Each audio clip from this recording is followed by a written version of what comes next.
Hello there, my sleepy knights. And tonight, we'll relax with a collection of Greek mythology.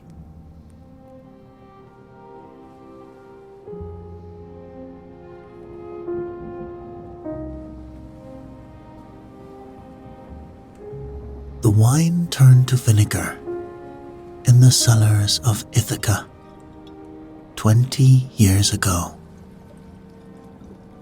20 harvests came and went since Odysseus kissed his wife's forehead and sailed toward Troy. And still, the amphora sat untouched, growing sour in the dark. Above them, in the great hall where once a king held court, men who never earned the right to sit at his table sprawled like conquerors, gnawing meat from the bone and wiping grease on tapestries that took years to weave.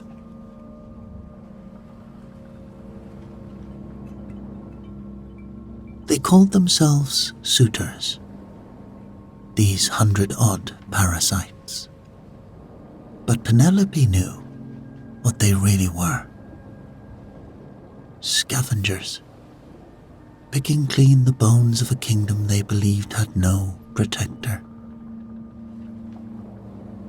The palace that once rang with laughter now echoed with coarse jokes and breaking pottery. They had turned the great hall into a tavern, the treasure rooms into personal storehouses, the sacred hearth into a place where they roasted stolen cattle. But Penelope was Icarus's daughter, born with winter in her blood and iron in her spine. She had learned to smile with her mouth, while her eyes stayed dead. To pour wine for men she'd gladly poison.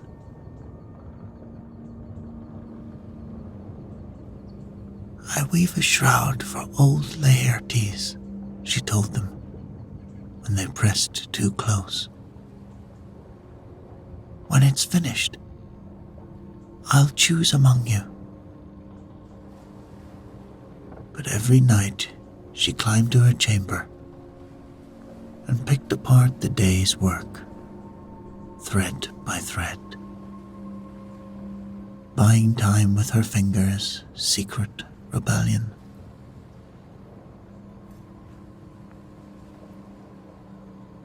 In the courtyard, her son, Telemachus, practiced with a sword that felt too heavy in his hands.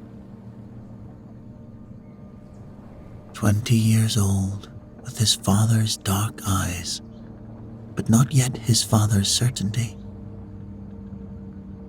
He swung at straw targets, while the suitors mocked him mercilessly. This boy, playing at being a warrior. This child, who flinched when they cursed his father's name and called him bastard.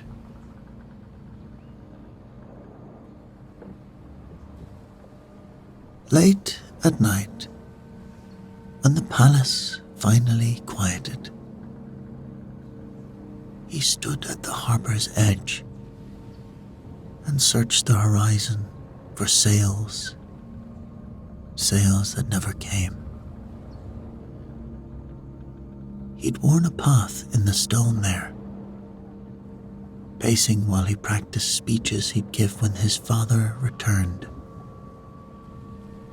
Speeches of welcome, of explanation, of forgiveness for failing to protect what should have been protected. The gods watched this slow dissolution. Athena, grey eyes, sharpened her attention on this house of women and shadows. And far beneath the wine-dark waves, Poseidon, Earthshaker, remembered an insult 20 years old, nurturing his rage like a man tends fire through winter. The stranger came at twilight, a travel-stained warrior with calloused hands and eyes like struck flint. She claimed her name was Mentes, but something in her voice reminded Telemachus of bronze striking bronze, of owls calling in the night.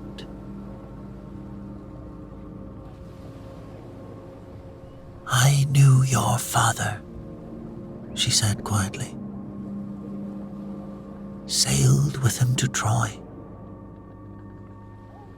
He's alive.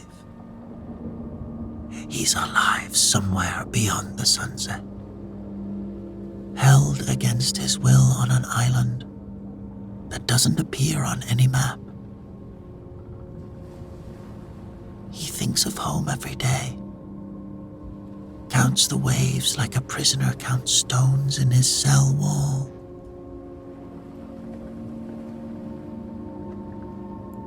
The words hit him like a fist to the chest. After 20 years of maybe, someone finally spoke with certainty. What can I do? I'm nobody." Her laugh was sharp as breaking glass. "You're the son of the man who built the horse that broke Troy's walls. Being nobody is a choice you don't have to make."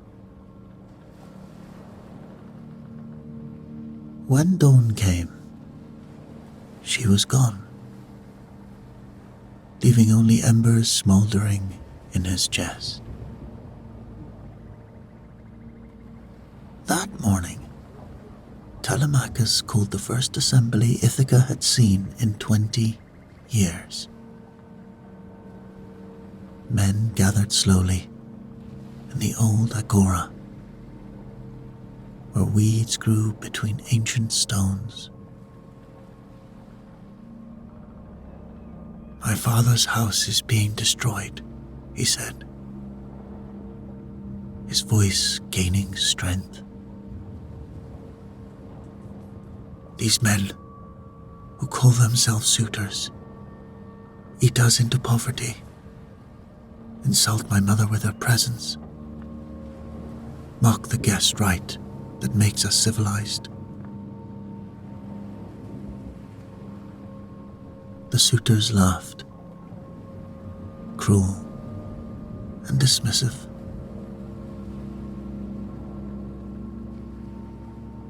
Antinous, their leader, stood with wine staining his beard.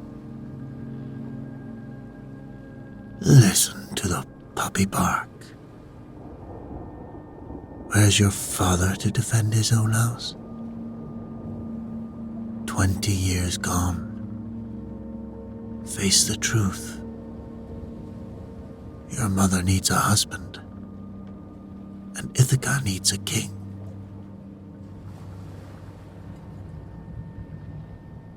The assembly dispersed without resolution, but that night, Telemachus found Eurycleia, the old nurse, in the storeroom. "Pack provisions," he told her, quietly. "Enough for a long journey." She studied his face in the lamplight. She saw something that wasn't there yesterday. A hardness that cut through his boyish uncertainty. "He's in you," she said finally. "I can see him in your eyes." Before dawn, while the suitors snored in their stolen beds, Telemachus slipped to the harbour, where Athenia waited with a ship and crew. The vessel cut through the black water toward the mainland, carrying him toward the truth about his father.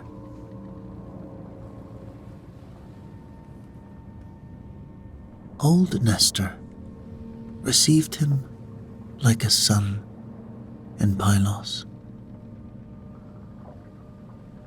"Cleverness," the white-haired king said, eyes bright with memory. "That was your father's gift.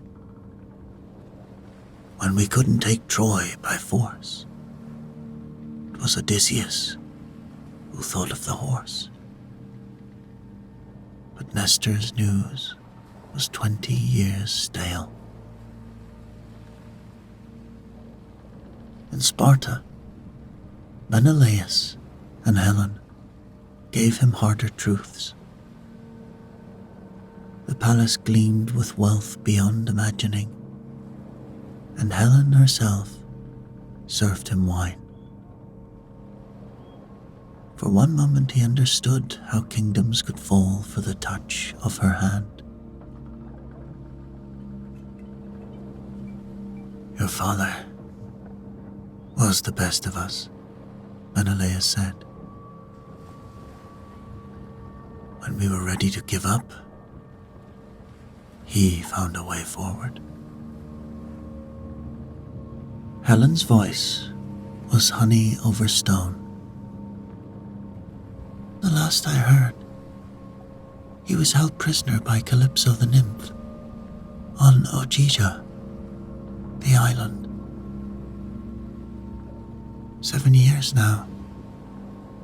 She loves him, but love can be its own prison." After 20 years of maybe, Telemachus finally had where his father lived. His father could be found.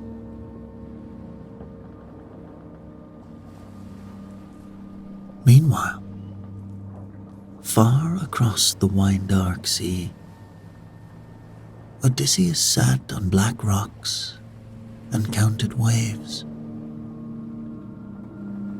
7 years he'd been Calypso's prisoner.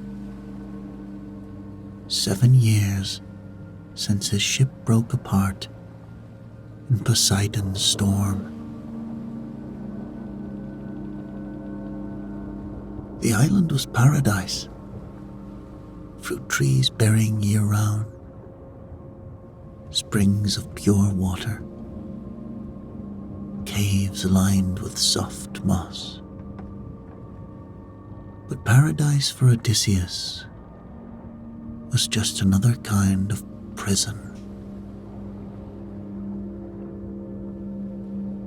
Calypso was beautiful in the way forces of nature are beautiful, terrible, and perfect. She was Atlas's daughter.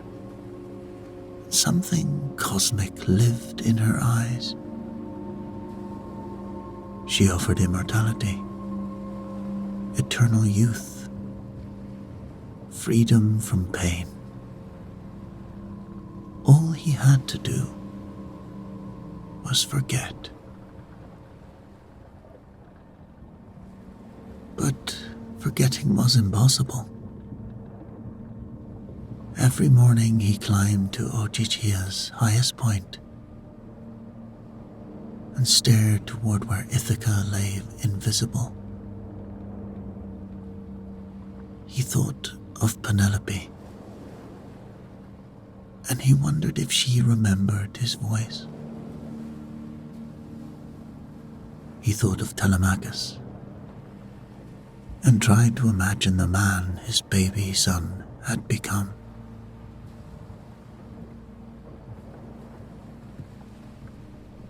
The day Hermes arrived, Odysseus was carving another mark in his driftwood calendar. 2,555 days since Troy fell.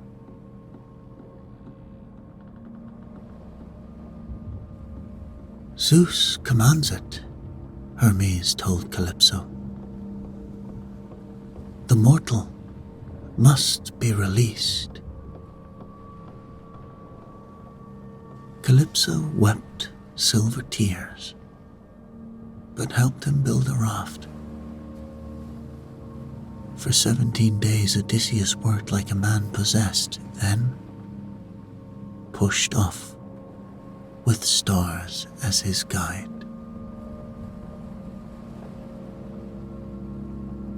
Poseidon found him on the 19th day. The storm came from everywhere. Waves tall as mountains, wind that screamed like the damned.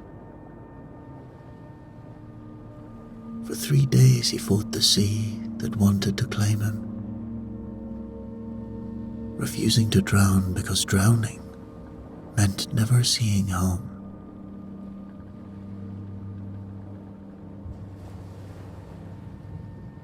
The island of Scheria rose from the dawn like salvation. He crawled onto its beach, more dead than alive.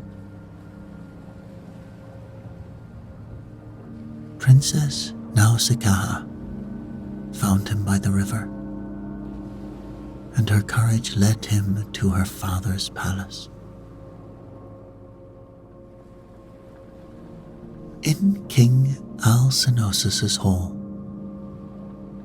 Odysseus sat as honored guest among the magical Phaeacians. When Queen Arete asked for his story, he felt the old storyteller's power rise in him.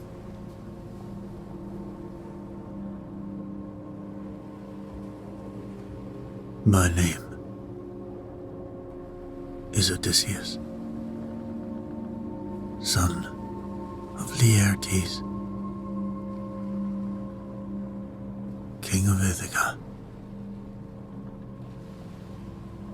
After we sacked Troy, I thought the hardest part was over. I was wrong.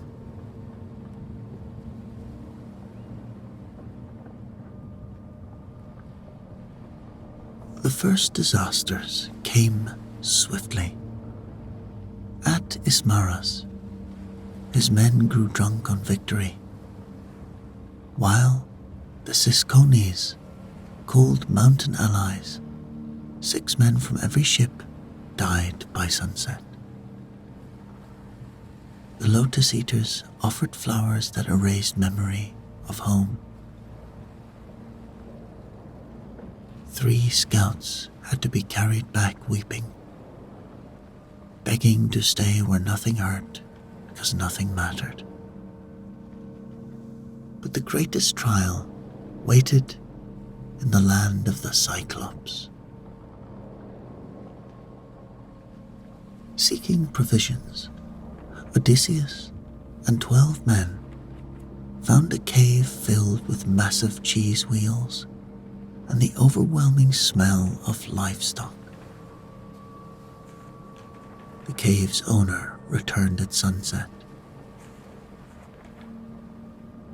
Polyphemus, son of Poseidon, tall as 2 men with 1 eye, like a burning coal in his forehead. Strangers, the Cyclops rumbled. "Who are you to enter my home uninvited?" Odysseus stepped forward, trying to remember the proper words for guest right. "We are Greeks, sailing home from Troy. We ask for hospitality in the name of Zeus, protector of guests."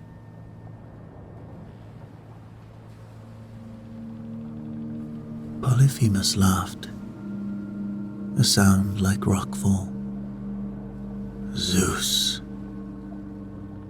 The Cyclops care nothing for Zeus or his laws. We are older than his justice." Without warning, he snatched up two men and dashed their brains out against the cave wall, then ate them like grapes, while their companions watched in paralyzed horror. The giant rolled a boulder across the cave mouth, a stone no dozen men could move, and settled down to sleep, with his belly full of human flesh.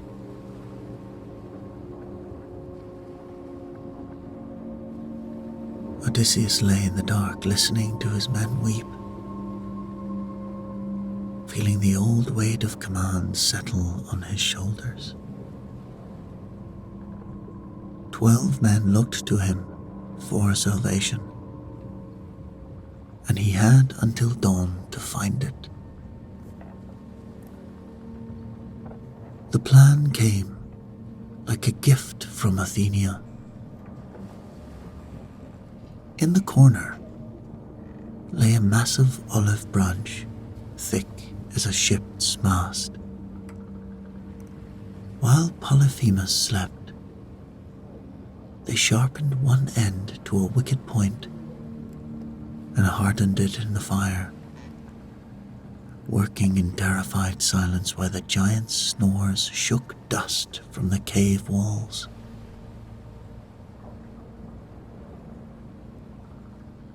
Morning brought fresh horror. 2 more men snatched up and devoured. But when evening came, Odysseus was ready with wine from his ship's stores. Strong and unmixed, potent as liquid courage.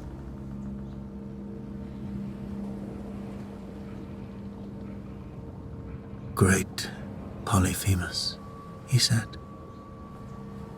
offering the bowl with steady hands, despite the terror coursing through his veins.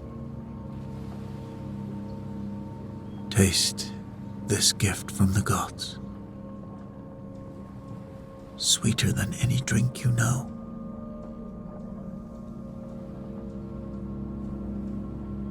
The Cyclops drank deep and demanded more. The wine was stronger than anything from the islands, and soon Polyphemus swayed like a tree in a winter gale.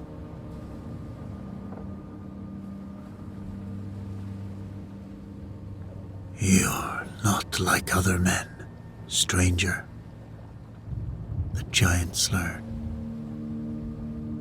wine running down his chin. "What do they call you?"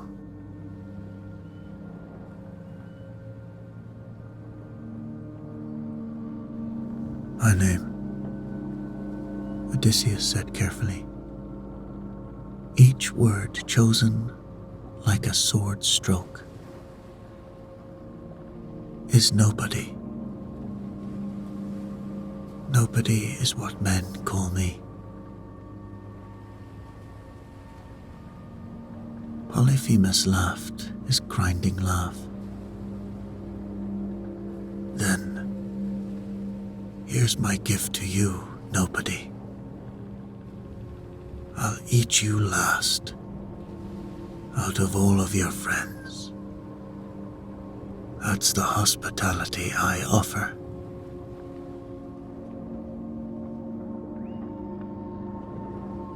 When the Cyclops finally collapsed in wine-heavy sleep, Odysseus and 6 men lifted the olive stake. The point was sharp as any spear, hard as any iron from the fire's heat. Together, they drove it deep into Polyphemus's single eye, twisting it like a ship builder bores wood, grinding through the socket until the eye burst like a grape.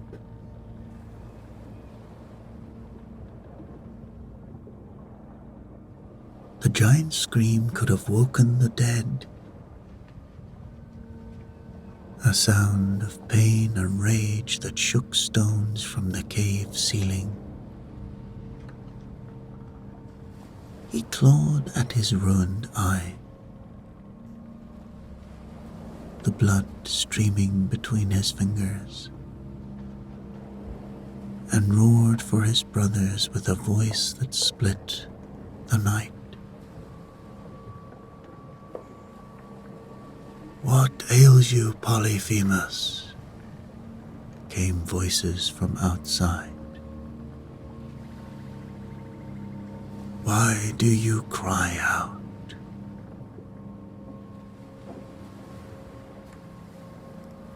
"Nobody is killing me," he bellowed, still grinding his palms against the burning socket. "Nobody burns out my eye." "Well, if nobody's hurting you, there's nothing we can do," his brothers called back. "Pray to your father if you're troubled by divine sickness." And they left him alone with his agony.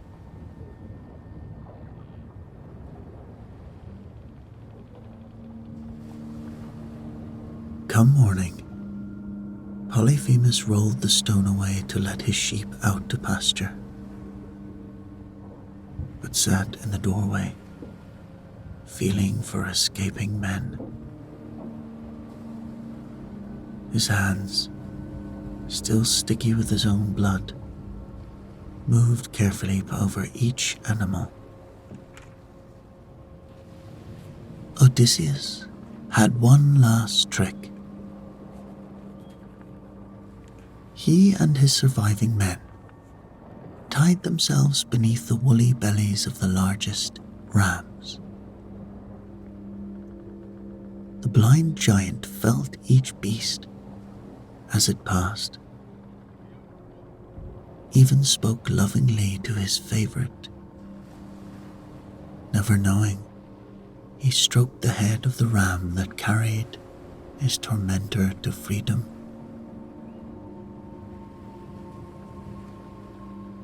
They should have sailed away then, quickly and quietly. But Odysseus, drunk on his own cleverness, made the mistake that would haunt him for 10 years. When they were just out of stone-throwing range, he stood in the ship's stern and called back to shore. "Cyclops, if anyone asks who put out your eye, tell them it was Odysseus, son of Laertes, king of Ithaca.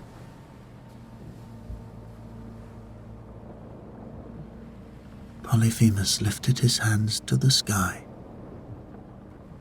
blood still streaming from his ruined socket. Father Poseidon, Earthshaker, Lord of Horses, if I am truly your son, grant me this. Let Odysseus never reach his home. Or if the fates decree he must, let him arrive late and alone, with all his companions dead.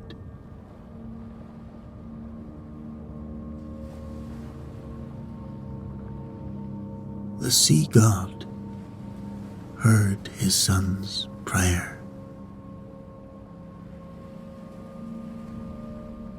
The disasters that followed came like waves in a storm.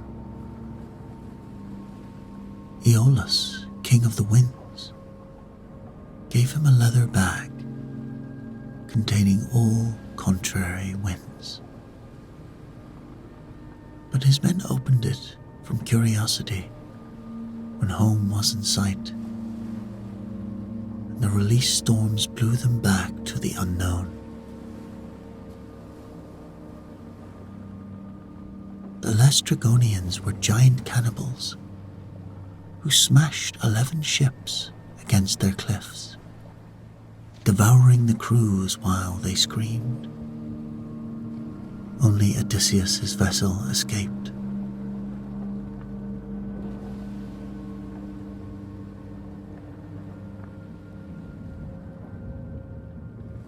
On Aea, sorceress Circe turned his scouting party into pigs with drugged wine and magic words. But Hermes gave Odysseus a flower called Molly that protected him from her spells. When her magic failed, he drew his sword and threatened her life. She laughed like silver bells. You must be Odysseus. Hermes told me you might come this way. Circe became lover and guide. But her counsel carried a terrible price. To reach Ithaca, you must go where no living man has gone, to the entrance of Hades itself, and speak with the dead prophet, Tiresias. Only he can tell you how to appease Poseidon's wrath.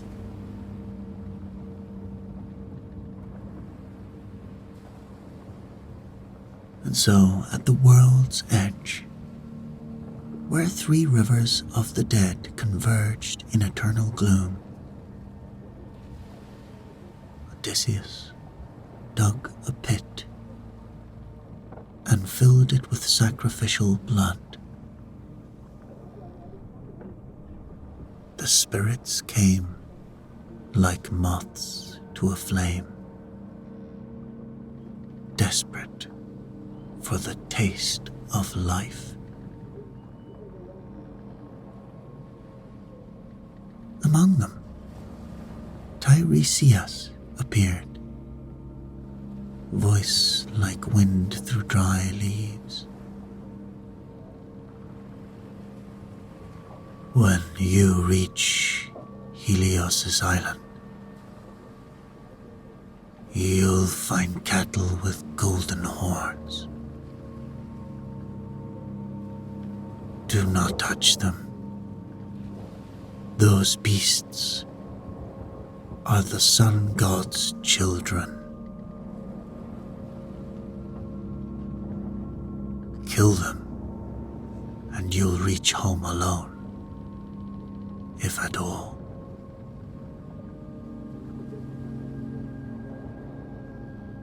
He spoke with his mother, Anticlea, who died of grief waiting for his return, with Agamemnon murdered by his faithless wife, with Achilles, who told him that being alive as a slave was better than ruling over all the dead.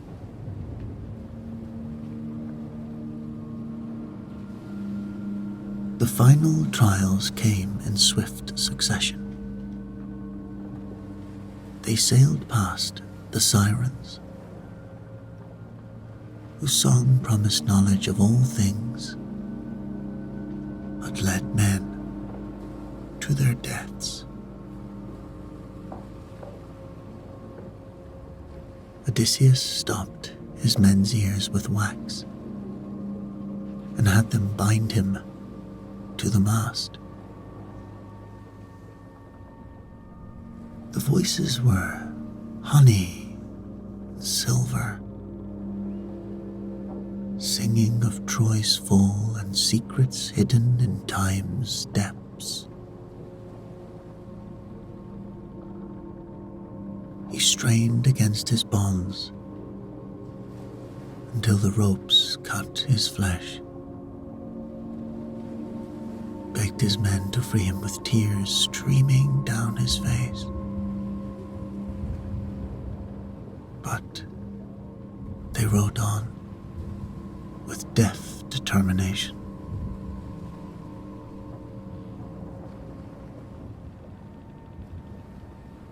Between Scylla and Charybdis, he chose the lesser evil. The six-headed monster struck like lightning, 6 necks darting down from the heights, 6 mouths seizing 6 men. Odysseus heard their screams, saw them lifted struggling toward the cave, and forced himself to keep rowing. To stop was to lose them all. The worst sound wasn't their screaming, but the silence after.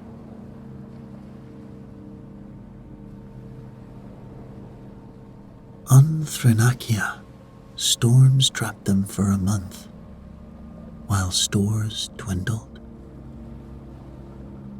The sun god's cattle grazed nearby.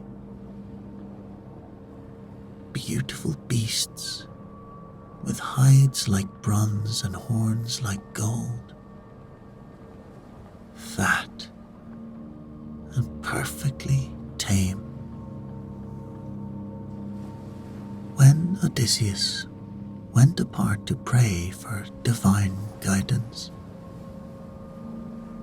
his starving men saw their chance. They killed the finest bull, while their captain prayed in the hills. The beast's blood hadn't even cooled when the sky began to darken at midday. The meat on their spits lowed like living cattle, and the hides crawled across the grounds as if trying to escape.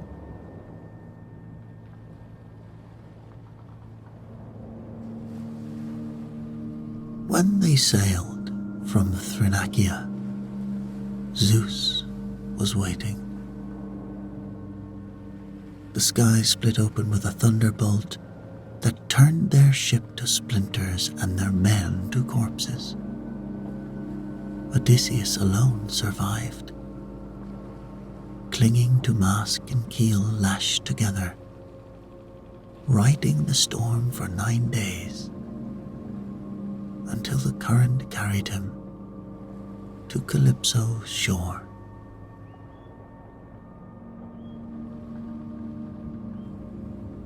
And there I remained 7 years,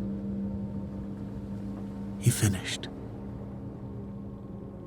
looking around the hall where his audience sat spellbound, until Zeus heard Athena. He heard her pleas for my release.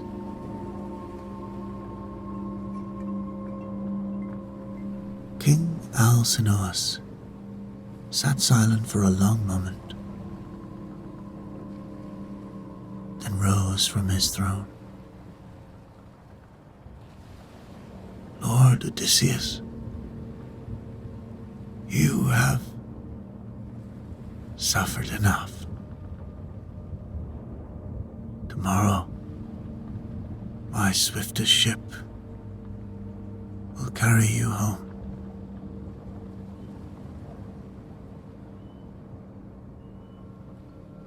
The Phaeacian ship moved like a dolphin through wine-dark sea.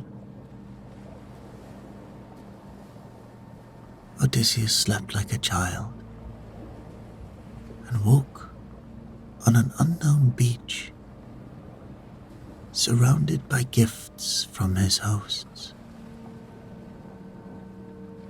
A young shepherd sat nearby, but those boyish features hid eyes grey as winter storms.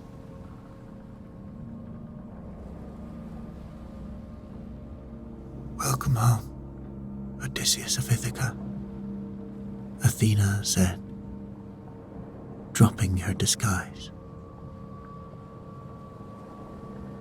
She showed him the sacred spring that proved he was truly home, and touched his face to transform his features, hair turning grey, shoulders bending with false years. Your house is a battlefield.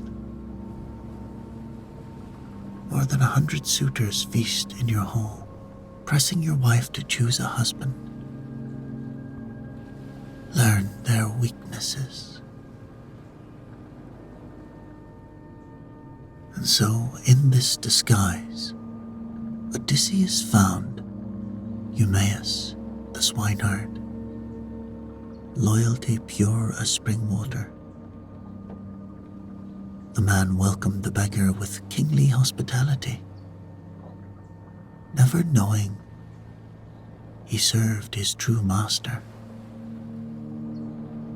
When Telemachus returned from his journey, Athena stripped away the disguise. Father and son wept across 20 years of separation, then planned their revenge.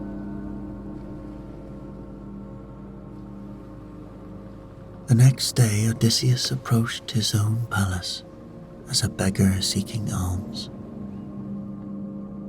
In the courtyard lay his old hunting dog, Argos, now grey-muzzled and flea-beaten, too weak to lift his head.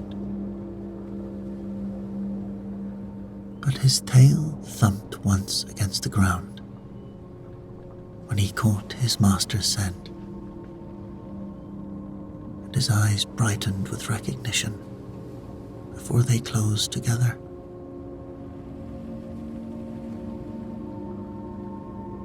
"20 years of faithful waiting ended in a moment of joy.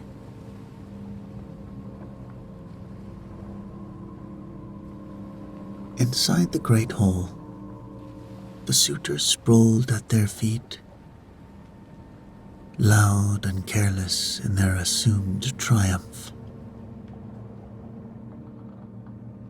Odysseus moved among them like a shadow, accepting scraps and enduring insults, learning their faces and measuring their strength. Antinous threw a footstool at him.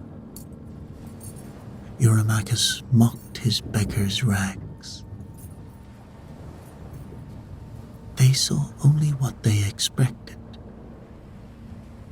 A broken old man, harmless, and pathetic.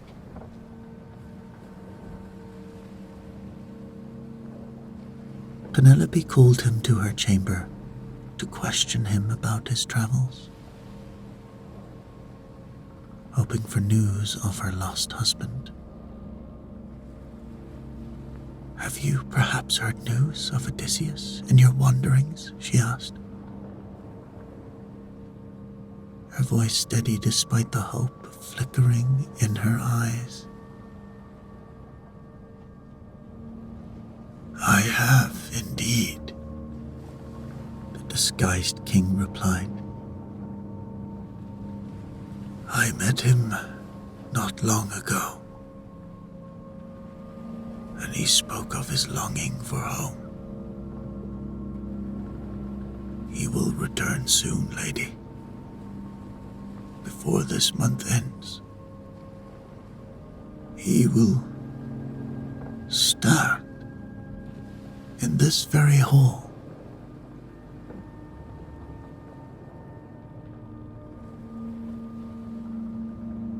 When old Eurycleia came to wash the beggar's feet,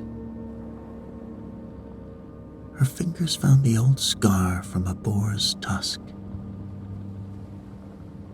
the mark she dressed when he was still a boy learning to hunt.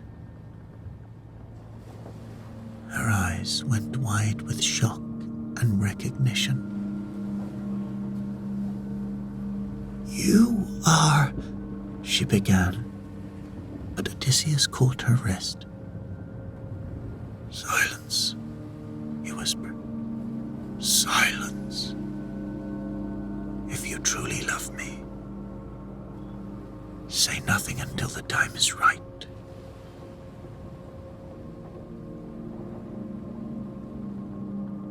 The next morning, Penelope made an announcement that sent excitement rippling through the hall. "I have decided," she said, her voice carrying to every corner. "Whichever of you can string the great bow of Odysseus and shoot an arrow through 12 axe heads set in a line, that man I will marry."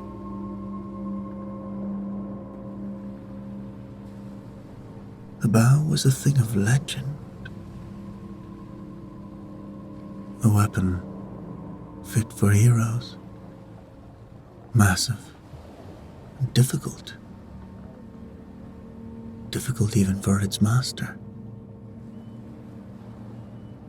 Telemachus carried it into the hall, along with a quiver of arrows, and the suitors laughed and boasted, each certain he would claim the prize. One by one, they tried. One by one, they failed. Antinous strained until his face went purple, muscles bulging as he fought the stubborn weapon. Eurymachus heated it by the fire, greased the string with tallow, cursed and threatened. But the bow remained as rigid as iron. Strong men who could bend bronze struggled and sweated, while their companions jeered, but none could so much as notch the string. "Let me try," said the beggar from his corner. The suitors exploded in laughter that filled the hall like the braying of donkeys. "Listen to that old fool," Antinous shouted, wine flying from his lips. "What makes you think you can succeed where we have failed?" But Penelope silenced them with a look that could have frozen summer wine. Let him try. What harm can it do? Odysseus took the bow in his scarred hands and examined it. He tested the string, checked the curve of the horn, and checked the wood. He smiled at the feel of the weapon he had carried for so many years. The bow was warm in his grip, familiar as his own heartbeat. Then, with no visible effort, with the casual ease of a man picking up a walking stick, he bent the great bow and strung it in one smooth motion.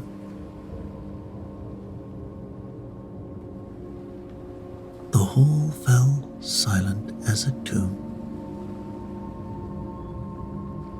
Even the servants stopped their work to stare. He knocked an arrow and drew the string back to his ear, the bronze point gleaming in the firelight.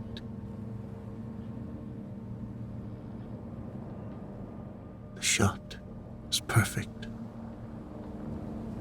The arrow whistled through all 12 axe heads with room to spare, the bronze singing as it flew.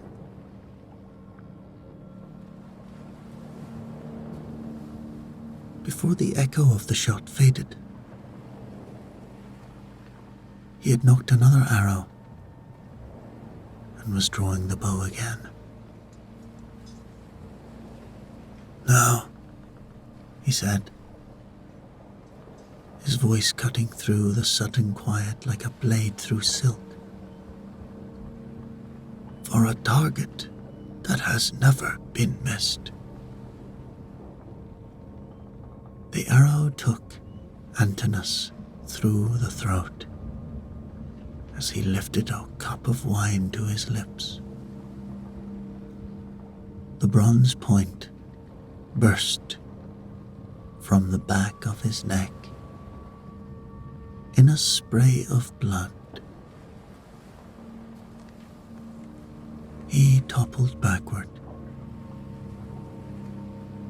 the cup spinning away to ring against the stone floor, wine mixing with blood in a spreading pool.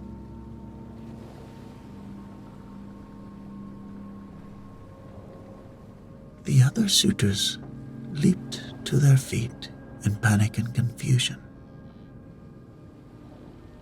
overturning tables, scrambling for weapons that weren't there. "Stranger, you've killed our friend. You'll pay for this mistake with your life."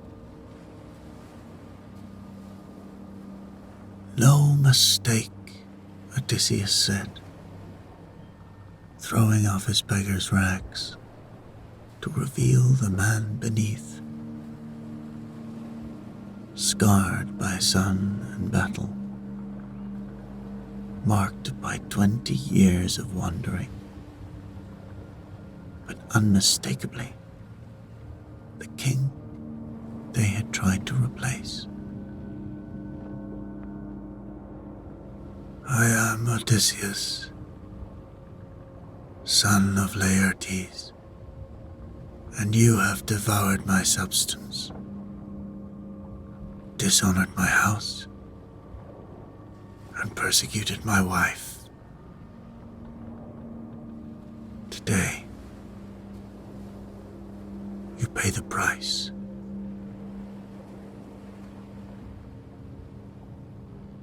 Telemachus appeared at his side, armed with spear and sword,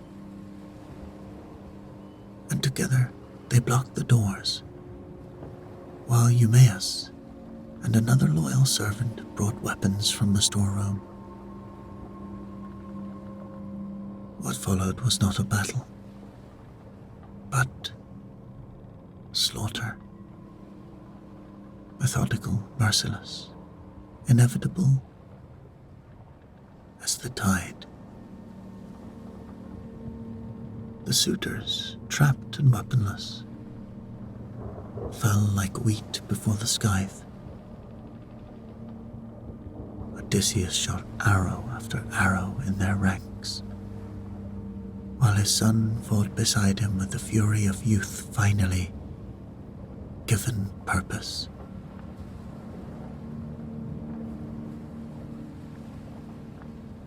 Some tried to rush the doors and died with bronze in their backs. Others cowered behind overturned tables and died there like mice in their holes. A few begged for mercy, claiming they had never wanted to harm anyone. But mercy was a luxury 20 years in the making, and the debt was too large for forgiveness.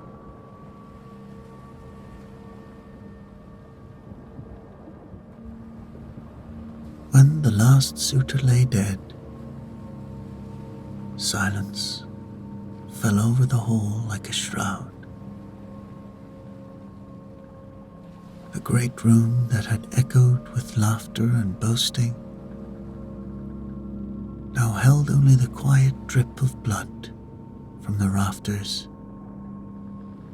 and the whisper of settling dust. But the greatest test still waited. Penelope came down to the hall where bodies lay scattered and looked at the man who claimed to be her husband. 20 years changes more than coastlines, and she had learned to be cautious of hope that had disappointed her too many times before.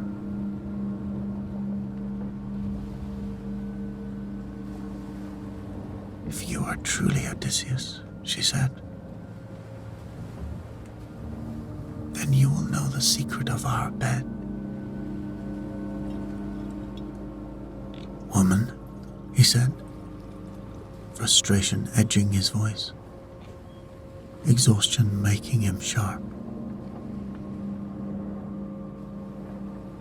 "What secret? What test is this?"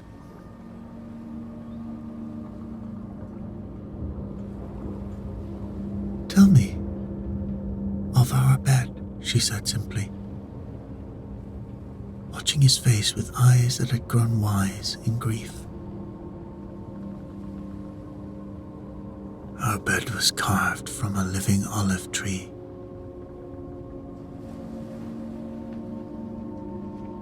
Its roots are still deep in the earth, its trunk forming one of the posts. I built our chamber around it with my own hands, fitted stone and timber around the living wood. No man could move that bed unless he cut the tree itself.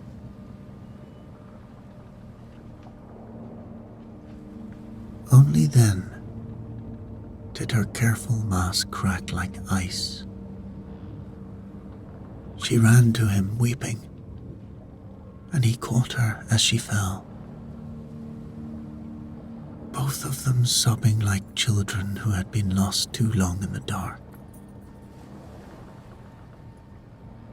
The long war was over. The wanderer had found his way home.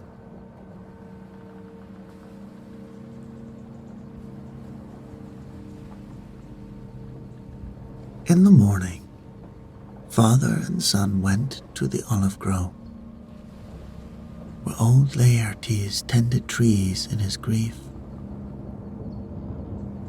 When Odysseus revealed himself and recounted the orchard's planting, which trees he'd begged for as a boy,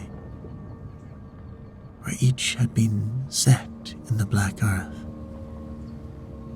the old man's joy was like sunrise after endless night.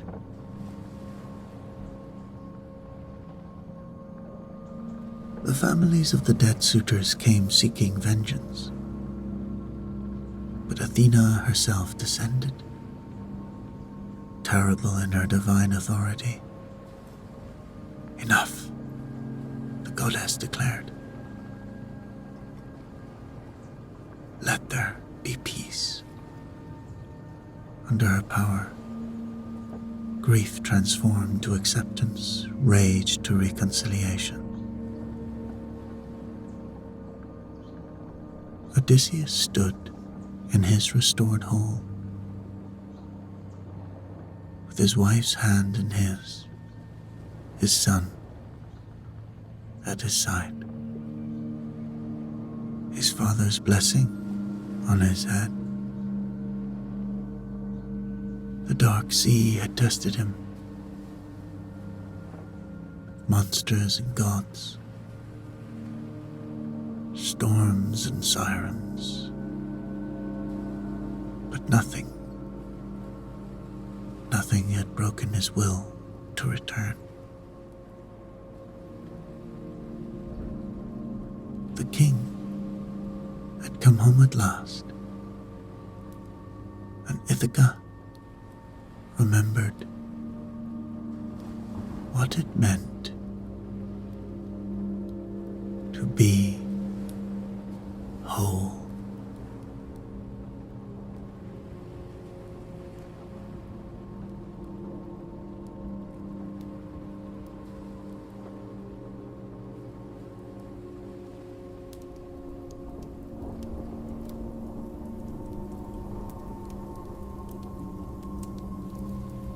Eurystheus, king of Tyrants, sighed as he looked upon the undaunted face of Hercules. There stood the legendary hero, as confident as ever.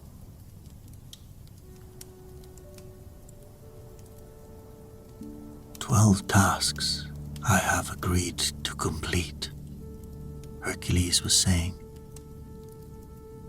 11 are done. What is your final challenge? Eurystheus winced. How he despised Hercules. The man might be a blood relative, but his supporters were countless, and his claim to the throne of Perseus's descendants, which Eurystheus currently held, had only been prevented by his delayed birth. There had to be some way to destroy him. Yet, although he had set 11 impossible tasks, every time Hercules had succeeded. Was there no way Eurystheus could send this man to his doom? And with that thought, the idea for the final task came to mind. And for the very first time in many years, Eurystheus smiled. "Cousin, as you say, one task remains. I want you to bring Cerberus from the underworld.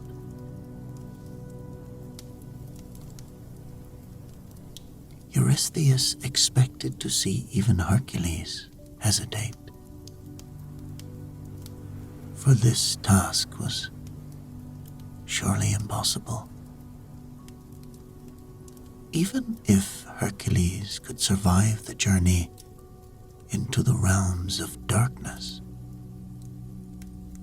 Cerberus itself would be unbeatable, and the Dark Lord Pluto would never agree to Cerberus being taken.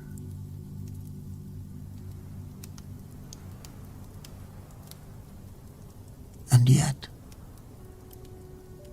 Hercules bowed and walked from Eurystheus's chamber, seemingly without concern.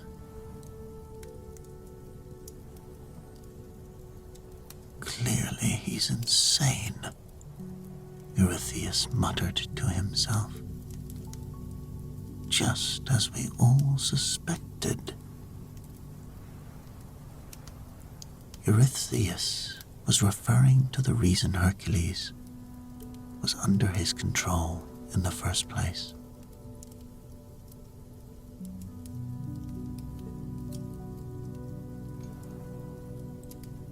Some years before, Hercules had been seized with a fit of madness and had murdered his own sons and nephews.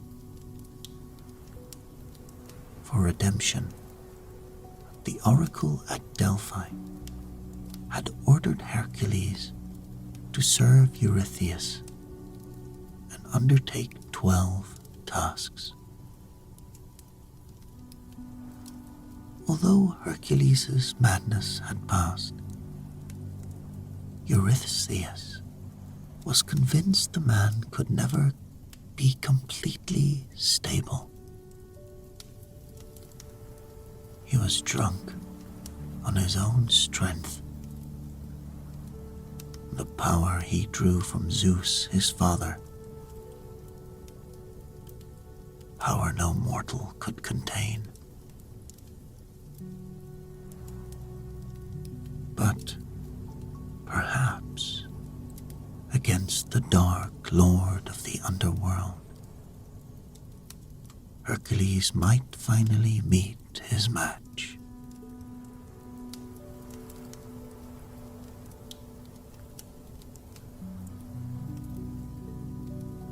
Hercules, armed as always with his poisoned arrows and massive club, left Tiryns and headed for the city of Eleusis on the coast beyond Athens. To venture into the depths of hell, Hercules knew he must be purified of all sin, and only the lords of the mysteries at Eleusis could cleanse him of his past.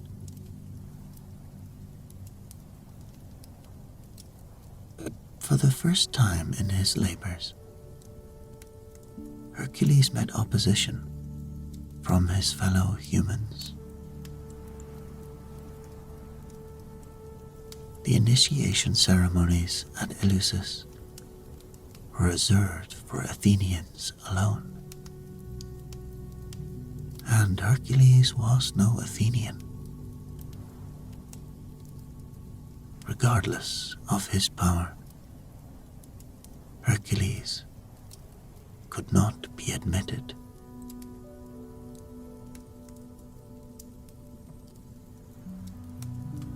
Now a younger Hercules would have torn this temple apart.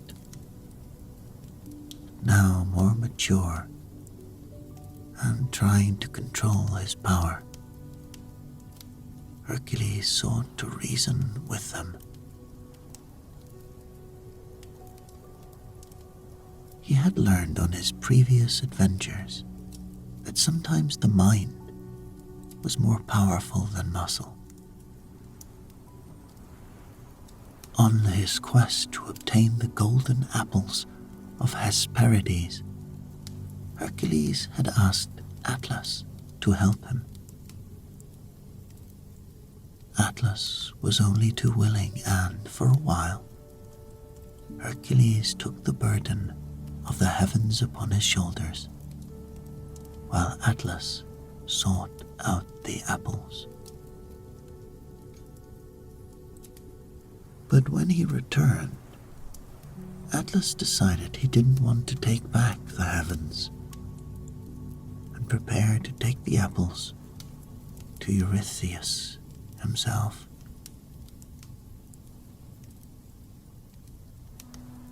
Hercules outwitted Atlas, though, by asking him to place a cushion upon Hercules' neck to help spread the load. As Atlas did so, Hercules slipped out, leaving Atlas bearing the full weight of the heavens again.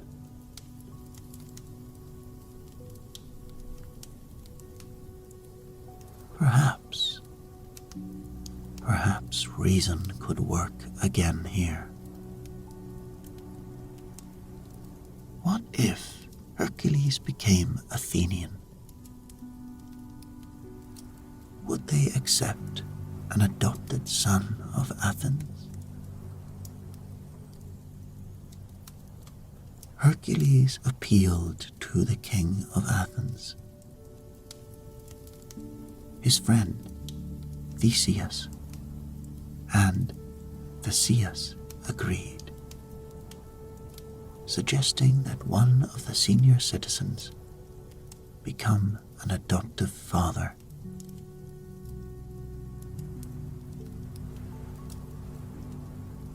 This threw the Eleusinians into confusion, but not wanting to argue with Theseus or Hercules, they consented. The studies and rituals were extensive and demanding, testing Hercules' mind in ways far harder than his muscles had ever been tested. But he applied himself, and after almost a year,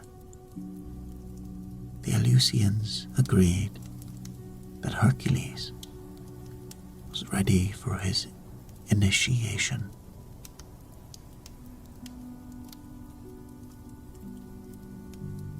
Now, this led to further debate, because the ceremony at Eleusis was only for Athenians. As a result, they agreed to hold a special ceremony just outside of Eleusis. And so, in the earliest days of spring, Hercules bathed and cleansed himself in the river Eleusis and was purified by the priest.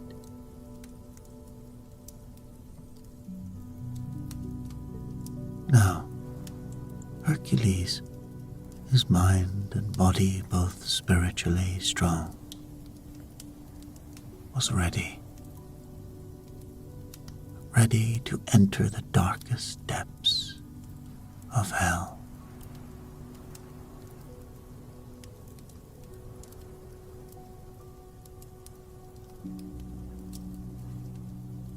It was a transformed Hercules who set out. Gone was the lion skin he had worn since, as a youth, he had killed the lion that ravaged cattle at Cytheron, the first of his mighty deeds. Instead, he wore a simple linen tunic, white and pure.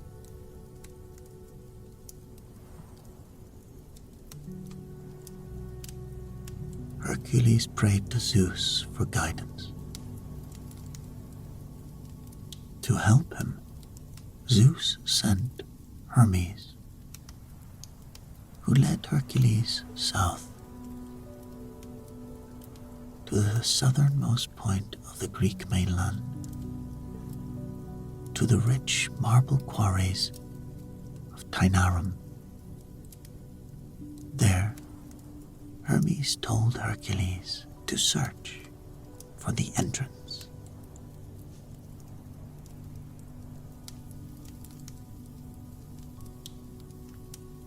Hercules first went to pay homage to Poseidon,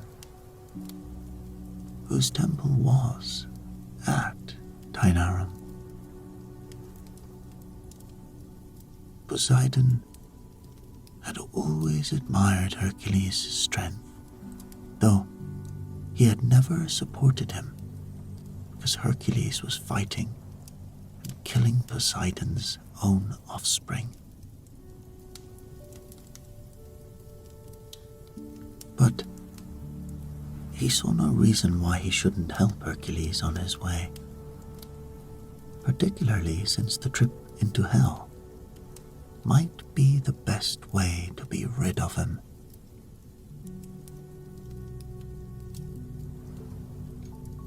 As Hercules prayed at the temple, Poseidon caused a spring to burst forth from the ground. Hercules, hearing the trickling water, followed the sound and found where the water bubbled from the rocks.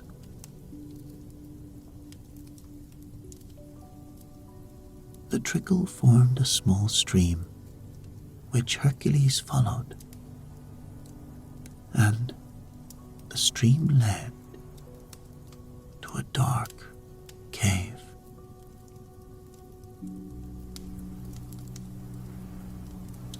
There, at the mouth, stood Hermes.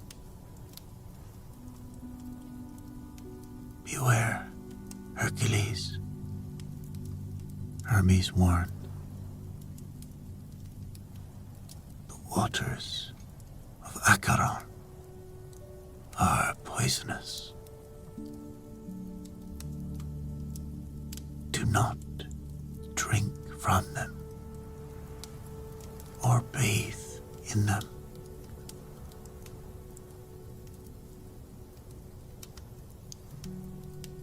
Hercules now followed Hermes into the dark mouth of the cave.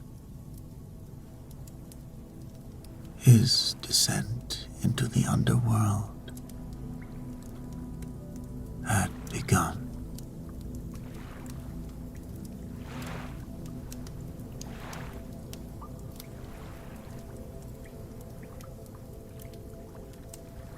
The moment they were out of the sun, a chilliness settled about them. Hercules, dressed only in his linen tunic, found the cold more numbing than anything he had previously experienced. This would test his strength past endurance.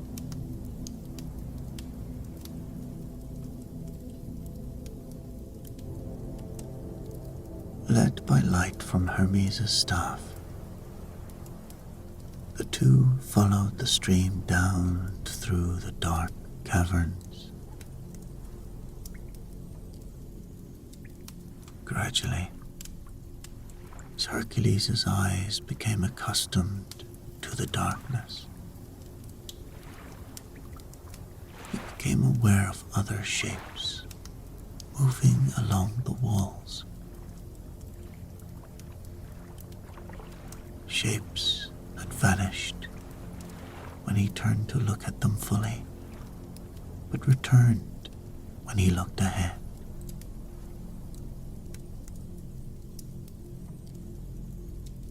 A few at first, they began to increase in number,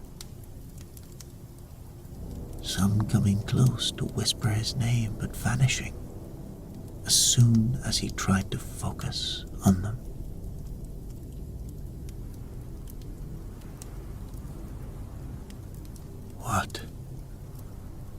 What visions are these?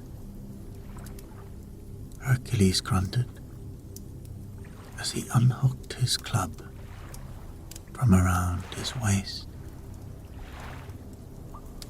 But Hermes stayed his hand. What do you expect to find in the underworld, son of Zeus? But spirits of the dead. You cannot harm them. They can harm you no more.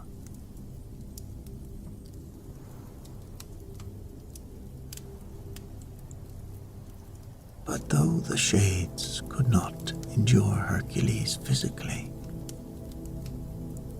they could torment his mind and threaten his sanity. He needed to draw upon all that he had learned at Eleusis to control himself.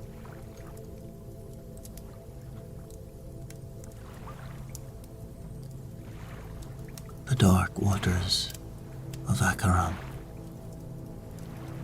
led them further into gloom, and eventually the passageway opened onto a vast cavern whose ceiling was lost in the heights.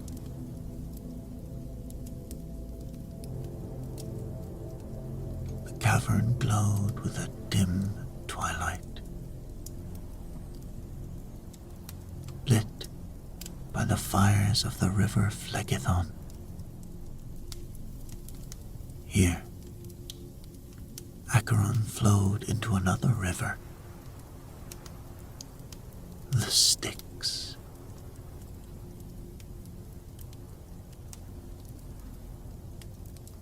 Through the twilight of the cavern, Hercules saw a short way off a boat, and in this boat waited Charon, the ancient boatman who ferried the souls of the dead across to Hades.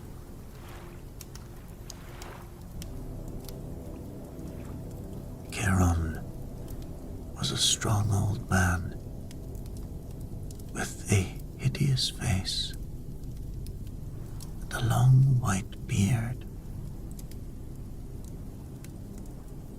His garment was ragged and dirty,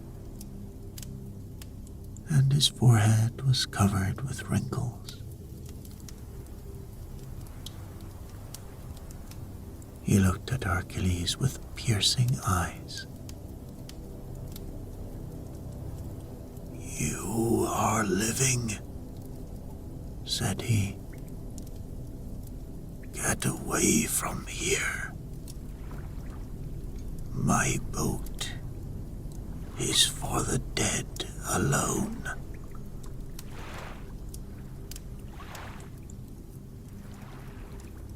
"You shall ferry me across," Hercules declared. "By the will of Zeus, I go to bring Cerberus to the light of day."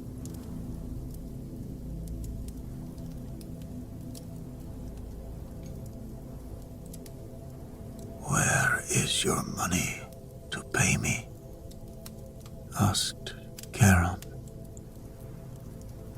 "Without it, you cannot pass, but must wander by these shores for 100 years.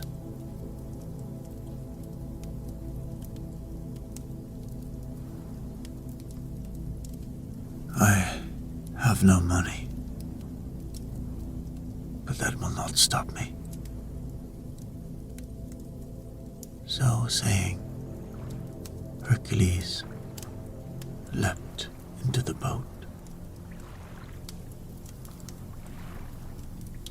Despite his fearsome appearance, Charon was terrified of the might and will of Hercules.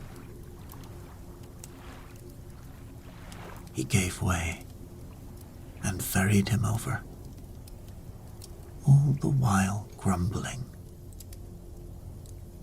Pluto will have me in prison for this. No one can pass without payment.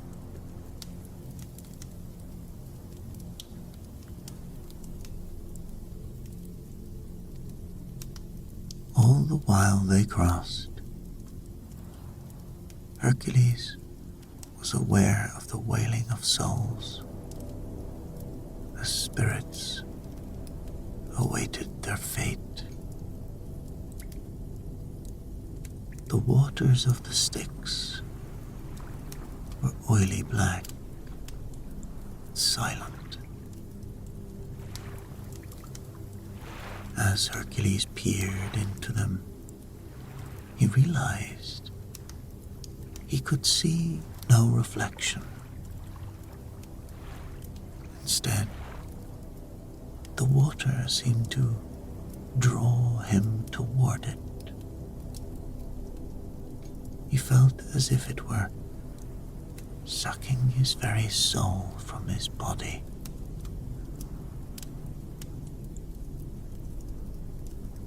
Again, he had to draw upon the strength of his initiation to fight back. Only a pure mind could combat the agonies of hell.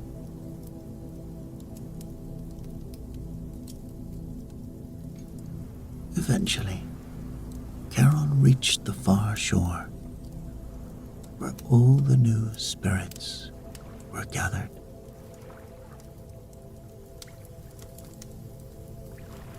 At the sight of Hercules, most fled, but two stood their ground. Hercules found it hard at first to see either, as they seemed to fade when he looked directly, and were always at the edge of his vision. But gradually one came face to face with him, which did not fade.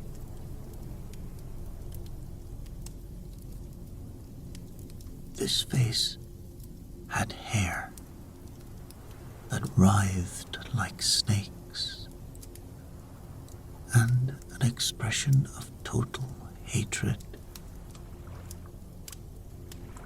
It was a face that no one could look upon and live. It was the face of the Gorgon Medusa.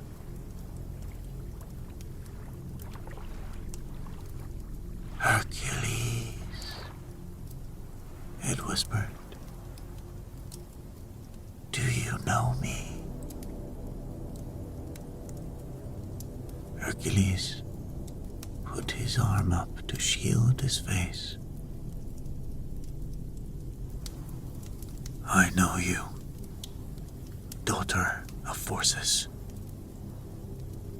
But you do not trouble me.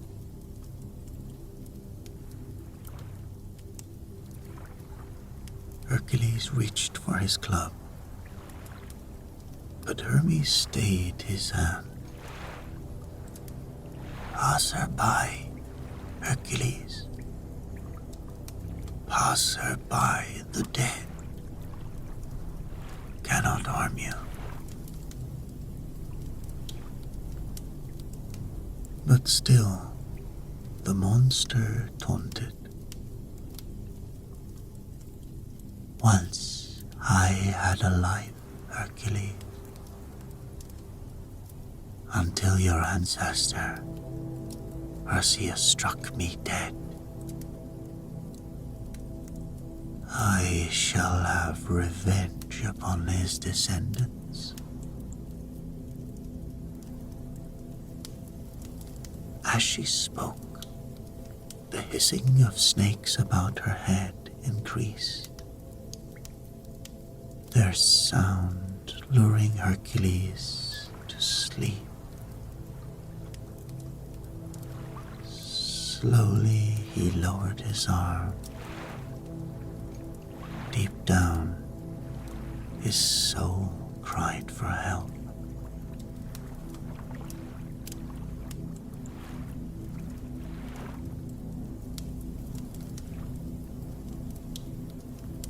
Then there was a flash of brilliance within the cave, which caused Hercules to again shield his eyes.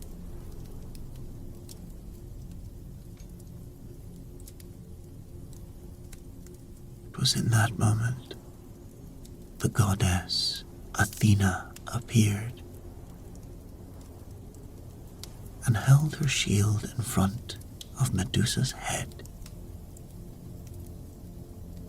The serpents were forced to obey their goddess.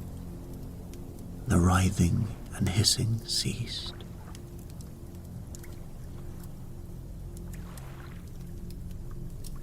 Athena spoke through this blinding light. Pass on, Hercules. Your quest awaits.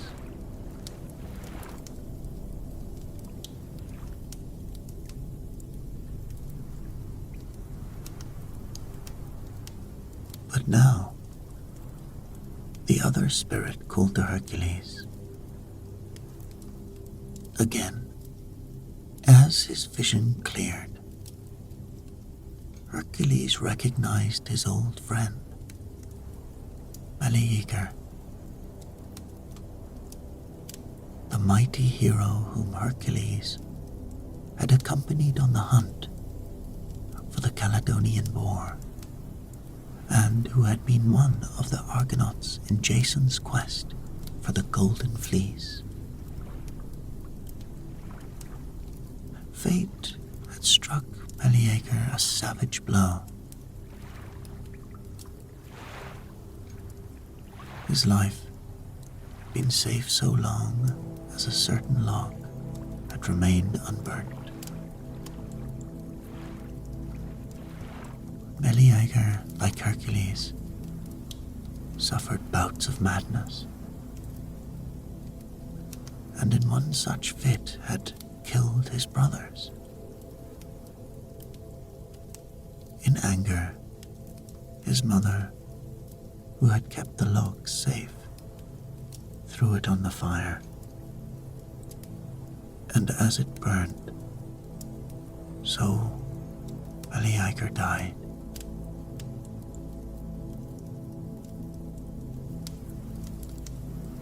Hercules, my old friend, Meleager whispered. My sister, Deianira, believes you dead and weeps for you. Hercules remembered Deianira with much love and tenderness. He vowed to his friend, Meleager, that once he had finished this final labor, he would seek out Deianira and look after her.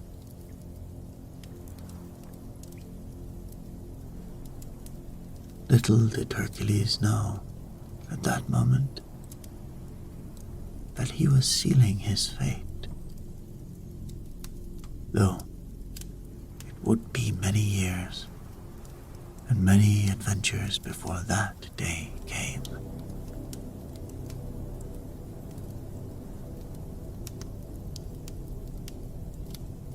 Hercules now passed Meleager by following the river Styx toward the gates of hell itself.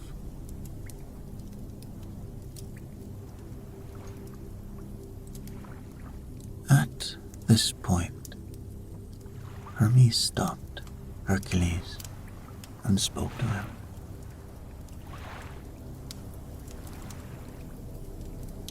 "You are now in the plains of hell, Hercules, and ahead lie the gates of Hades. This is where I agreed to take you, and this is where I leave you. Farewell, son of Zeus,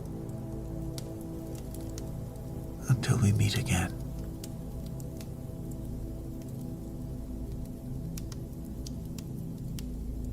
And so saying, Hermes rose on his winged feet, vanished to the darkness above.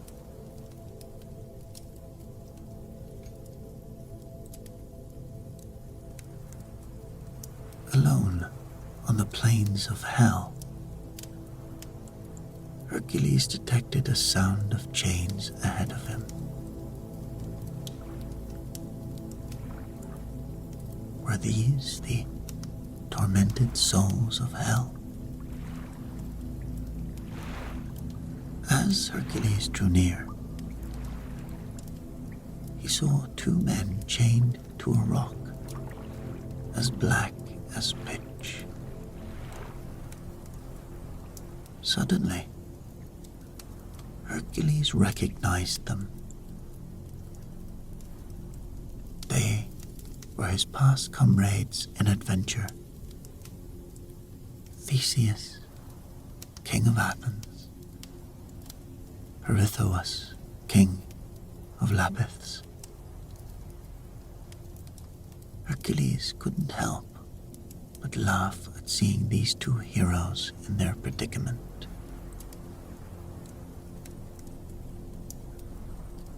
Theseus explained what had happened in the year while Hercules studied at Eleusis. Hercules learned of the battle between the Lapiths and their half-brothers, the Centaurs. This had happened after the Centaur, Eurytus, far the worse for the drink, had abducted Pirithous' bride, Hippodamia. In the subsequent battle, Hippodamia had died. Theseus, who had helped in the fight, agreed that each would aid the other in finding a new bride. Theseus had abducted the young Helen of Troy, which had led to further adventures, though not the famous Trojan War. But Pirithous would settle for no less than Persephone, the wife of Pluto. Now, Persephone was under an agreement to spend part of her life in the upper world, but rather than wait for her to appear, Pirithous insisted on seeking her in the underworld.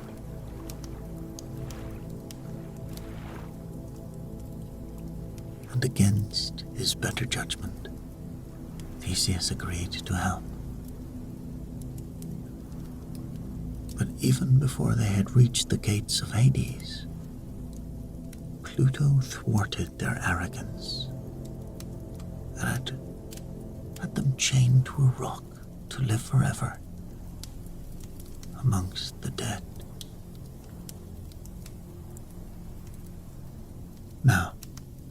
Pirithous pleaded with Hercules to set them free. Hercules agreed, provided they return to the upper world and forget their quest. Theseus agreed.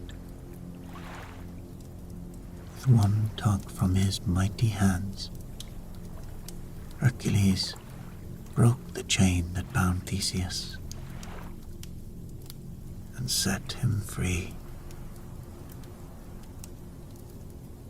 But Pirithous argued and was determined to claim Persephone. This angered Pluto, who began to shake the rocks around Pirithous until he sank deep into a crack.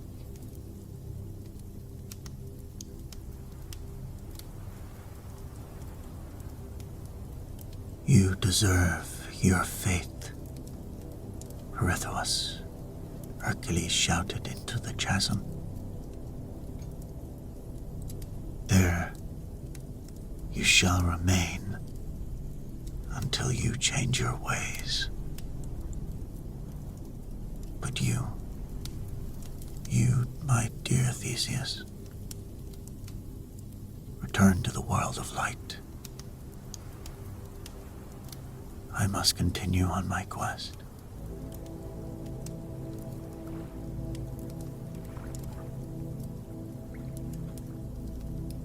Hercules was now nearing the gates of hell.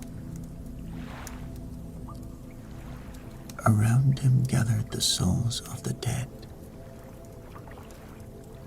and the sheer number of those ghosts daunted even the spirit of Hercules.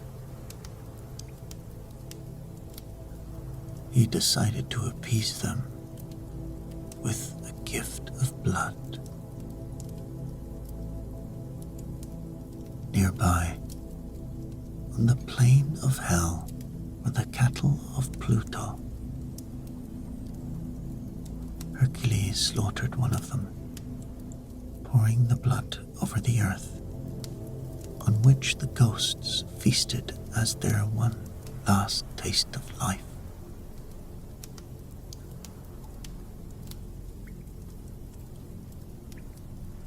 But the herdsman, Menecius, challenged Hercules. "You have no right to slaughter Pluto's cattle," he cried, shaking his fist. "I have no argument with you, Menecius. Let me pass." But Menecius would not, and challenged Hercules to a wrestling match. Hercules first prayed to Zeus for his blessing, and then rose to meet Menecius. The herdsman was a mighty man, but pale of skin and with long white hair. The two grappled, and Hercules soon gripped Menecius by the waist and crushed his ribs. Had Hercules continued, he would have broken the herdsman's back and killed him. But a voice from the darkness cried, "Stop."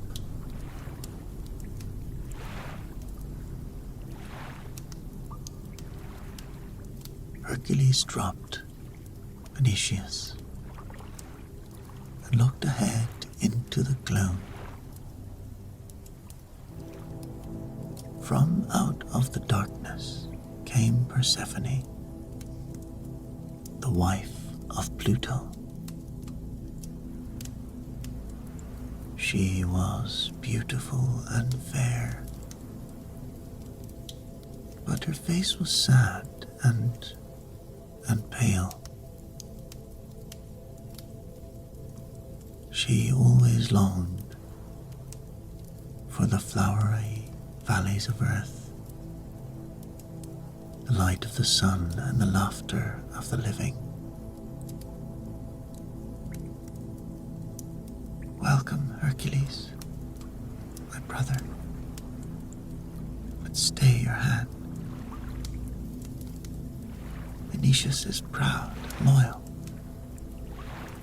does not deserve to die. Spare him. Spare him, and I will grant you an audience with Pluto.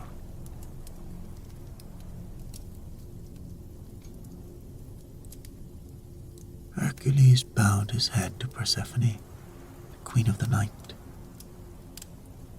and agreed to follow her.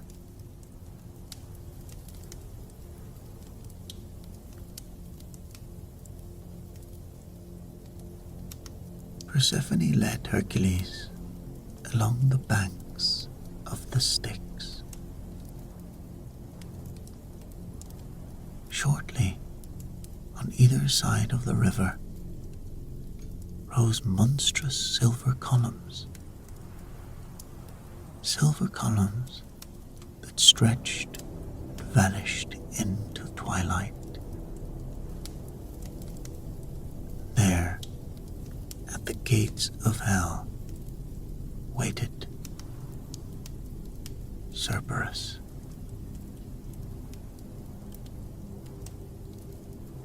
Though dog-shaped, Cerberus had 3 heads, a neck of hissing serpents, and the tail of a scorpion.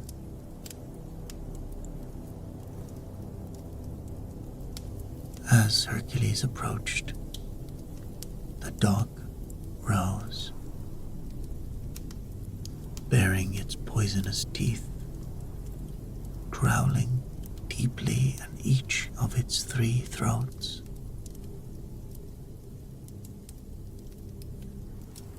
But as Persephone raised her hand, the dog ceased its growling and allowed them to pass.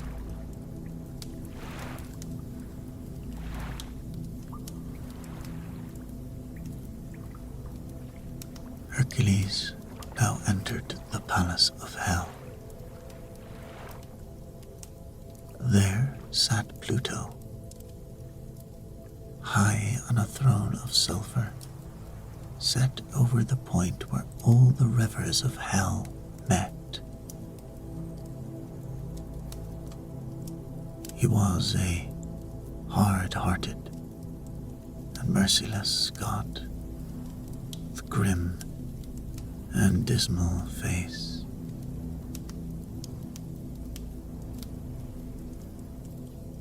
"Hail, Pluto," said Hercules. "I am commanded by Eurystheus to bring Cerberus from your kingdom and into the light of day.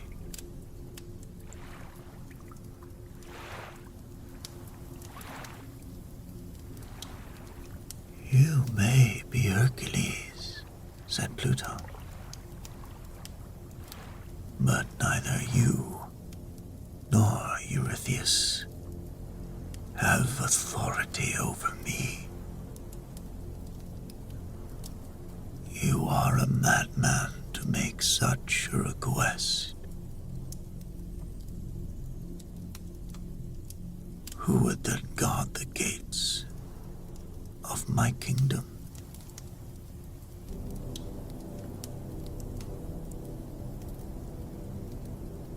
Hercules tensed at the reference to being mad and called upon the mysteries to contain his anger.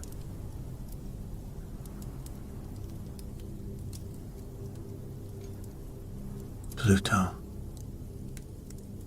you have many servants to do your work. But as for me,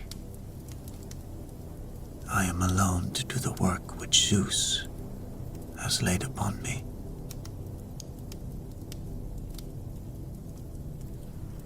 11 labors. 11 labors have I performed. I have been to the ends of the earth and felt the weight of the heavens on my back. And now, this last labor will I perform, even if I have to pull down the walls of Hades and perish in the undertaking.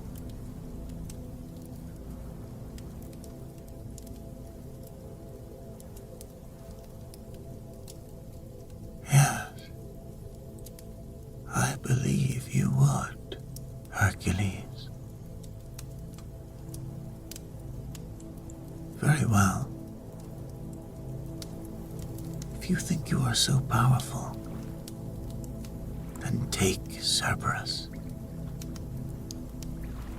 But you must capture him first. And if you succeed, you must return him to me within the month. But do not believe that you have conquered Hades.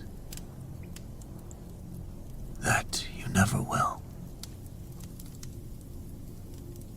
A place awaits you here after your adventures and wanderings. And the next time, you shall never leave.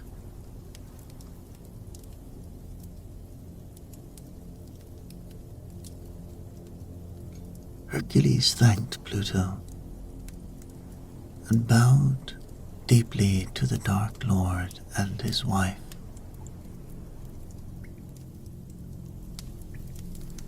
He then returned to the gates of hell. Cerberus waited, as he had for eternity, stopping any souls from leaving.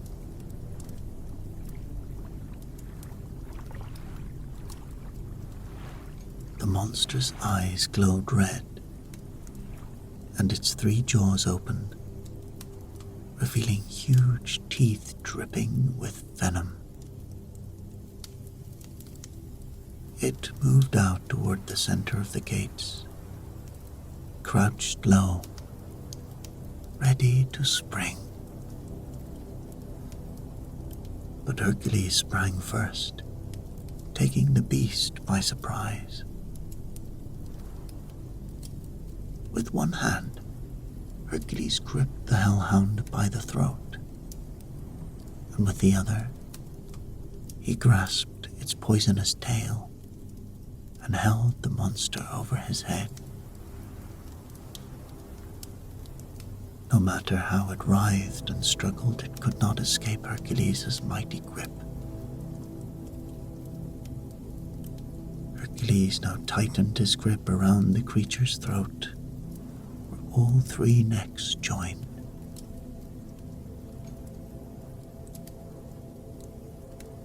Although huge and strong as iron, the throat began to yield to Hercules' mighty strength. The beast found itself choking. Knowing it could not beat Hercules, it ceased its struggling, relaxed. Gradually, Hercules placed the beast on the ground where it lay in submission. Hercules gathered the chains that had previously bound Theseus to the rock and bound Cerberus. Persephone had followed Hercules and watched the battle. You have achieved your quest, Hercules. Go, take Cerberus back to the land of life and return him here, or my lord Pluto will take his revenge.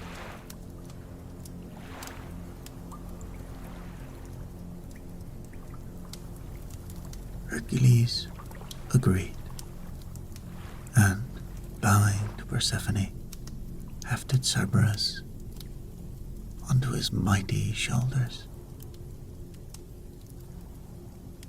As he left, he took one final glance back at Persephone. "Remember me to the world," she said. Then she turned and went back into the darkness.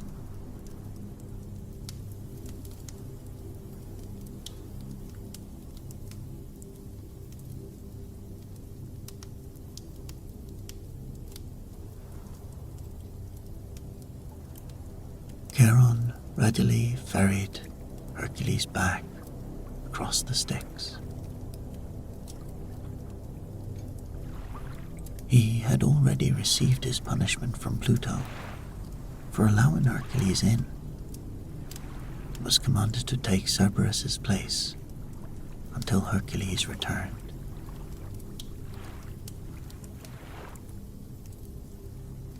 As Hercules began to approach the upper world, Cerberus began to struggle.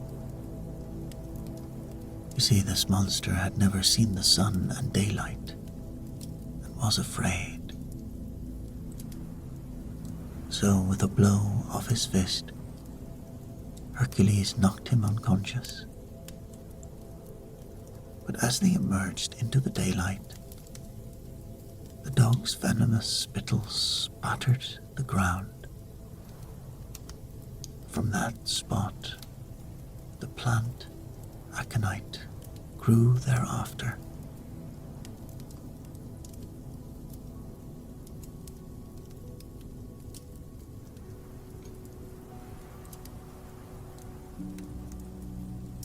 At last, after an absence of almost 2 years, Hercules returned to Tyrannus. He cast the fearful monster at the feet of Eurystheus. Cerberus held him in his baleful glare, his teeth dripping venom. Eurystheus cowered and begged Hercules to keep hold of the monster. "Very well, Hercules. You have performed the tasks I placed upon you. You are free to go. But first, you must join me in a sacrifice of thanks to the gods."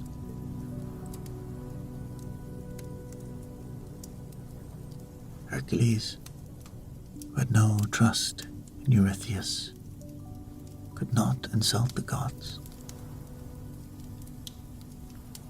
Eurystheus handed Hercules a small portion of meat, while granting much larger portions to his sons.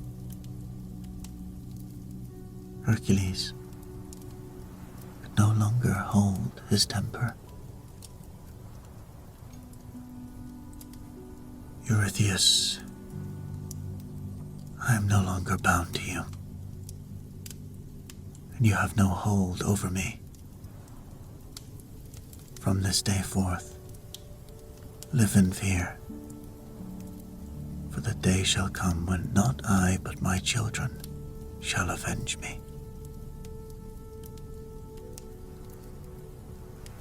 As Hercules stormed from the palace, 3 of Eurystheus' sons jumped upon him with their swords.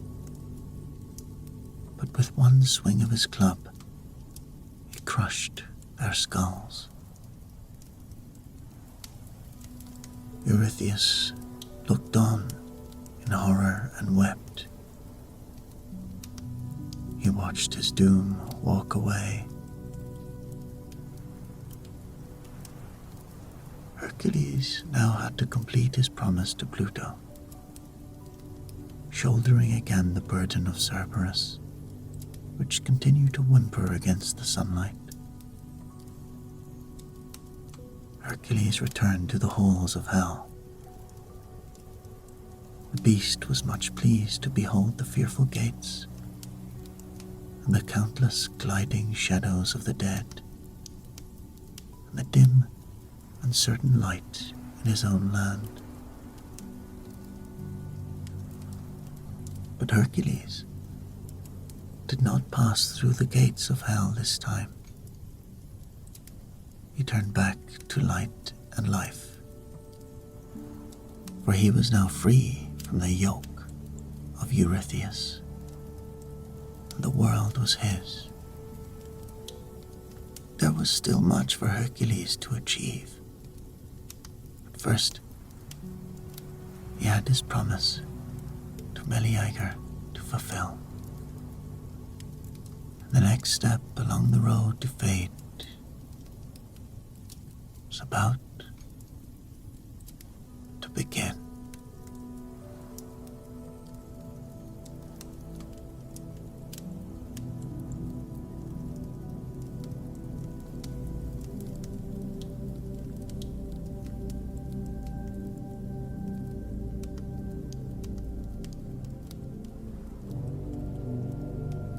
Demeter was one of the more gentle goddesses who inhabited Mount Olympus. Not for her were the jealous rages of Hera, the whip-like chastity of Artemis, or the burning passions of Aphrodite. Demeter was the goddess of agriculture and of marriage. Her hair was the color of wheat at harvest time, and her eyes were a pastel blue. She delighted in bright colors, often wearing brilliant ribbons and carrying a golden torch. Only once did she really lose her temper. This was when she discovered that the beautiful trees in a grove that was sacred to her were being cut down by a foolhardy young man called Eryxithon.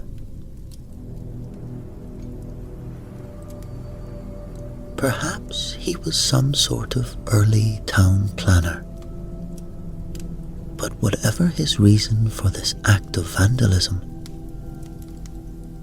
Demeter appeared to him disguised as a mortal and asked him if he would be so kind as to stop. His answer was short and unfriendly. Then Demeter assumed her own form and punished him in a way that was truly horrible. She condemned him to remain hungry forever, no matter how much he ate. From that moment on, he seldom stopped.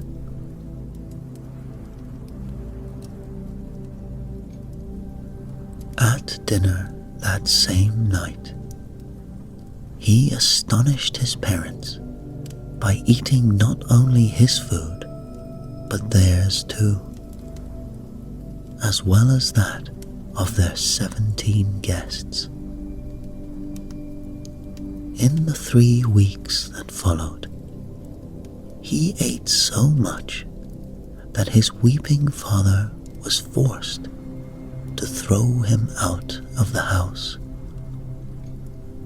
No longer, of course, being able to afford his keep.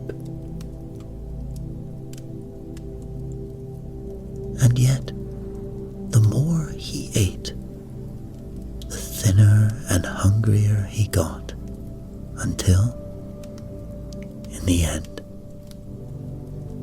he became a beggar. shuffling pathetically along in rags, still stuffing himself with the filth he found in the streets. This, then, was the full extent of Demeter's anger. But most people would agree that Erysichthon only got what he deserved, for the unnecessary destruction of a tree is a terrible crime. Demeter had a daughter called Kore. Later on, her name was to be changed to Persephone. Now Demeter loved her more than anything in the world. Unfortunately, another of the gods also loved the girl, although in a very different way. This was Hades, the shadowy lord of the underworld, the god of death. Hades had spent virtually his whole life underground, and his skin was pale and cold. No light shone in his eyes that had seldom seen the sun. And yet, he had seen an image of Kore, magically reflected in an ebony pool, and he had lost his heart to her. It is said so great was his love that he took a very rare leave of absence from the underworld, traveling to Olympus. And there he came before Zeus, and he demanded that Zeus give Kore to him as his wife. Now this demand somewhat embarrassed the king of the gods, for although he did not want to offend Hades, who was his brother, Zeus could not let him have what he wanted. For Kore, you see, was his very own daughter. You see, Zeus had fallen in love with Demeter some years before, and Kore had been the result. If he were to send the girl to the underworld, then Demeter would never forgive him. And moreover, it would be hardly fair to condemn his own daughter to such a gloomy place. For the kingdom of Hades was such a dull and dismal land. But on the other hand, what was he to say to Hades? Zeus turned to him, and all he said was, "I'll think about it." And of course, Zeus promptly forgot all about it.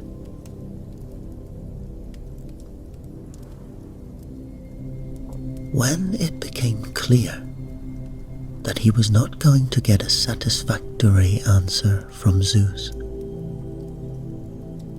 Hades decided to take things into his own hands. Well, he did not say I could have the girl. he reasoned to himself. But nor did he say that I could not. And surely, if something is not forbidden, then it must be allowed.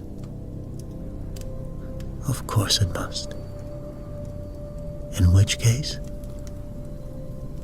Kore shall become Persephone.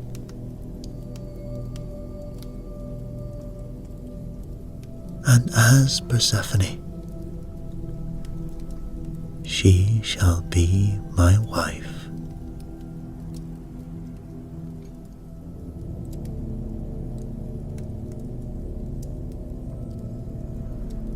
And so it was that 2 days later, Kore found herself kidnapped by the grim god of death. She was living in Sicily at the time and was out in the fields with some of her friends collecting wild flowers for a feast that same evening. Noticing a particularly bright narcissus, she leant down to pick it up. But suddenly, the ground trembled, and as the blood drained from her face, and her friends screamed, dropping their baskets and scattering in all directions, a great chasm appeared in front of her, yawning like a great black mouth.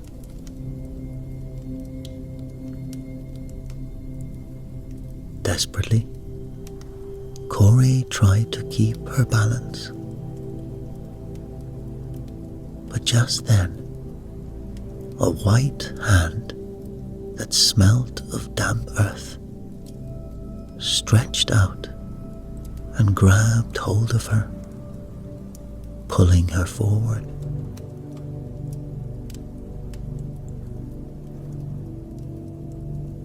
With a hopeless cry, she tumbled forward, disappearing into the chasm.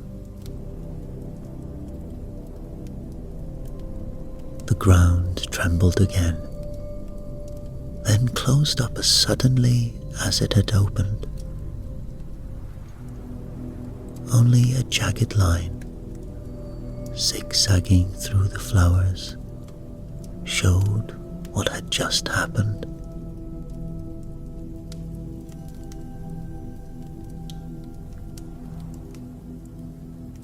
Now, when Demeter discovered that Kore was missing, her grief was overwhelming. Almost overnight, she changed. No longer did she wear ribbons and bright colors. No more was her laughter heard in the fields. Covering herself with a dark veil, she flew round the world on a search that is said to have taken her 9 days and 9 nights. Not once did she stop for food or for drink, not even for rest. Her only thought was for her daughter. She visited Sicily, Hermione, Pisa. Nobody had seen the girl, nor was there any sign that she had ever been there.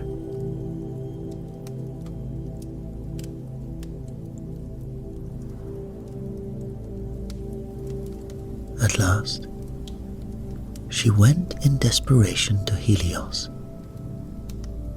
the god who every day followed the sun, riding across the heavens in a golden chariot, drawn by 4 white horses. For you see, nothing ever escaped the eye of Helios. Soaring in an arc high above the world, he could see everything. But what he had to tell Demeter chilled her very heart. You must forget Kore, he said. Kore exists no longer. Look, if you will, for Persephone,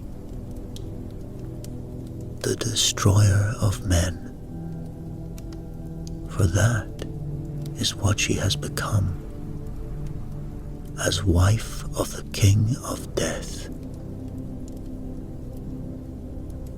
Yes, Hades has stolen her from you. Never again will you see her. Where she is now, deep in the shadows of the underworld, she is lost. Lost even from the sight of Helios.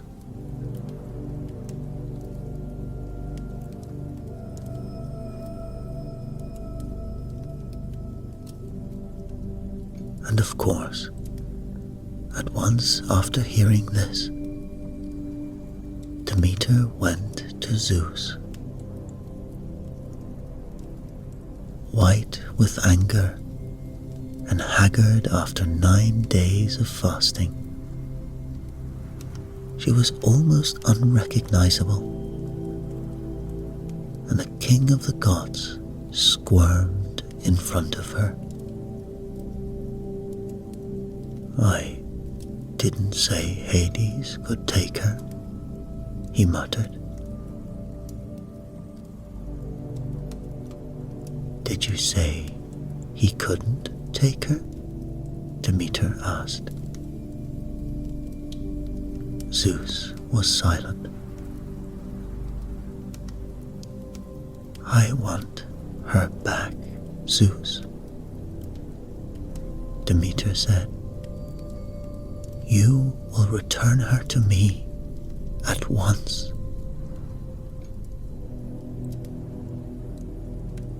I can't.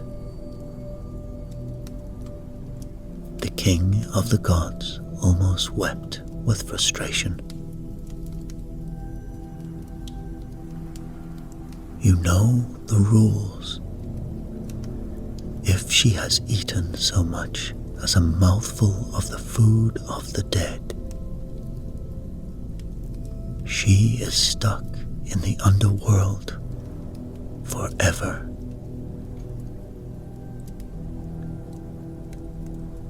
She won't have eaten, Demeter said. She can't have eaten.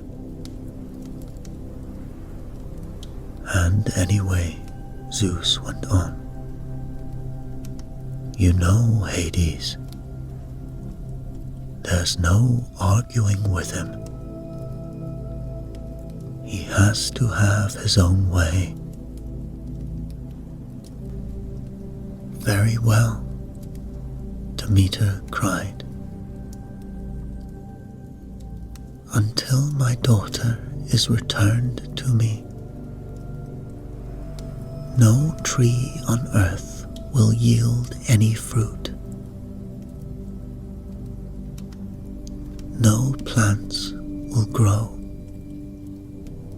The soil will remain barren. The animals will starve. Such is the curse of an unhappy mother. Bring her back, Zeus.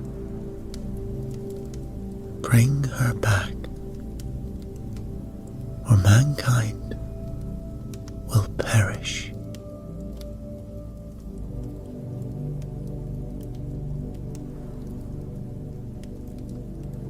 So began a year of unrelenting famine. The crops withered, and even the grass turned brown and rotted. As Demeter had promised, the animals, unable to find any fodder, died by the hundred, their bloated carcasses dotting the arid landscape.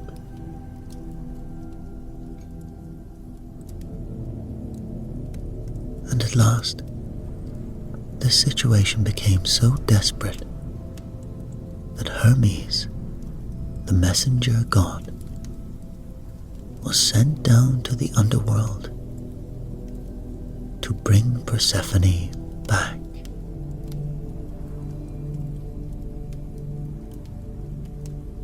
Never, Hades exclaimed.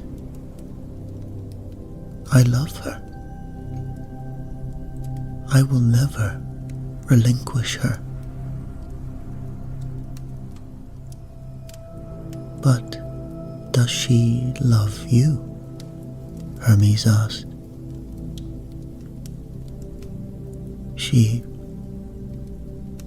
She will learn to, in time, Hades explained. But there is no time, Hermes said. Her mother, Demeter, is destroying the world in her grief. If you do not release Persephone, mankind will come to an end.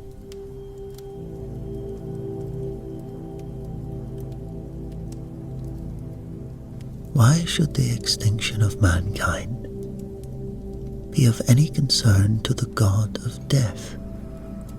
Hades asked.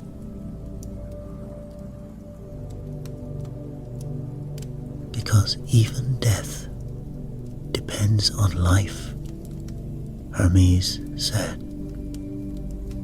Nothing can continue without it.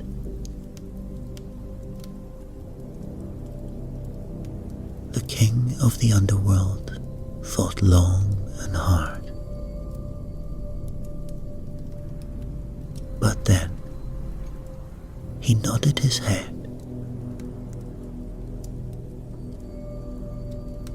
Yes, you speak the truth, he said. Very well then. It seems I am defeated. My wife, my Persephone, she must go. And with that, he turned his head, bringing his hand up to cover his eyes.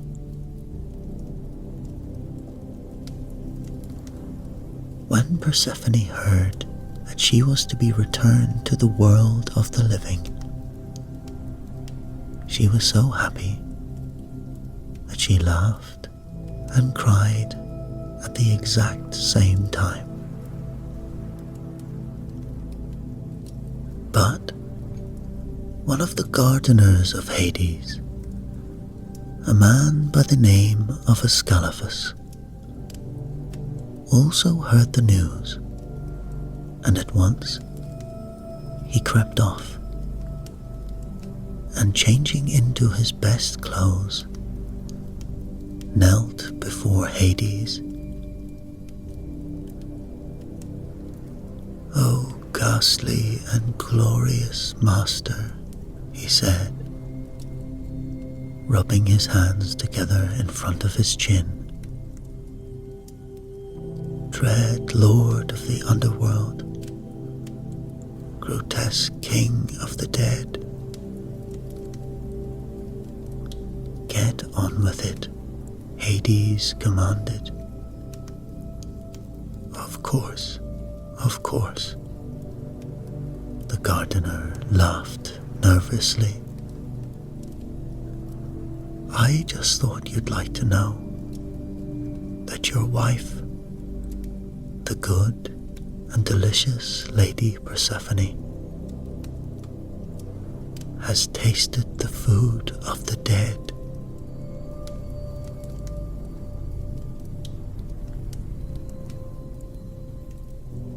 That's impossible, Hades said.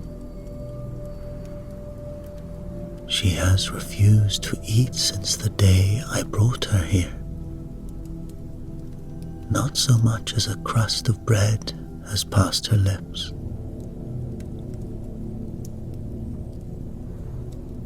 I'm sure, the gardener said. But something less than a crust of bread has, noble king. For you see, with my own eyes, I saw her eat 7 pomegranate seeds. Yes, in the garden, I saw her.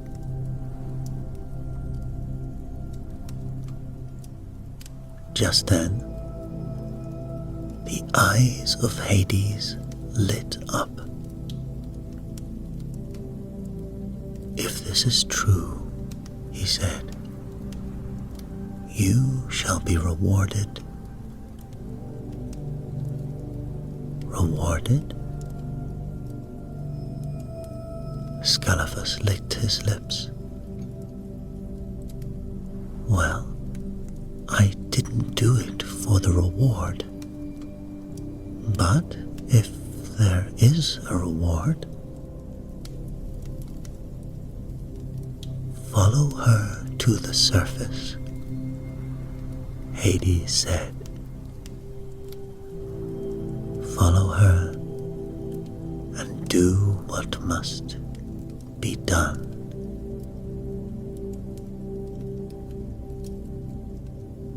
And so, when Hermes took Persephone with him in his chariot, Ascalaphus rode on the back, unseen by either of them, dreaming of his new career, for he had never liked gardening very much. Perhaps he would be a secretary to Hades, or perhaps palace librarian, or even, who could say, maybe even the next prince of hell. And no sooner had Demeter received her daughter in a joyful embrace than Ascalaphus stepped forward with a crooked smile. Persephone has eaten the food of the dead, he cried out. She must return with me to the underworld.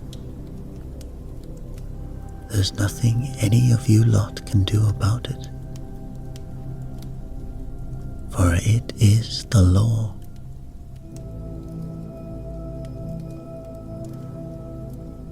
Is this true? Demeter asked.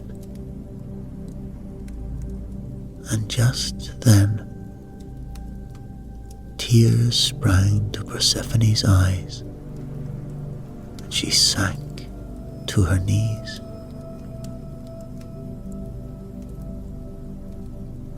Yes, Mother, she whispered.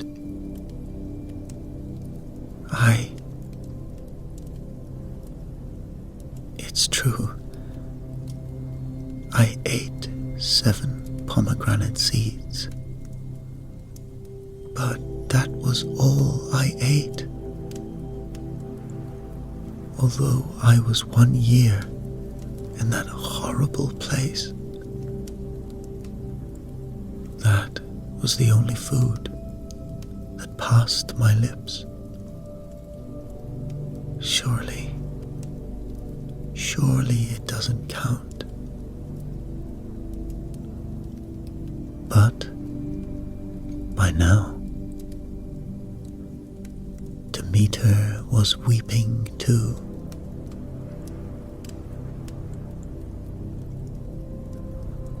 "You have eaten the food of the dead," she said. "Though mankind will die when they take you from me, there is nothing I can do."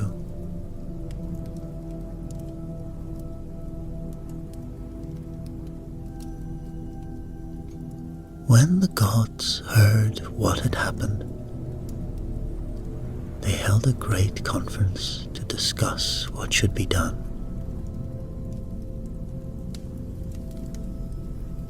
On the one hand, nobody wanted the world to end,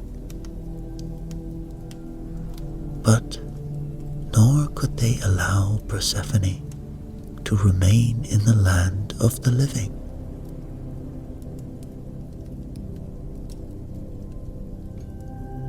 At last, a compromise was reached, and both Persephone and Demeter were called before the throne of Zeus.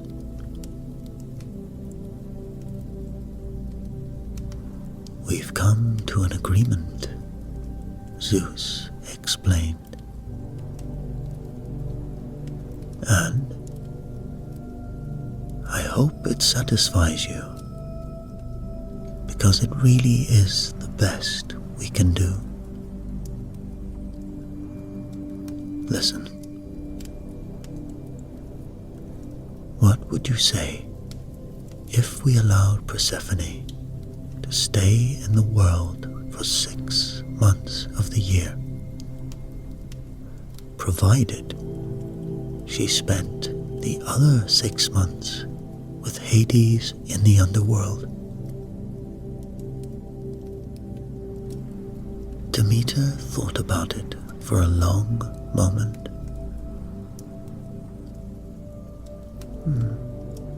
"Make it 9 months with me and 3 months with Hades, and then I will agree," she said.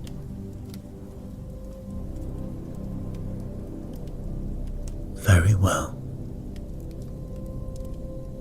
You've got a deal."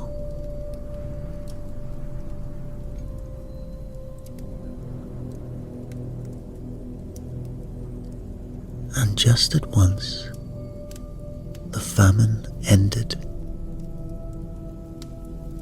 9 months later, Persephone went back to begin her spell in the underworld. And although she was never a truly loving wife to Hades, she was never unkind to him.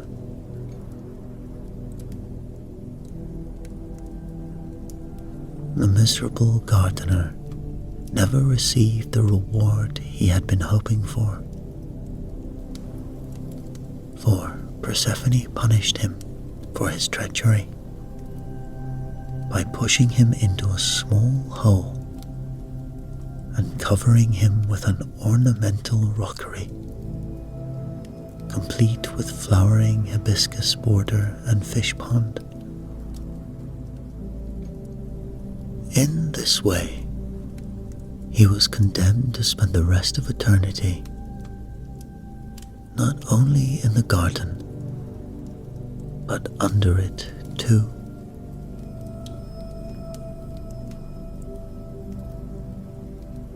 This myth explains why it is that for 3 months every year, The cold season comes, and it looks as though the world has gone into mourning.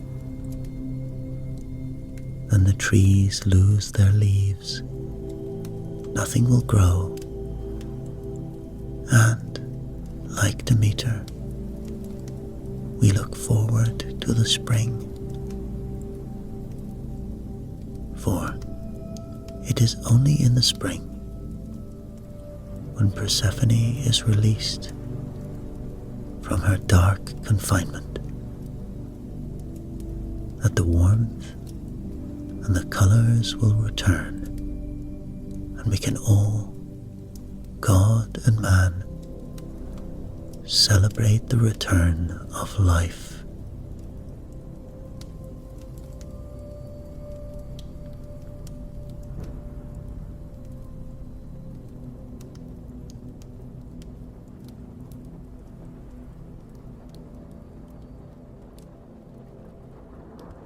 There was once a fool.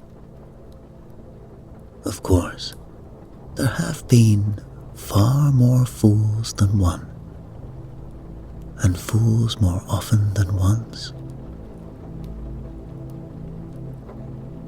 But this particular fool was a king, so his foolishness mattered. Now he lived in Greece, at the foot of Mount Olympus, and his name was Midas. All Midas thought about was gold. All day, while the golden sun shone, he shut himself away in dark vaults, counting his gold. All night long, while the golden firelight glimmered, he shimmered over his accounting books, reading the words to himself. 12 bars of gold in my vaults, 20 plates of gold on my table, 10 rings of gold on my wife, 400 gold coins in my tax coffers.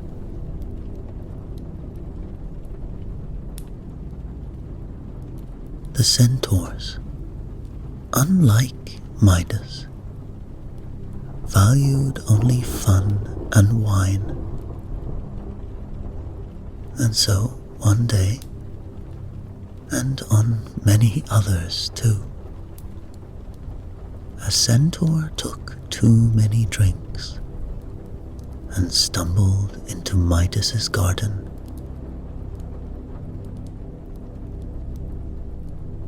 "I am lost," he told the king. Midas set the centaur on the right road for Olympus. "Such a friend, such kindness," exclaimed the centaur, joyfully kicking up his heels. "How can I thank you?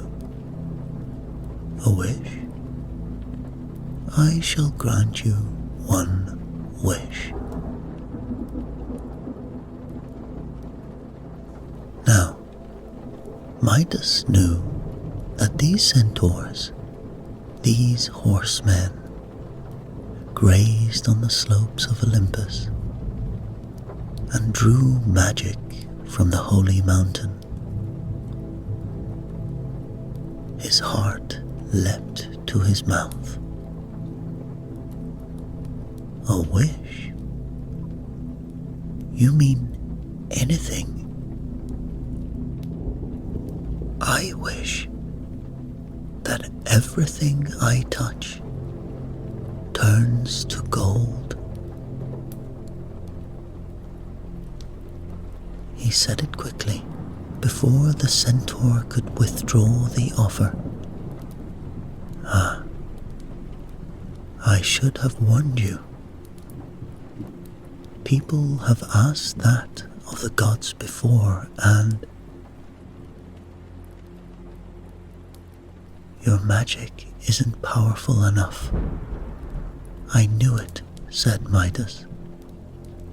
Oh, I can grant it, said the centaur, flicking flies with his long tail. But you'll be sorry. Midas smiled. No, I won't.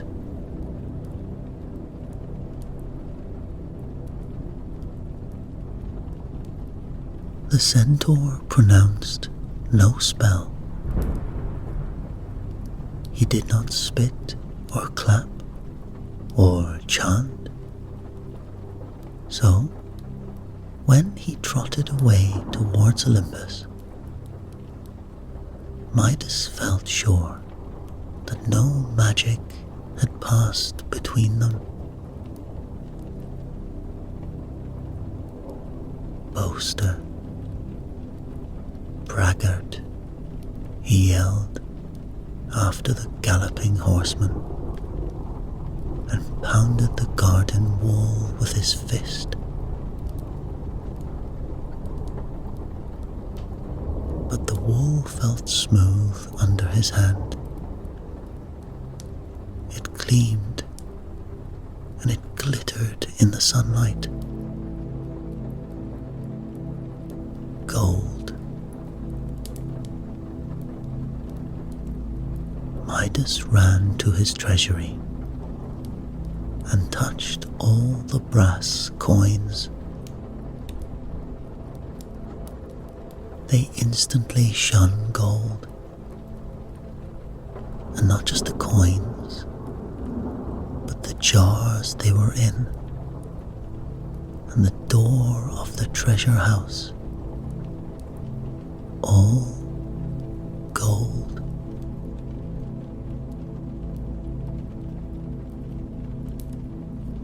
Midas ran through the palace, stroking and slapping every stool, bench, table, and urn.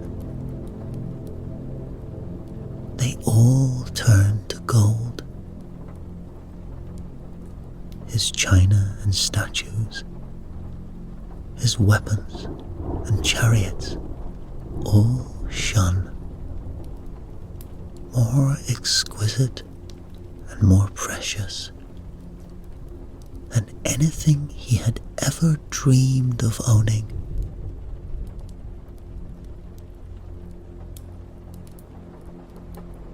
When we charge into battle, he told his horse, patting its fat rump, we shall dazzle our enemies, you and I.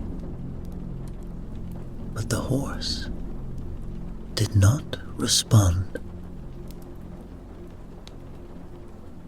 It stood quite silent and quite still between the traces of the chariot. A perfect gold statue of a horse.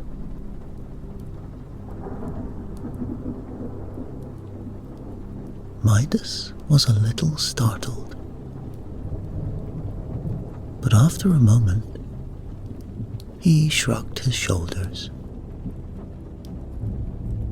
It made a fine statue for his new golden palace, and fresh horses can be bought by the dozen if a man has the gold to buy them.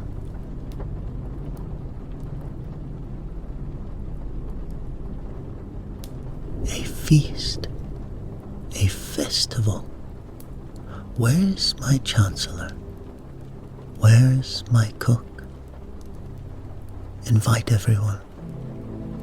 Spare no expense.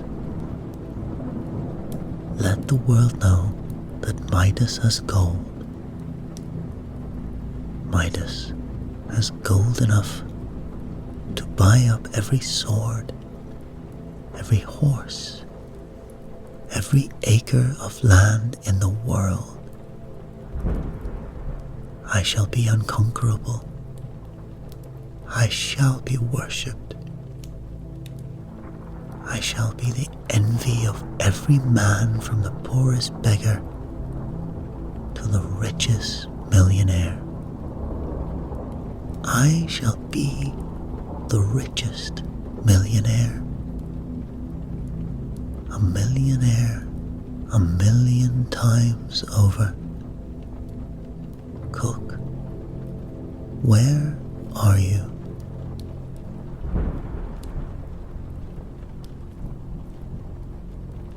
His cook rushed in, carrying with him the king's lunch. He could not help but stare round him at all the changes to the room. The gold ornaments, the golden furniture.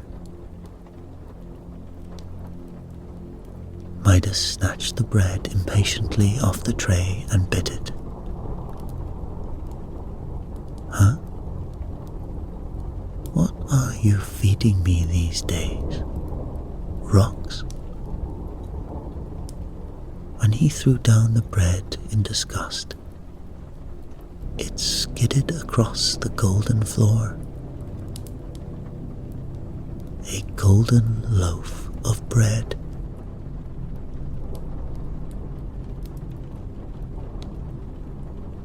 Food too, then. Midas took a drink to steady his nerves. At least, he tried to take a drink. But the wine, as it touched his lip, turned to gold, to solid, metallic, unyielding gold. Midas stared. The cook stared. Don't just stand there. Fetch me something I can eat.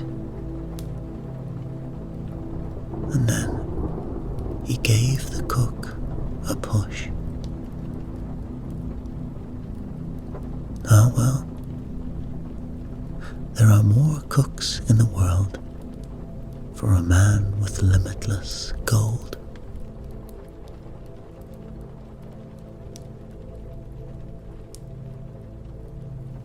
Midas sat down on the ground beside the golden statue of his cook. His clothes, one by one, in touching his skin, had been turning to gold around him,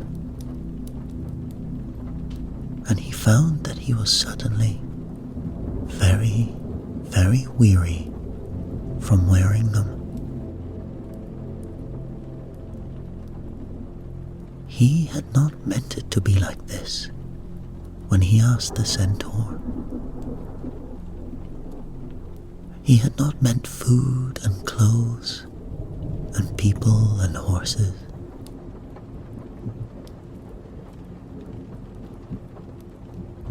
Midas began to wonder, how long does it take for a man to starve to death? But just then, his queen came in, and ahead of her, their little daughter. Midas tried to warn her. He tried to stop the girl running to him with outstretched arms. But the child was too young to understand. Her little fingers closed round Midas's hand and stiffened and grew cold and could not be prized open again. her face and features too, hardened and set, and the eyes were plain gold orbs in their golden sockets, the golden mouth frozen, forever half open to speak.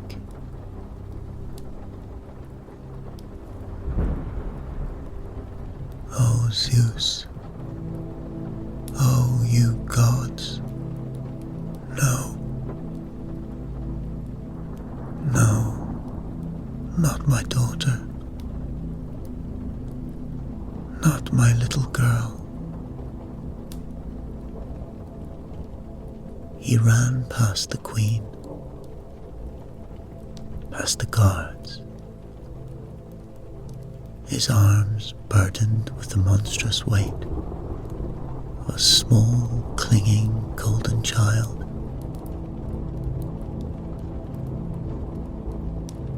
He ran out of his golden palace and its golden gardens. The flowerheads jangled as he brushed by them. He ran across golden grass to a forest and blighted it with a golden canker.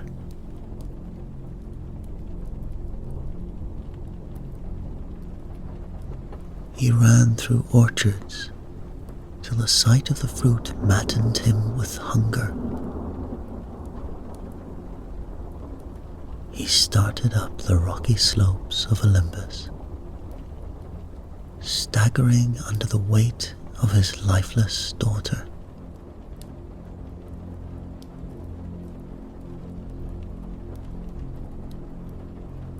How long does it take for a man to die of loneliness or a broken heart?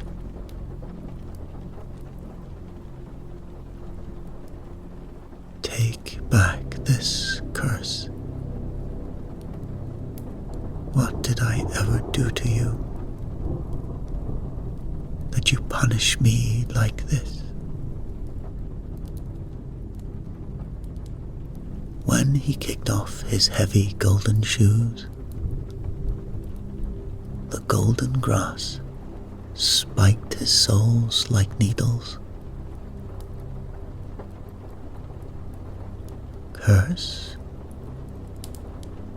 No. I thought I granted you a wish, said a familiar voice. The centaur trotted out of a nearby cave.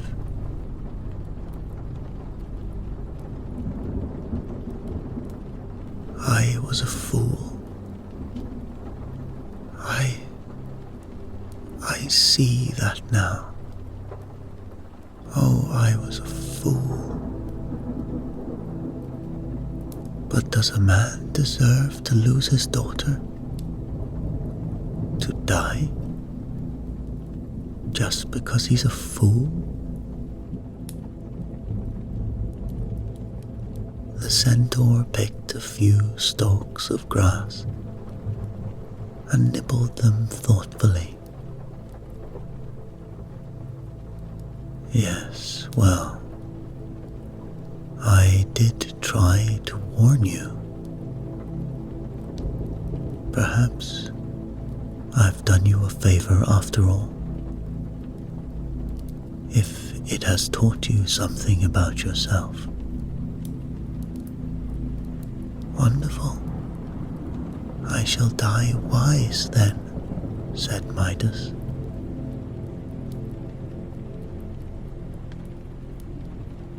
The centaur blew through his lips.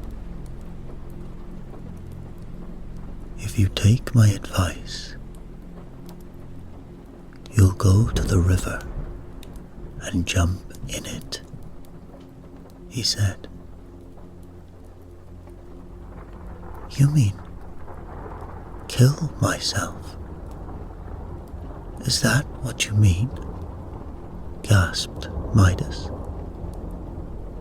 No, no, you fool, said the centaur. Wash yourself.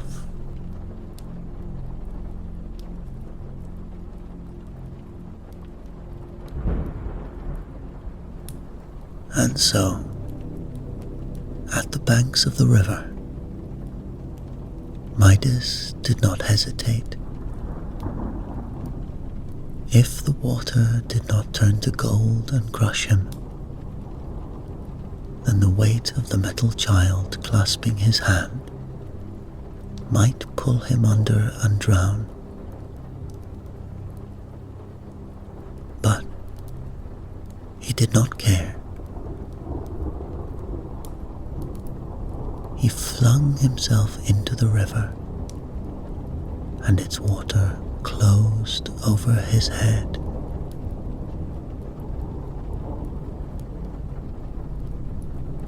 As he surfaced, his daughter surfaced beside him,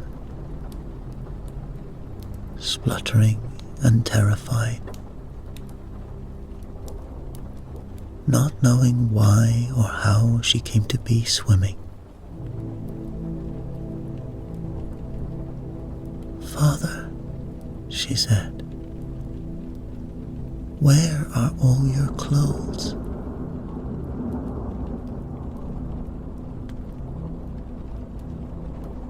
Together, they carried buckets of water back to the palace and flung it over the cook and horse, over stool and table and all the coins. The colour of gold was loathsome to Midas, and he was not content until he had undone all the alchemy of his magic golden touch.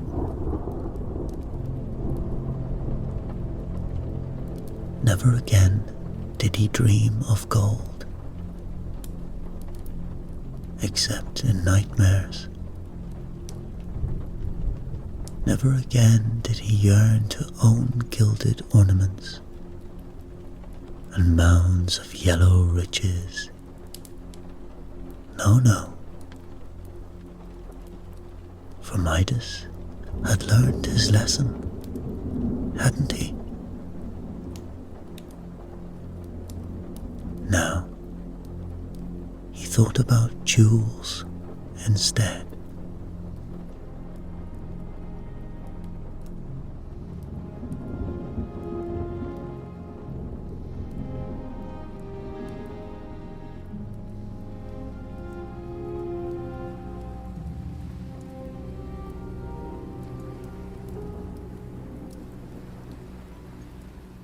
There was, at a place called Anthedon, opposite Euboea, a secluded beach where the white sand formed a perfect crescent between the meadows and the sea.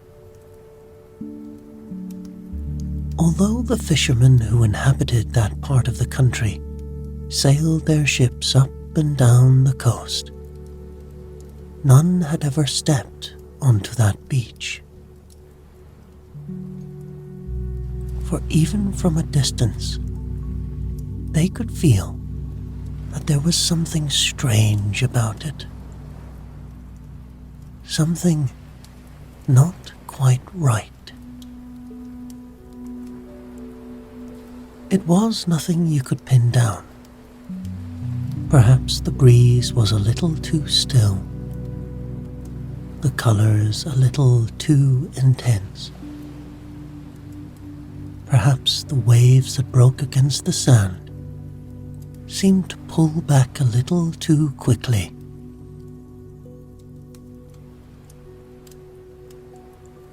It was certainly true that the animals, who can sense things no man ever can, avoided the place.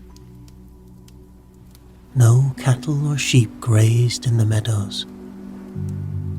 Even the bees passed over the flowers. At the end of the day, there was nothing you could put your finger on.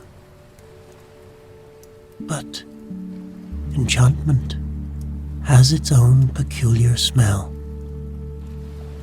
and the beach at Anthedon stank of it.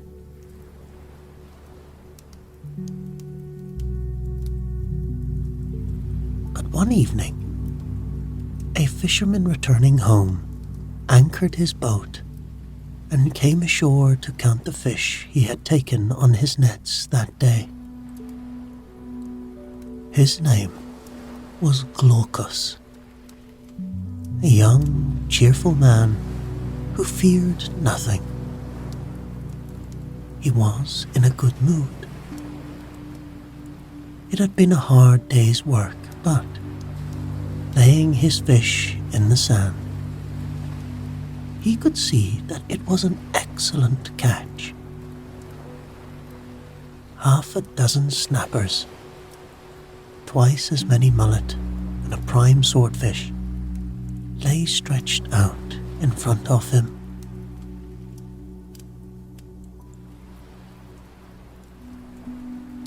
A movement caught his eye. Was it his imagination? Or had the tail of the swordfish twitched? He blinked, then shook his head. The fish had been out of the water for an hour. It was impossible. It twitched again. Then couple of mullet flipped over. He looked more closely at his catch. All the fish had miraculously returned to life. Even as he sat there, with a reed that he had plucked from the beach clasped between his teeth, the fish began to wriggle back to the sea.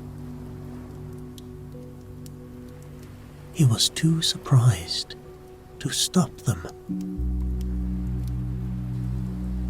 Often he had been told that Anthedon was enchanted.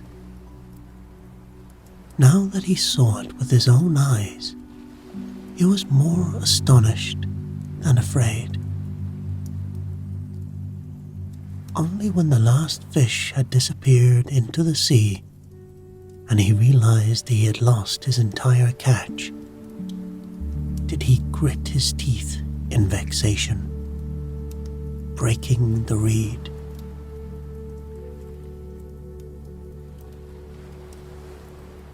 Sap squirted into his mouth. He felt it on his tongue, tasting of honey.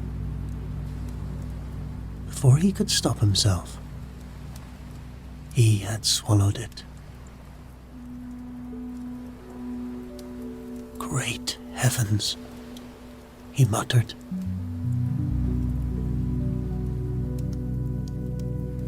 His heart began to beat faster and faster.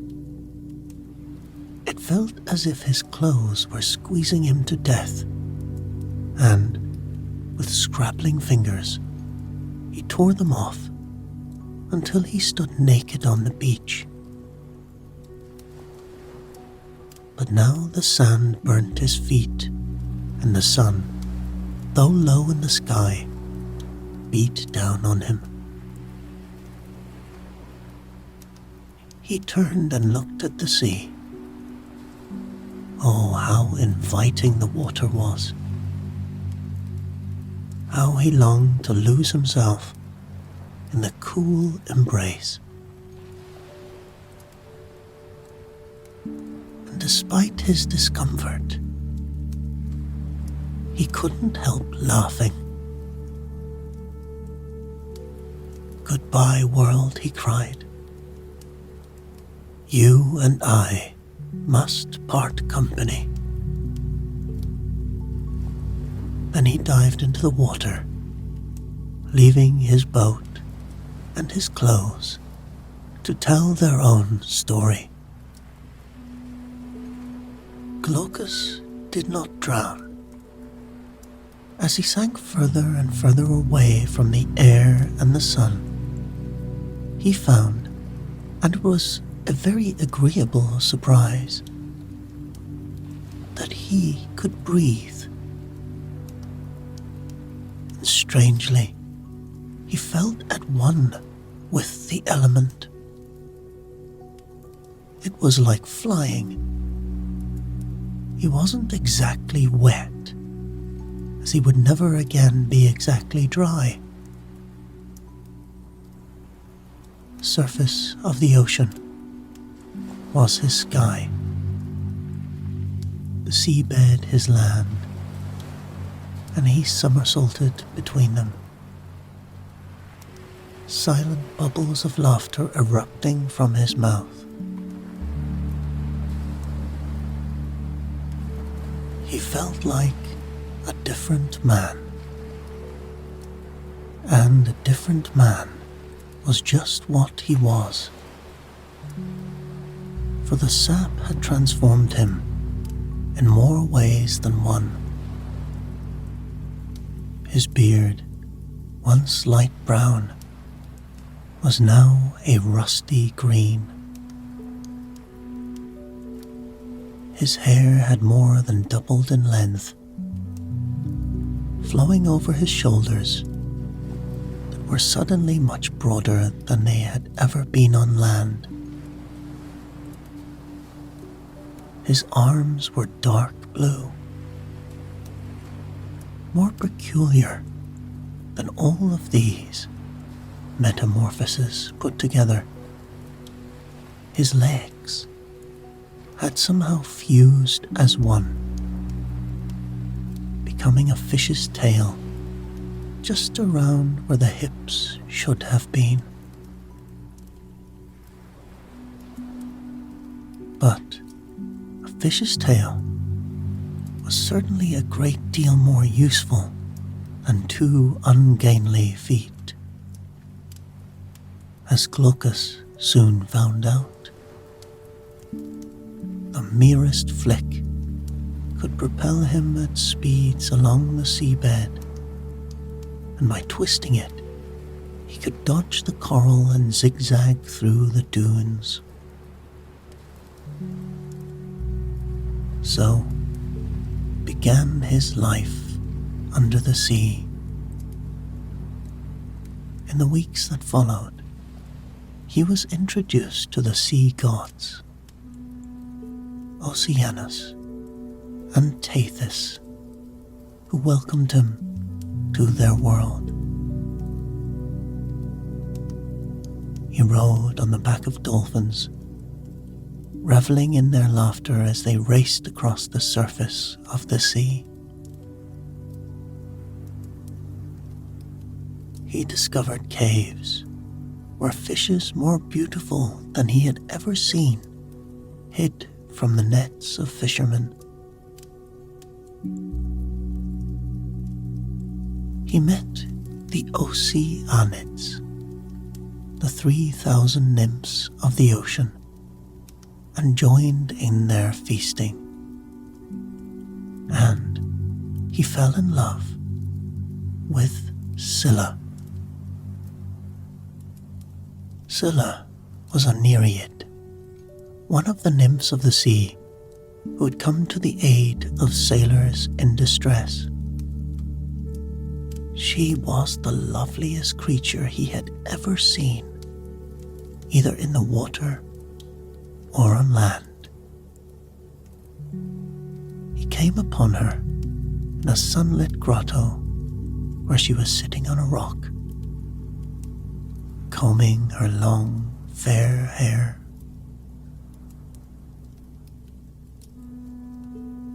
Although her shape was that of a human, she was no larger than a young girl.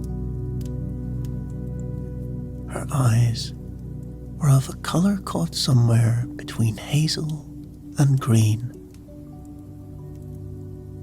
Her lips were full, her whole body lithe and graceful.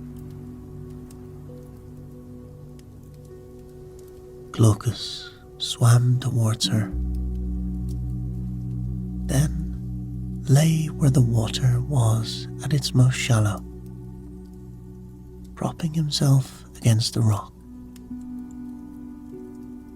She saw him. He smiled. She screamed and dropped her comb. What monster are you? She cried. Monster? Glaucus scratched his head. I'm no monster, lady. My name is Glaucus. Don't let these blue arms of mine and all the rest of it put you off. Once, I was a mortal, a fisherman. Now I'm sort of a merman, and the sea is my home. The gods themselves have made me welcome, and may the gods bless them for it. Now, the thing is, I couldn't help noticing you sitting here. And the thing is, well, I was wondering, you see, if Glaucus had gone very red, but even as he spoke, Scylla had turned her back on him and run off into the forest.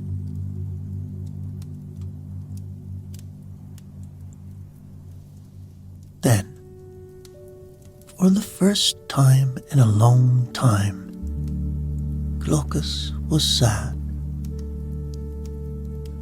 He could not understand why Scylla should have rejected him so cruelly, even if his advances had been somewhat inept. What he did not know was that Scylla, rejoicing rather too much in her own beauty, rejected everybody.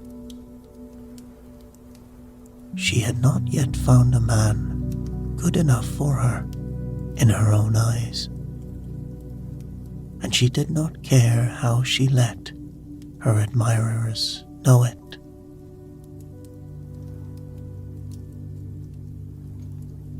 But Glaucus was not to be put off so easily.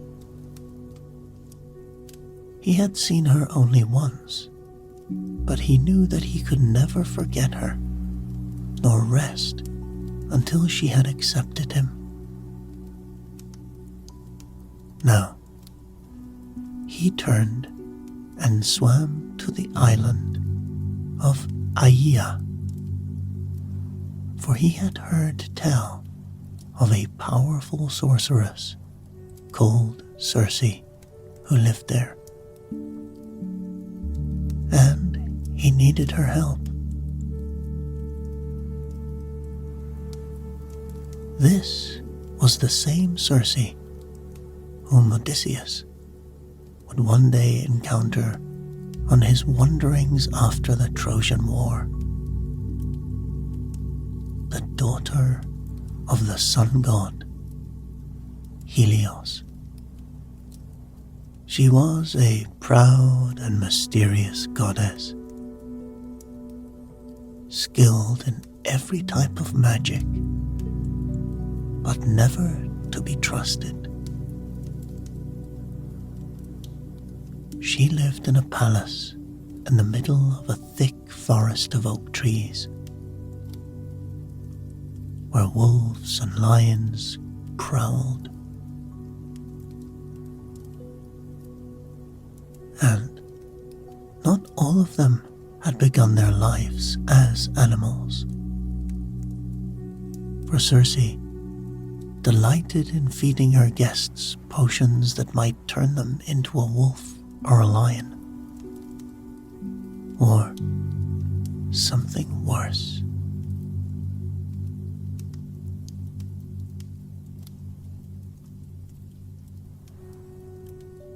Glaucus came to her as she sat on the shore of her island,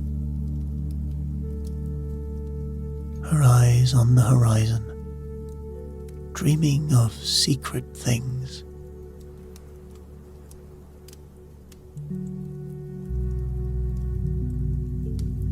"Great Circe," he cried, "I am only a humble man. Well, not exactly a man, as you can see, but humble all the same. I come to you for help. I know you're busy, but this won't take long. That is, if you agree to help me."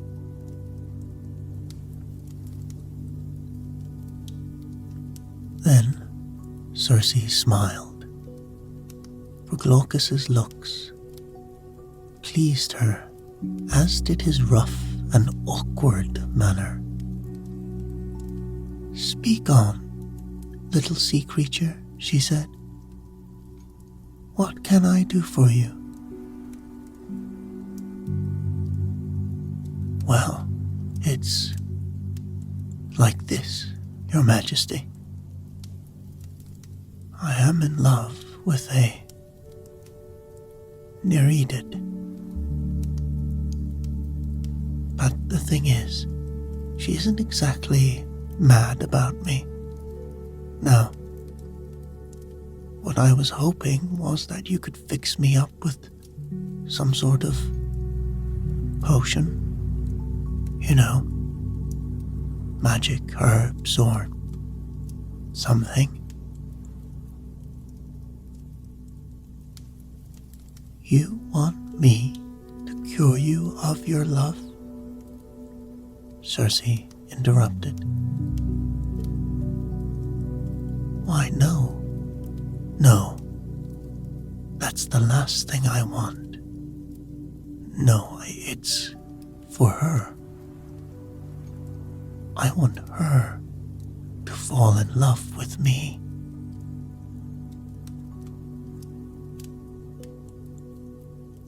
Circe looked at Glaucus thoughtfully. "If, as you say, this Nereid has rejected you," she said, "then perhaps you should forget her. Would it not be more sensible to search for a woman who loves you as much as you might learn to love her? Someone like myself, for example. I may be a goddess, but I live alone on this island. There is much I could offer you if you were to..." "Oh no," Glaucus burst in. "Begging your pardon, Your Highness, but that wouldn't do at all. I mean, no offense, but really..." "You should forget this Nereid of yours," Circe snapped. "I can't," Glaucus replied. "Leaves will grow in the sea, and seaweed on the mountaintops before my feelings for Scylla change."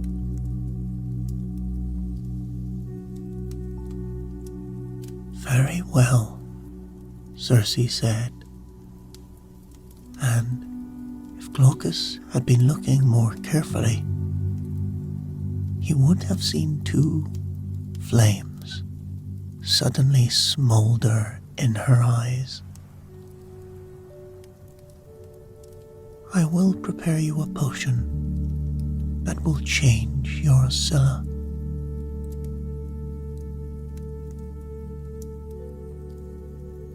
"You will?" Glaucus exclaimed in delight. "Oh yes, it will change her. Wait for me here." And with these enigmatic words, Circe swept away, disappearing into the darkness of the forest.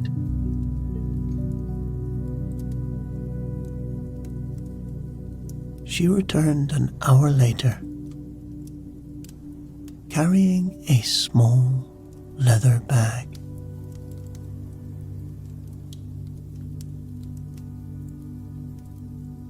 "Take the contents of this pouch," she said,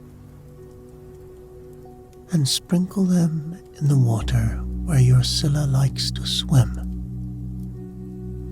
Inside, there are certain roots over which I have chanted magic spells. Sprinkle them in the water and leave the place at once. I think the results will impress you."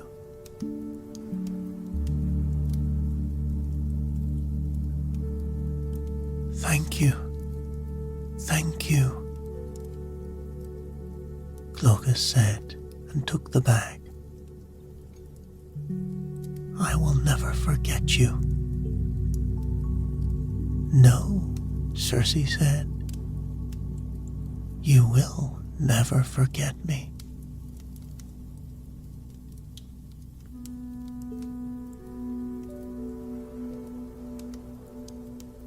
Now, every day Scylla liked to swim in a pool at Rhegium, which lies near the steep rocks of Zancli. When the sun was at its hottest, she would dive into the crystal waters of the pool and stretch herself out on the beach to dry.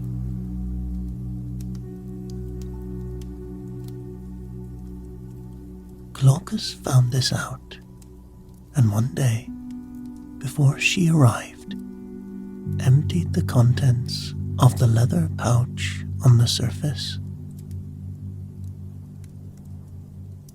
The roots that Circe had prepared were an ugly black, and as they struck the water, they hissed angrily. But not for a minute did he believe that they would do anything but win her love over to him.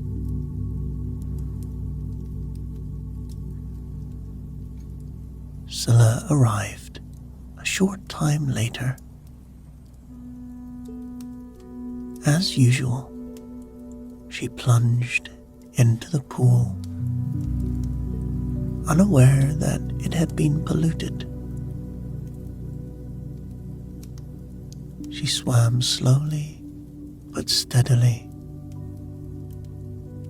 enjoying the cool of the water beneath the heat of the sun. Then, still dripping, she lay down on the beach and fell asleep.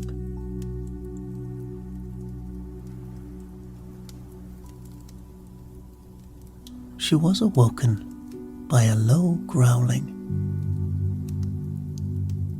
She half opened her eyes, then gasped in terror.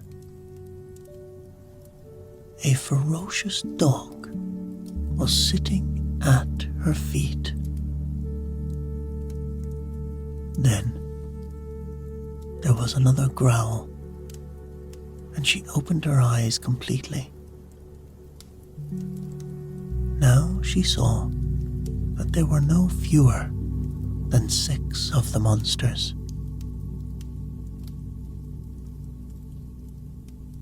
She was surrounded by them, and these were no ordinary dogs.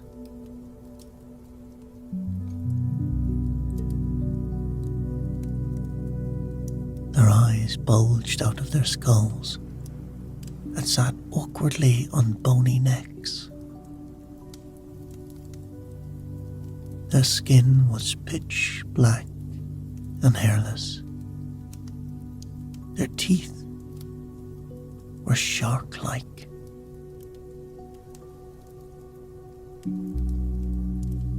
Shuddering, terrified, she moved her arms an inch at a time, reaching for the sand behind her. If she could just pull herself clear without disturbing them. She hooked her hand into the sand and dragged herself backwards. As one, the 6 dogs followed her.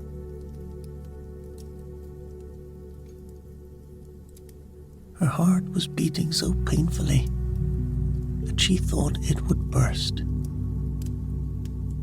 But again, as she tried to ease herself away, she moved another 6 inches.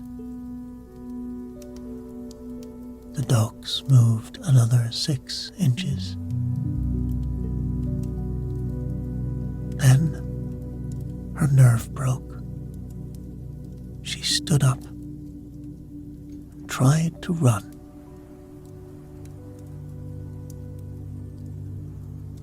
And then she realized, with horror, what had happened to her. She could not run from the dogs.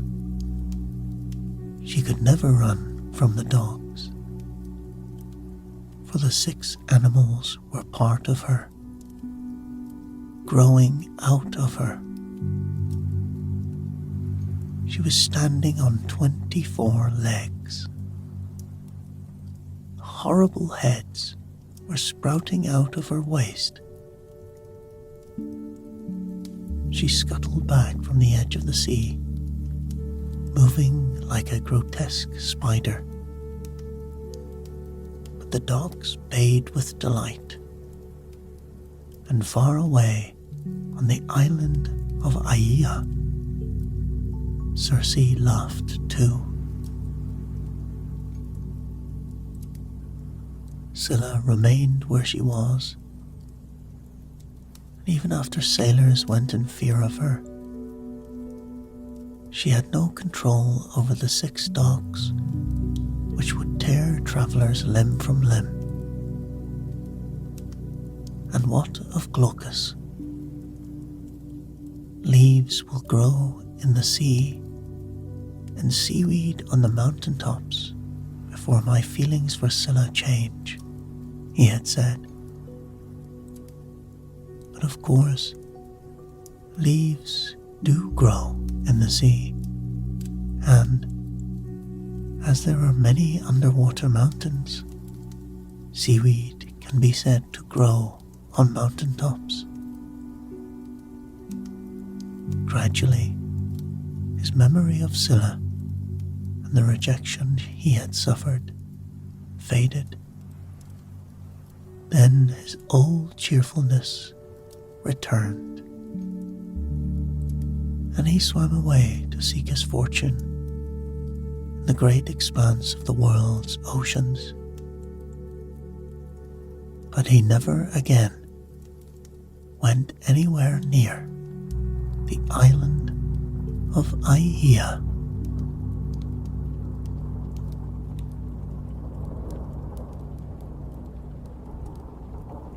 Zeus, the king of the Greek gods, argued frequently with his wife, Hera.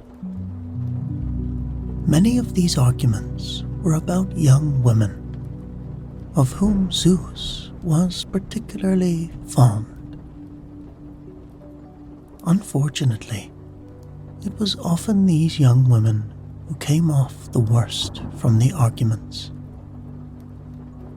Take the case of Io, for example. No sooner had Zeus fallen in love with her and he was forced to change her into a white cow to keep her out of Hera's sight.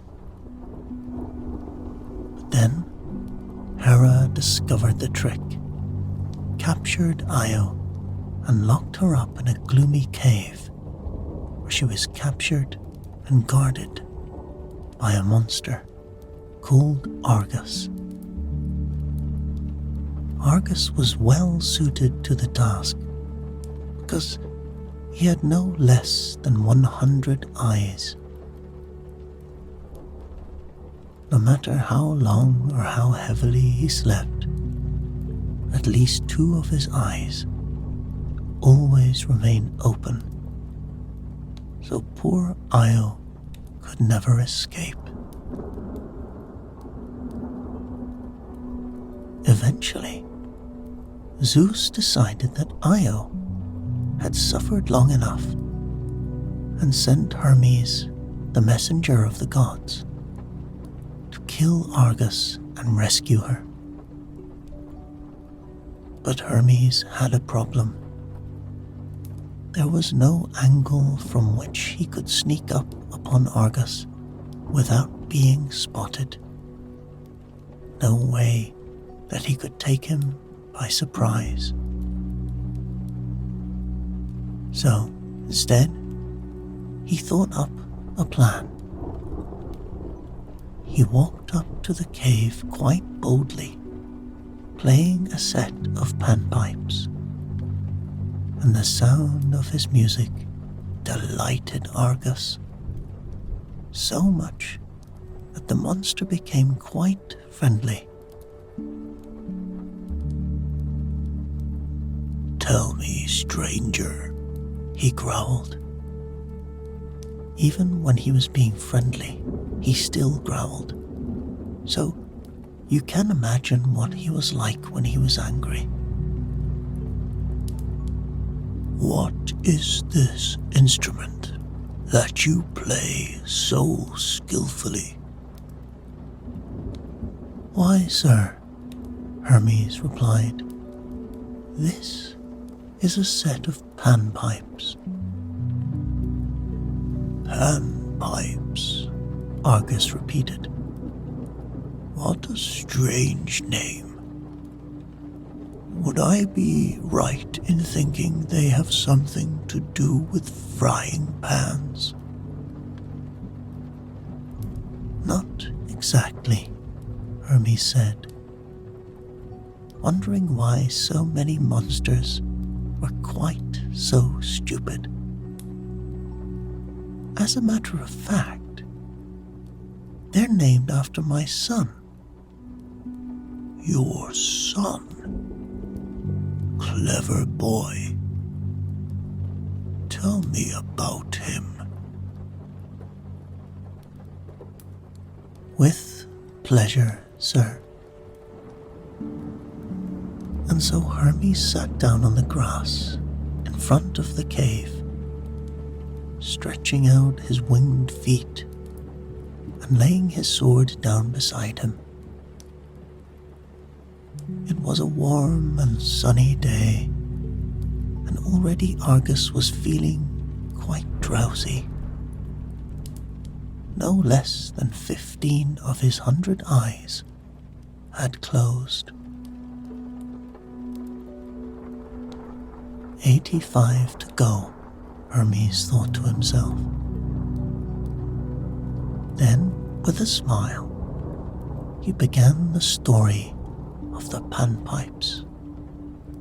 And this is how it went. Pan was the god of shepherds and of herds.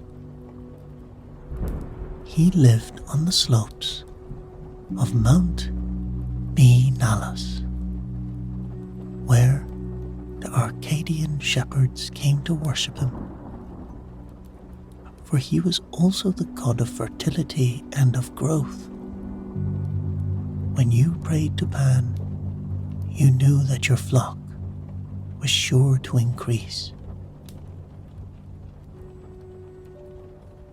He was a strange fellow to look at.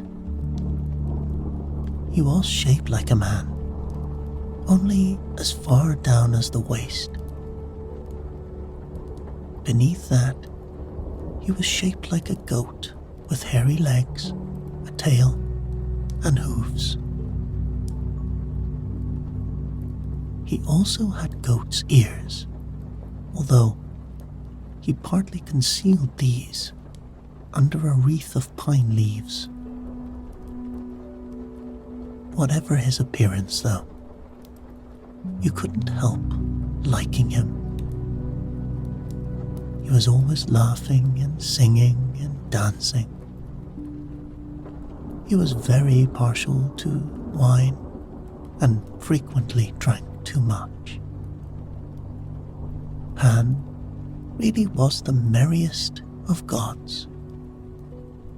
Only in the afternoon, when the sun was at its hottest, did he like to find a lonely and sheltered place where he could sleep in peace. To have woken him up at that time would have been a great mistake, for his voice was so loud that it could turn a man's hair white. And if he was in a really bad mood, he would send you nightmares that would keep you awake for weeks. Now, Argus was not enjoying the story very much. It had begun promisingly, but there had been altogether too much description. If only the stranger would use fewer adjectives, he thought, I might enjoy it a bit more. As it was, another 27 of his eyes closed in sleep.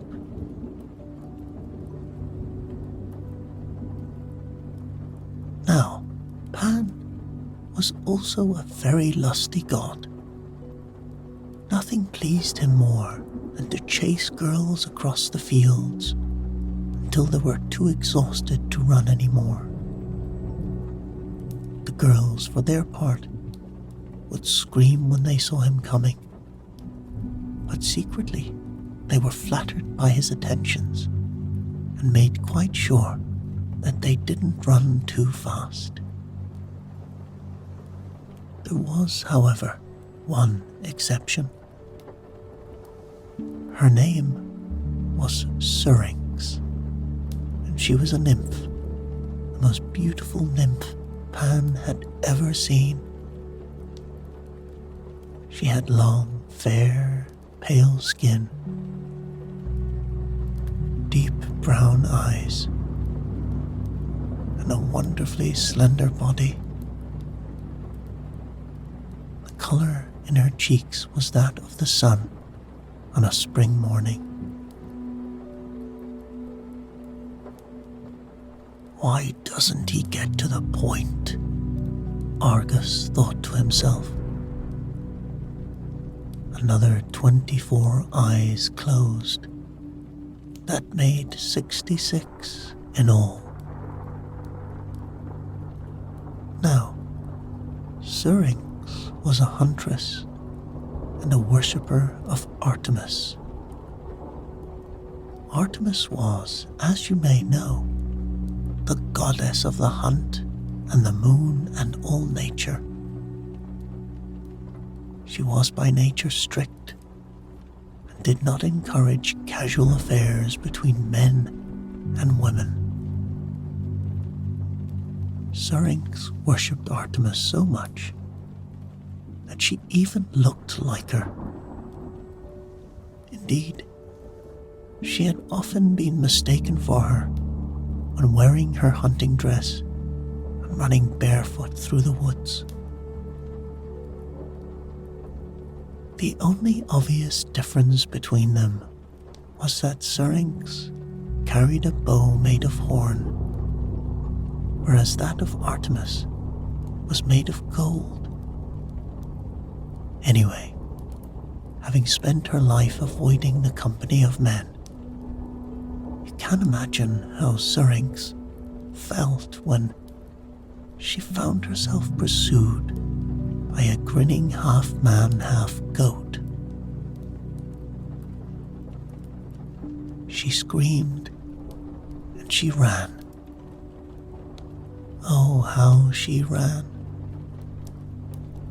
She didn't stop for 6 hours. How many animals had run from her in just the same way as she now ran from Pan, crashing through the undergrowth, sobbing with each breath. Pan wouldn't give up. All his other conquests were forgotten as he raced after the nymph. She was lovely.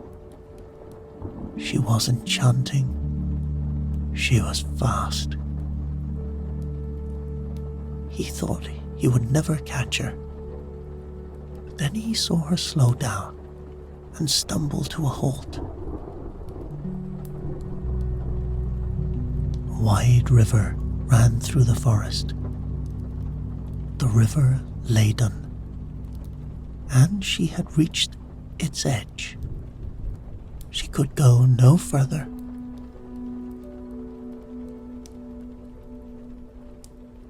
Pan laughed with excitement. He had her. The river was flowing too fast for her to be able to swim across. There was nowhere else to run. She was his. But Argus didn't care. 17 more eyes closed. Like so many monsters, he just didn't have time for stories. Syrinx, finding herself trapped, raised her arms and called out to the nymphs who inhabited the waters of the river to protect her. And her sisters heard her. Pan rushed forward, but he was too late. Just when he thought he had her in his arms, he found that she was gone, and all that remained was a handful of marsh reeds. He stood there beside the river singing to himself. Then, as he turned to leave, the wind blew through the reeds, making a strange, sad sound, almost like music. Hearing it, the smile returned to Pan's face, and he returned back. Syrinx, he exclaimed. You may have escaped me, but together we can still make music. And so, he leant down and cut reeds of different lengths and fastened them together with wax. This was how the first panpipe was made. Panpipes are still played to this very day.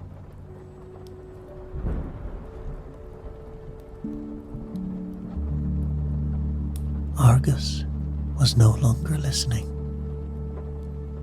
His last 2 eyes had closed. All 100 of them were shut. It was what Hermes had been waiting for. Gently, he lifted his sword, then brought it whistling through the air. The monster's head parted company with his shoulders, and his body rolled away. Then Hermes went into the cave, and although Io's troubles were far from over, At least she was delivered from her prison. Hera, when she saw what had happened to her servant, took his eyes and used them to decorate the feathers of her favorite bird. The next time you see a peacock spread its tail, look closely. You will have seen the 100 eyes of Argus.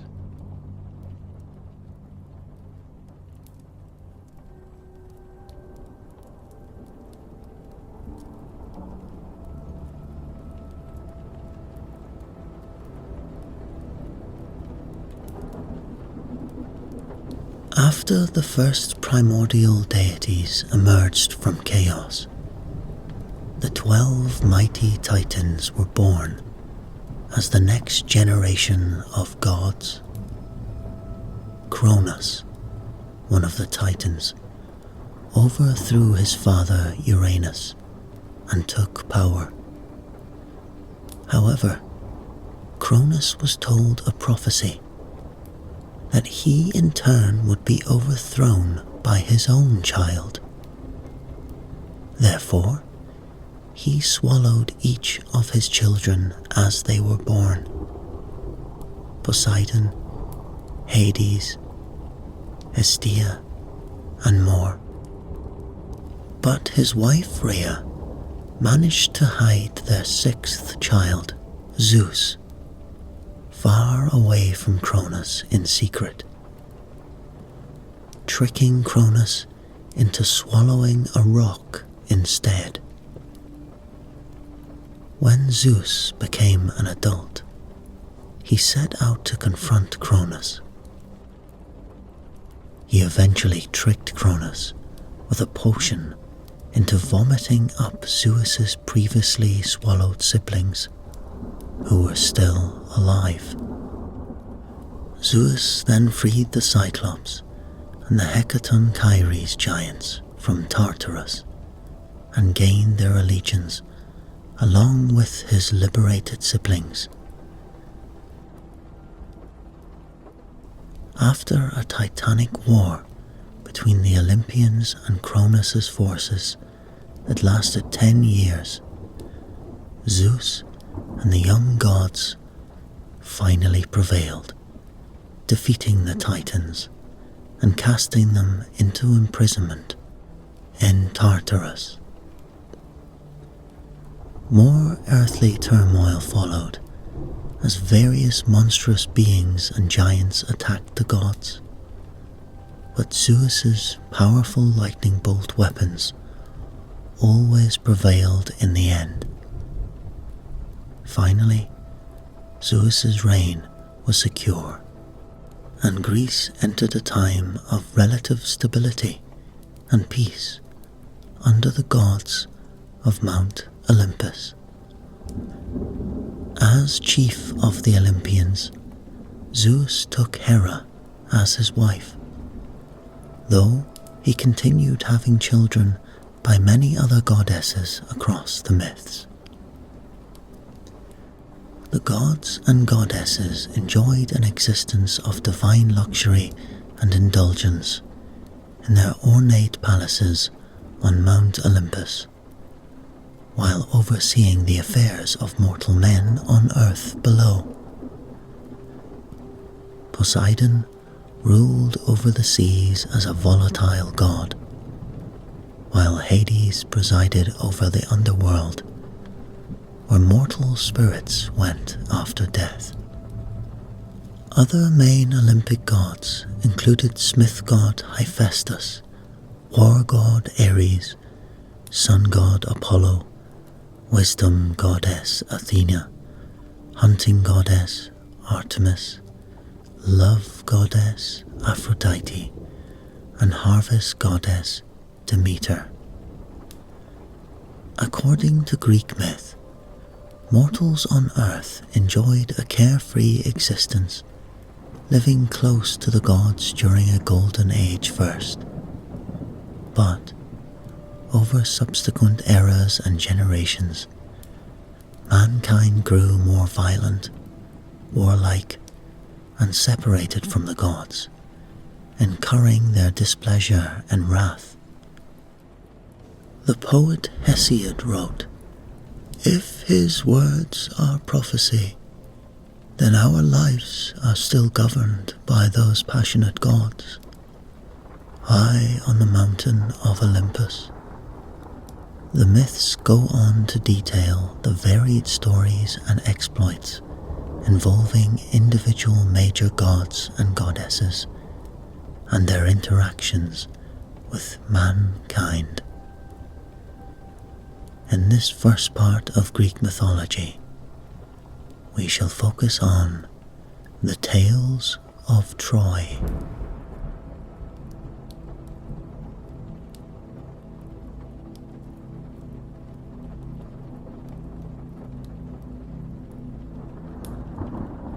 The city of Troy grew on the low hill on the plain near the entrance to the Hellespont, founded by Ilus, a descendant of Zeus, who marked out the boundaries of a city and settled there.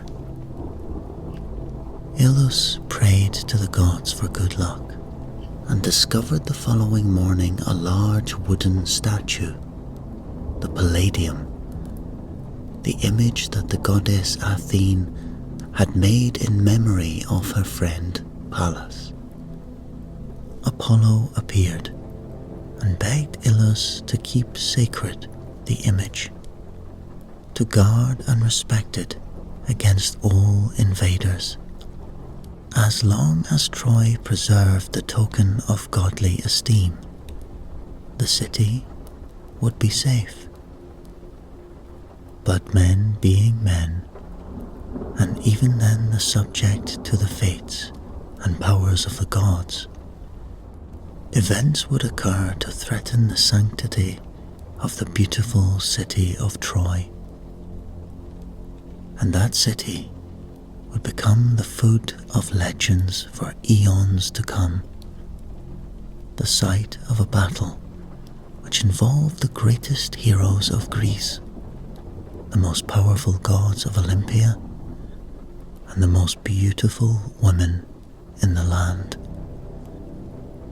The tales of Troy are the longest and most exciting of all the legends, and they begin with a beautiful woman and a handsome man, cast from his noble birth.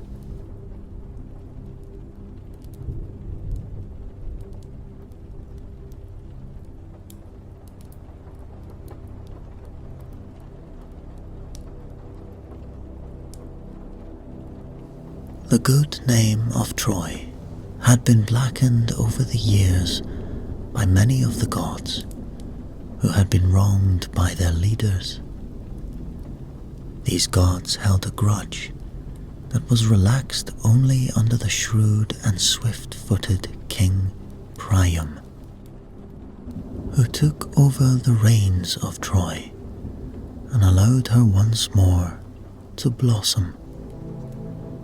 Now, Priam was a superstitious and careful monarch, never erring in order that his command of the lovely land might be released. And when his wise wife Hecuba dreamed that she had borne a firebrand, their youngest son was cast away, left to die on the heights of Mount Ida. This child was Paris, but he did not die.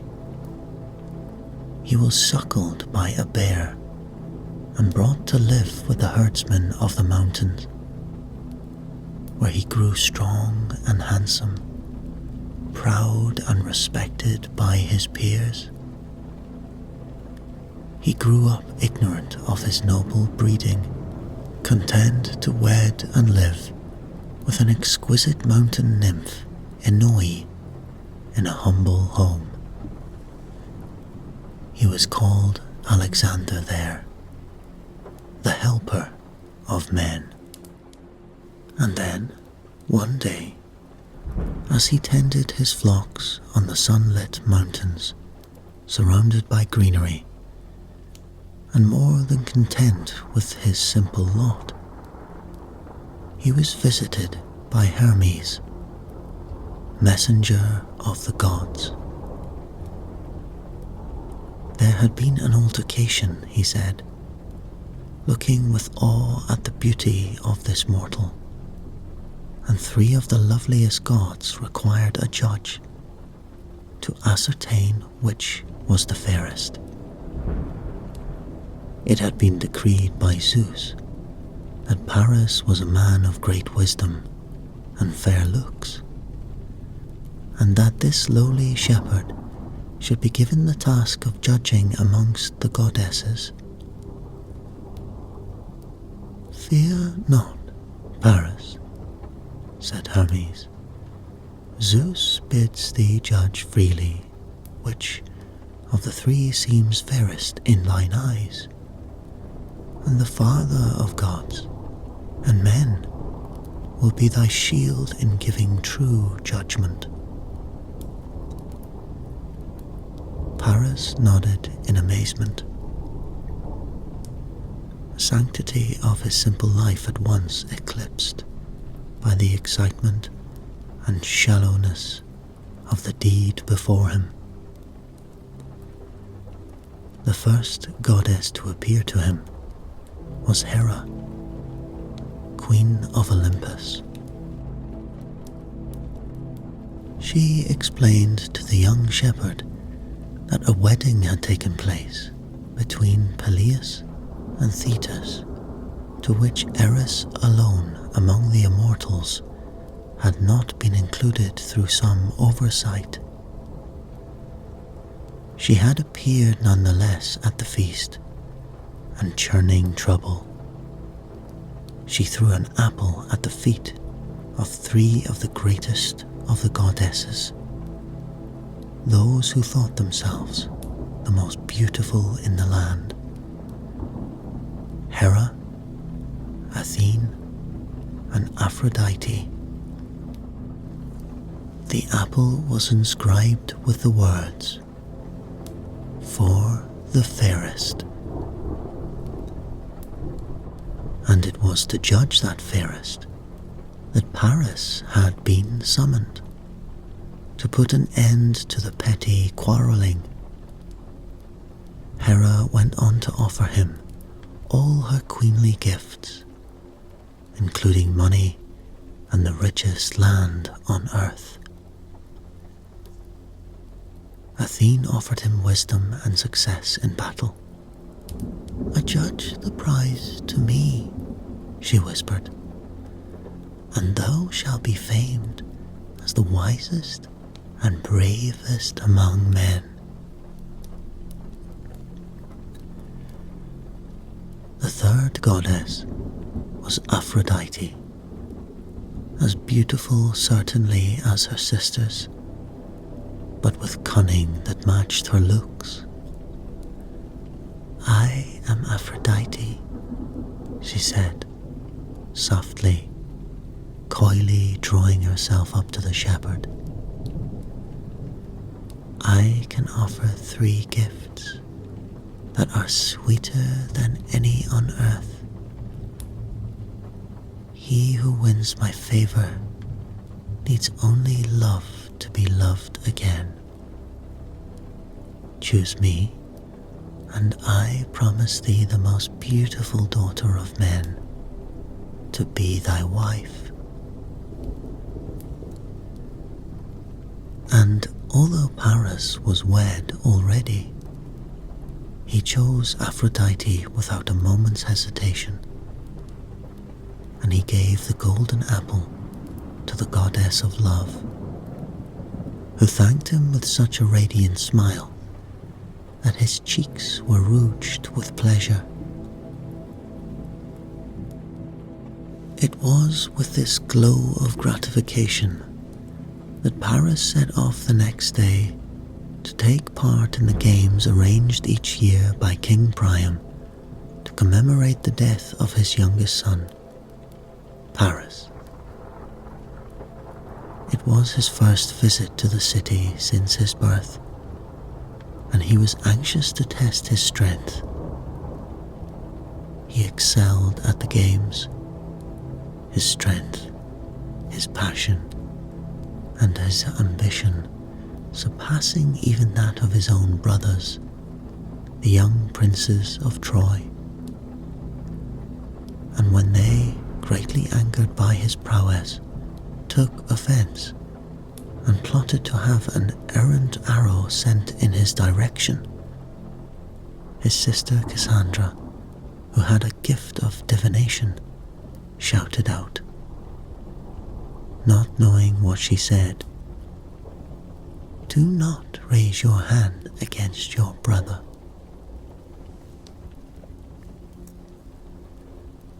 The princes were aghast, King Priam delighted, and it was with open arms that Paris was reunited with his family and welcomed back to Troy.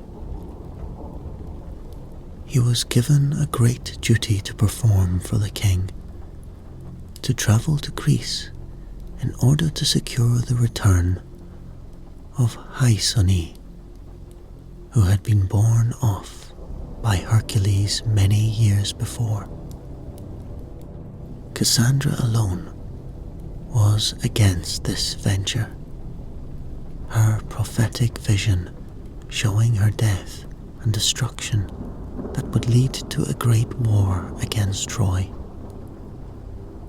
But her words were ignored, and Paris set off on his voyage, stopping during its course to visit Menelaus, king of Sparta, who was married to Helen, the most beautiful woman in the world.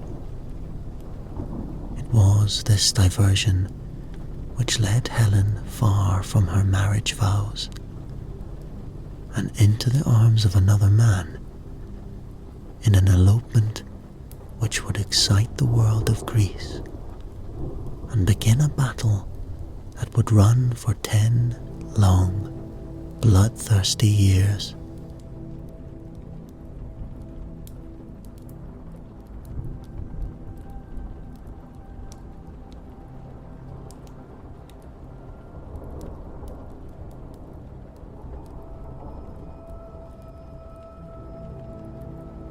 Helen was the daughter of Tyndareus, king of Sparta, and she was undoubtedly the most beautiful woman in all of Greece.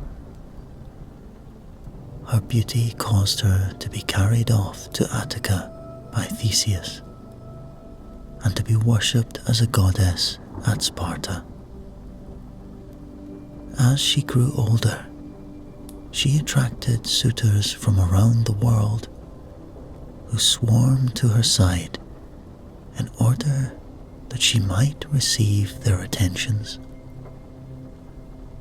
Men with impeccable records of bravery, with inordinate riches, vied to become Helen's husband, including the wise and cunning Odysseus.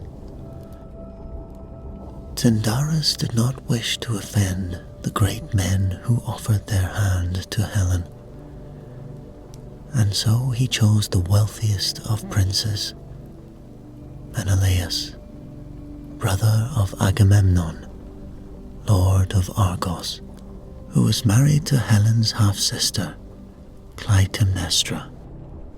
Odysseus suggested to Tyndareus that the suitors who had not been chosen to wed Helen should take a vow, swearing to defend to the death the lucky suitor, should anyone or anything appear to strip him of his good fortune. And so it was that Menelaus became king of Sparta, married to the exquisite Helen, who lived with him in harmony and happiness. He was warmly congratulated by the suitors who had not been chosen, and bound by their vow, they returned to their respective homes. Tyndareus marked the occasion by providing an offering to the gods, but it was ill fortune indeed that he omitted Aphrodite in his address, an oversight that would be long remembered and regretted by mortals and gods alike. Helen gave birth to 3 children, and all was well in the luxurious palace, where food and drink were plentiful, where Menelaus ruled fairly and kindly, and where Helen and Menelaus grew to find a mutual respect and adoration for one another. And then, one cruel day, the fates chose to send to Sparta the ship of Paris, who decided from the moment he set eyes on Helen that he must have her as his wife. His true wife, Enone, was forgotten, lonely on the Mount of Ida, and so too were his sense of honour, his mission, and the commands of his long-lost father. He called to Aphrodite to fulfill the promise she had made to him on the hillside, and when honest Menelaus set out on an expedition, he trusted the lovesick Paris to care for his wife in a manner befitting his status. Before he could return, Paris had eloped with Helen, leaving behind Hermione, her daughter by Menelaus. With treasure they had looted from the palace of Menelaus, Paris and Helen sailed idly, deep in love that blossomed as they travelled. It was only after months of tender lovemaking and a true rich affection that Paris returned home to Troy to show off his new prize. On their journey, however, the sea became suddenly calm, no breath of air rippling her surface. An eerie silence fell upon them, threatened to overwhelm them with its sinister threat of ill fate. And then, from the sea, rose a creature so fearful that Paris thrust Helen below the deck, and his sword ready, moved forward to hear its words. The quiet was deafening. The creature spoke not, but laid its dripping trident across the prow of the ship and leant forward. Its mighty weight dipping the vessel dangerously close to the edge of the sea, and then it uttered words that chilled the heart of Paris. I am Nereus, god of the sea. Ill omens guide thy course, rubber of another's goods. The Greeks will come across this sea, vow to redress the wrong done by thee, and to overthrow the towers of King Priam. How many men, how many horses I see there, dead for thy misdeed, how many Trojans murdered for thy sins, how many Trojans laid low about the ruin of their city.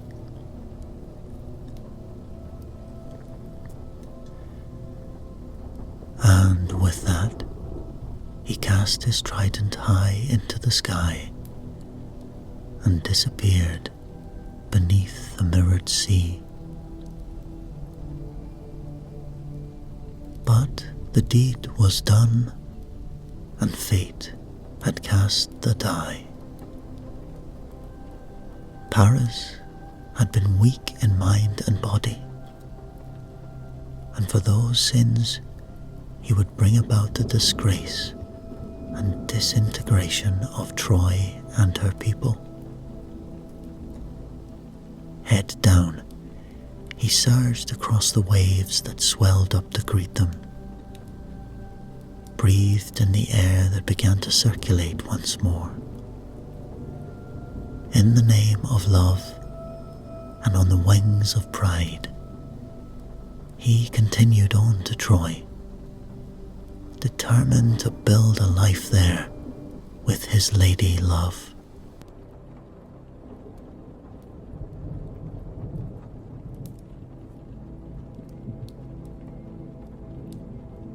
The elopement of Paris and Helen sent waves of shock through the land. Menelaus, his trusting soul rent by sadness, gathered together those men who had pledged an oath to aid him in times of trouble. He called upon the great rulers from other lands, men who would take up their arms to recover his beloved wife and to punish the violator of his home. He and his brother Agamemnon were the greatest and most powerful lords of Peloponnese, and together they summoned the finest leaders of the land to bring their ships and their most courageous warriors for war against Troy. And ever respectful of these two great men, all but two answered the call and set out for Troy. One of these men was Odysseus, a crafty and highly regarded leader of the small island of Ithaca. Odysseus had recently married his great love, Penelope, who had given birth to their son, Telemachus. He had found great happiness with his family, and was loath to quit it for a war which had been predicted as long and painful. An oracle had confirmed to him that he risked 20 years of separation from his home and his wife if he travelled to Troy. And he was not inclined to respond to the summons. Instead, he feigned madness, and when he was visited in person by Menelaus and Palamedes, he put on a rustic cap and ploughed salt into the furrows of his rocky land, with an ox and an ass yoked together. But Palamedes was not fooled by this show, and he laid down the infant Telemachus in the path of the plough, at which Odysseus was forced to admit his deceit, pull up the team, and rescue his son from certain danger. And so it was that Odysseus travelled reluctantly to Troy, where the oracle proved true, but where he made his name as the most distinguished warrior of all time.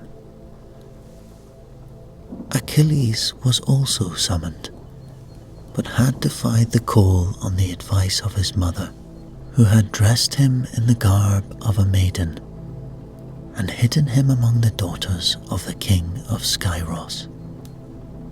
He was the son of Peleus, a mortal who had married the goddess Thetis. Achilles was the youngest of many children born to Thetis, but all had died as she attempted to immortalize them by holding them over a fire. When Achilles was born, she wished once more to make him immortal, but cleverly ignored the murderous flames which promised such status, and hung him instead over a river, making him invulnerable by dipping him into the waters. The heel by which she held him remained the one vulnerable part of his body, and he was brought up with other heroes who fed him on the hearts of lions and the marrows of bears. He was a popular boy, endowed with great prowess and skill in war. His mother knew that the Trojan War would lead to his certain death, and it was she who hatched the plan to hide him from Menelaus and his men. But it was crafty Odysseus who found him, and revealed him by disguising himself as a purveyor of fine fabrics and jewellery, which provided great excitement to the other young women, but which failed to interest the young hero. When cunning Odysseus laid out a dagger and shield, they were leapt upon by Achilles, who disclosed himself and came readily with Odysseus. When King Priam heard the news of Paris's activities at Sparta, he sank back in disbelief. Odysseus had journeyed to Troy with Palamedes and Menelaus to demand that Priam return Helen. But Paris had not yet returned to the island, and Priam was loath to judge a man before he'd had his say. He responded with courtesy to the requests of these great men, who had appeared on his shores with such urgent mission. But he put them off,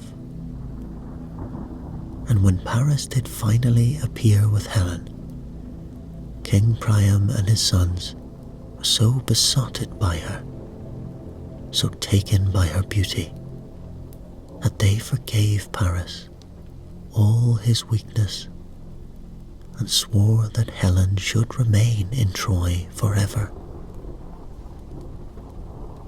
Helen confirmed that she had eloped of her own free will, and that her love for Paris was greater than any known to man or god before them.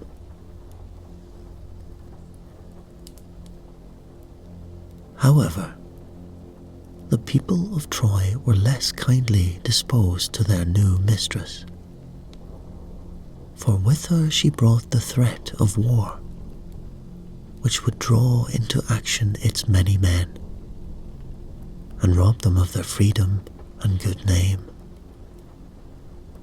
And when Paris stalked the streets of Troy, his new bride on his arm, he was followed by muttered curses.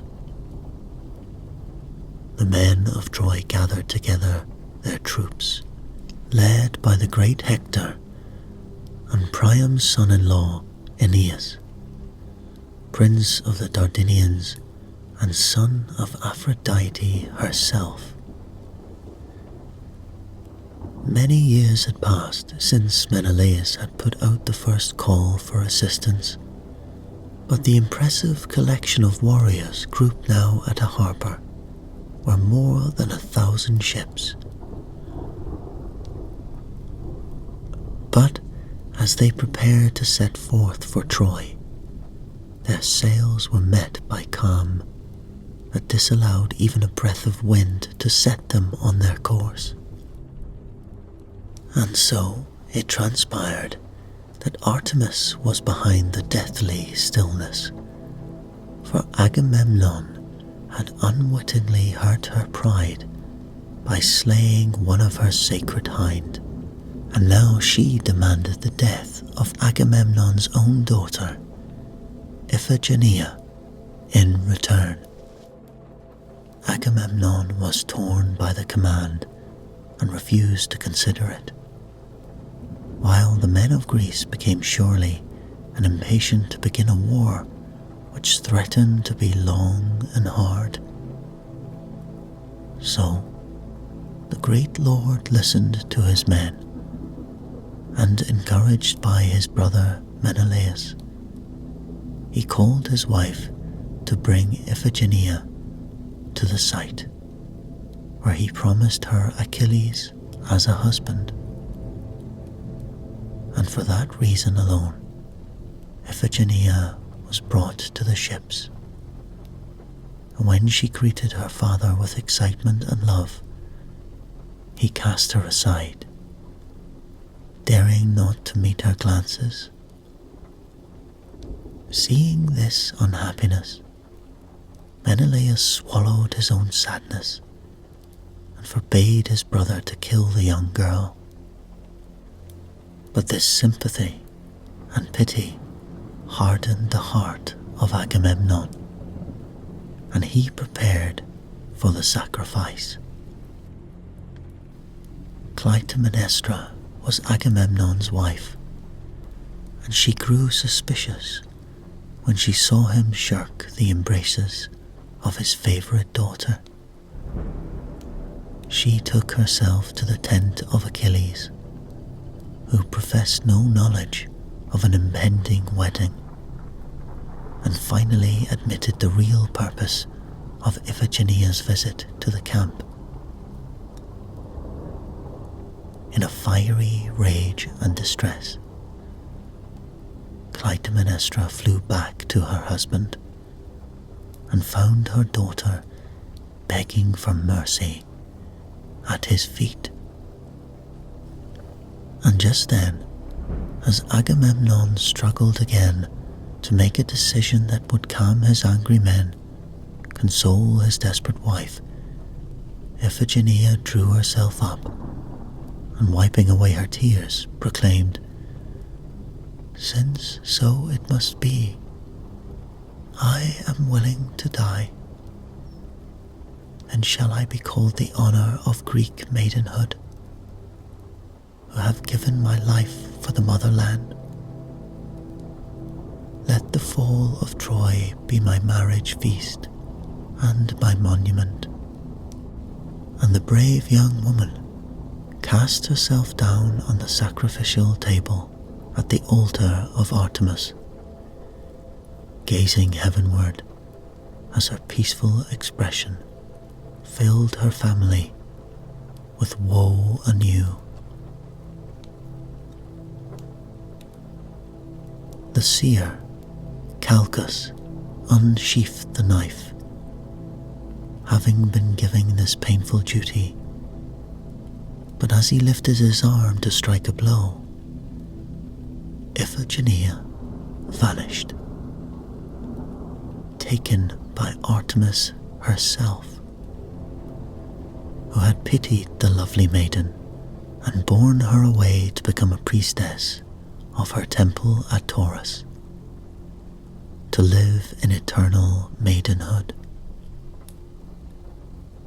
In her place on the table lay a snow-white fawn, sprinkled with virgin blood, and with a great roar of gladness, Calchas proclaimed Artemis to be appeased.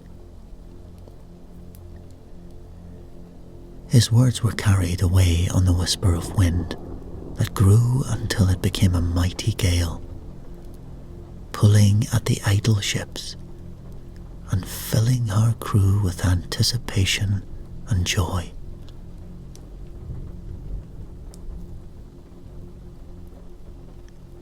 The winds carried them afar past islands and countries,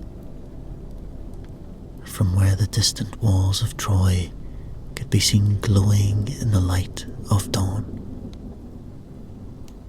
The war would begin.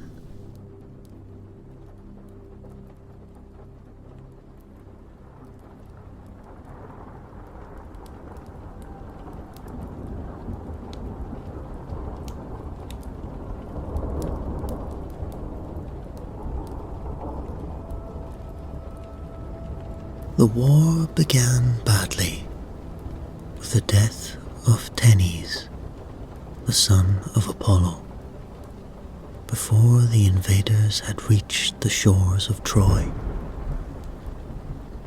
Achilles had been warned never to take the life of any child of Apollo. But when he saw a figure hurling rocks at the ships of the Greeks, who were approaching the walled city of Troy, he struck him down with one swoop of his mighty sword. Tenes was dead before Achilles could be cautioned, and gloom was cast over the ships as they waited warily for Apollo to strike his revenge.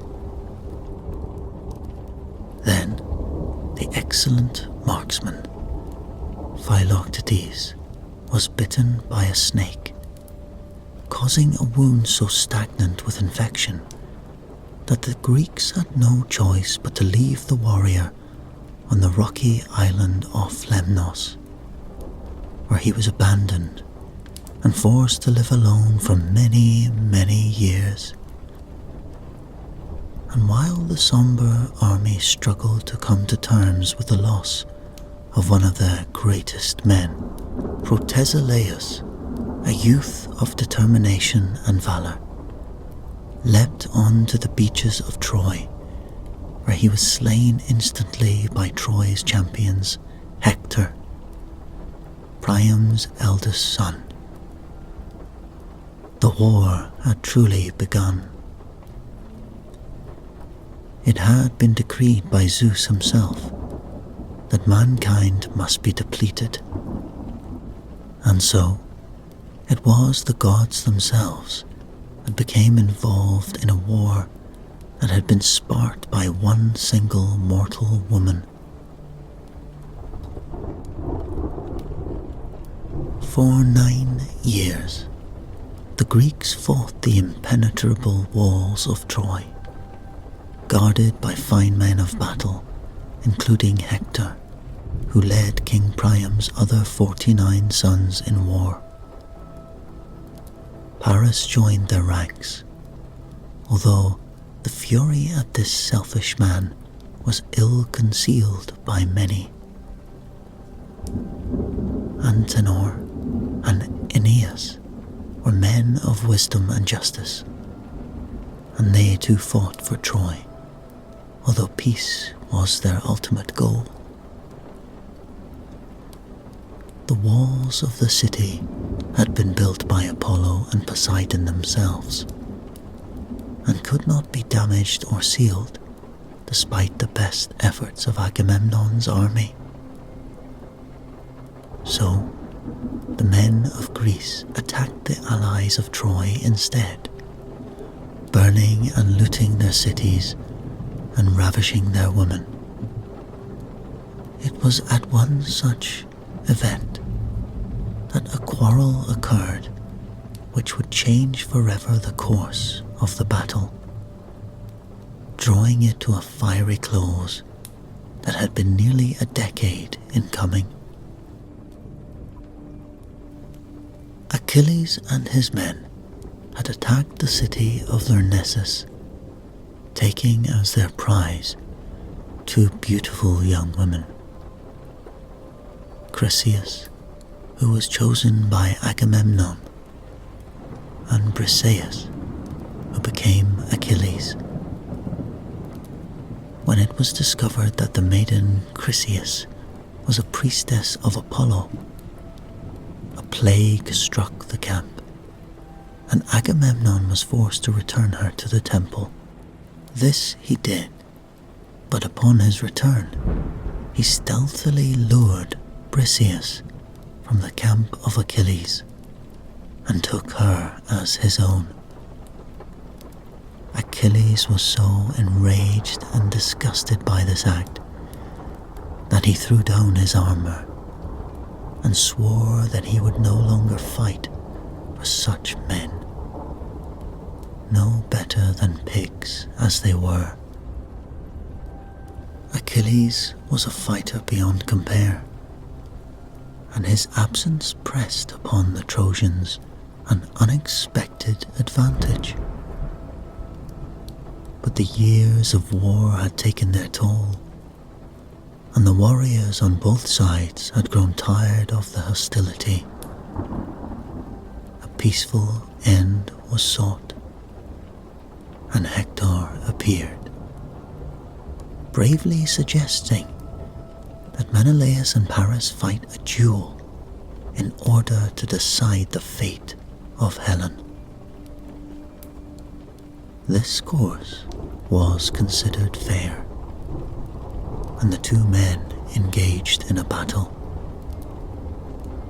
Swords clashed, and many maidens fainted at the sight of two such glorious men tempting death so readily, so easily. They were well matched, but Menelaus had the power of a grudge that had festered for many years, and with this advantage, he pinned Paris to the walls of his city, determined to take his self-seeking life. But Aphrodite could stand the battle no longer, and Paris's life was a sacrifice she would not allow. With flowing locks and gowns, she descended upon the fighters, her beauty lighting their faces, filling their hearts with surprise and calm. And it was then she struck, hiding her beloved behind a cloud and pulling him to safety behind the city walls. Menelaus looked on in amazement.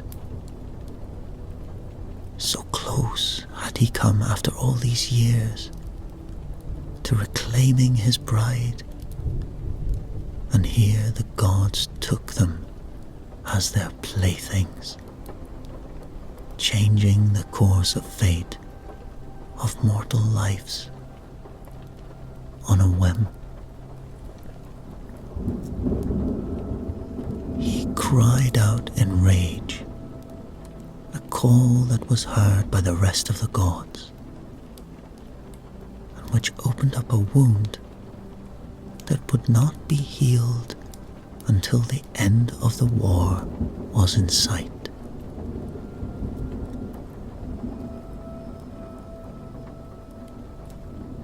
Thetis screamed for justice for her son Achilles, and Apollo fell with the defenders, making them strong.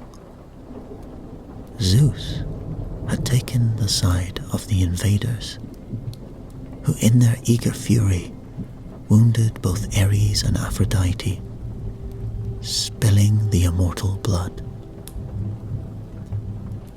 The Greeks continued to fight, and in a night raid managed to take the life of Rhesus, capturing the white horses which he was taking to the Trojans under the cover of darkness. Apollo swooped down to encourage the Trojan forces, and they repaid this travesty by burning some of the Greek ships which had been moored in the harbour. And as the fleet burned and threatened the lives of the Greek army, Patroclus, the great friend of Achilles, appeared in his friend's armour and frightened the Trojans into retreat. Forgetting himself and confident in the armor of Greece's greatest warrior, Patroclus leapt to the top of the Trojan walls, sending their army into panic. It was calmed only by Apollo. Once more, this great god took the side of the Trojans, and knowing that this brave warrior was none other than Patroclus, he winded him, knocking from his body the sword and shield which protected him. Patroclus called out in anguish, begging for mercy, his bravado shorn from him along with the armor. But Hector stepped in and killed Patroclus with one single blow. The roar of the Greeks wakened the slumbering Achilles, who had thrust from his mind all thought of the battle. Word of the death of his dear friend soon reached him, and he sprang into action, crying out for revenge, which struck terror in the hearts of all who heard him. He trembled with rage, his blood coursing through his veins as he flexed his mighty muscles. New armor was summoned, and he dressed quickly, making his way to Troy without delay. And again, the gods chose to intervene. As the terrified Trojans retreated into their city, the river god of Scamander produced a wall of water that held back the murderous aggressor. This act was met by Hephaestus, who immediately stepped in to dry the waters with a flaming torch. And with a lust for revenge more invincible than the brave Achilles himself, he fought on, searching out the unfortunate Hector and slaying all who crossed his path. Sweat gleamed on his brow, which was furrowed with determination. Achilles presented a picture of such manly beauty that many of his opponents were stopped in their tracks, transfixed by this vision of glorious power. And when Hector saw Achilles, he too stopped dead and bowed down, determined to fight him hand to hand, until he saw that fiery gleam in Achilles' eye, and he knew that this marauder and his army meant his own certain death. He turned on his heels and tried to run, but Achilles was stronger and more powerful.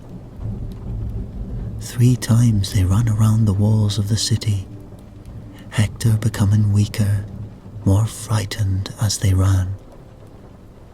And then Achilles caught him, and pinning him like a rabbit to the wall with his sword, howled a mighty cry, then thrust his sword through Hector and killed him at once.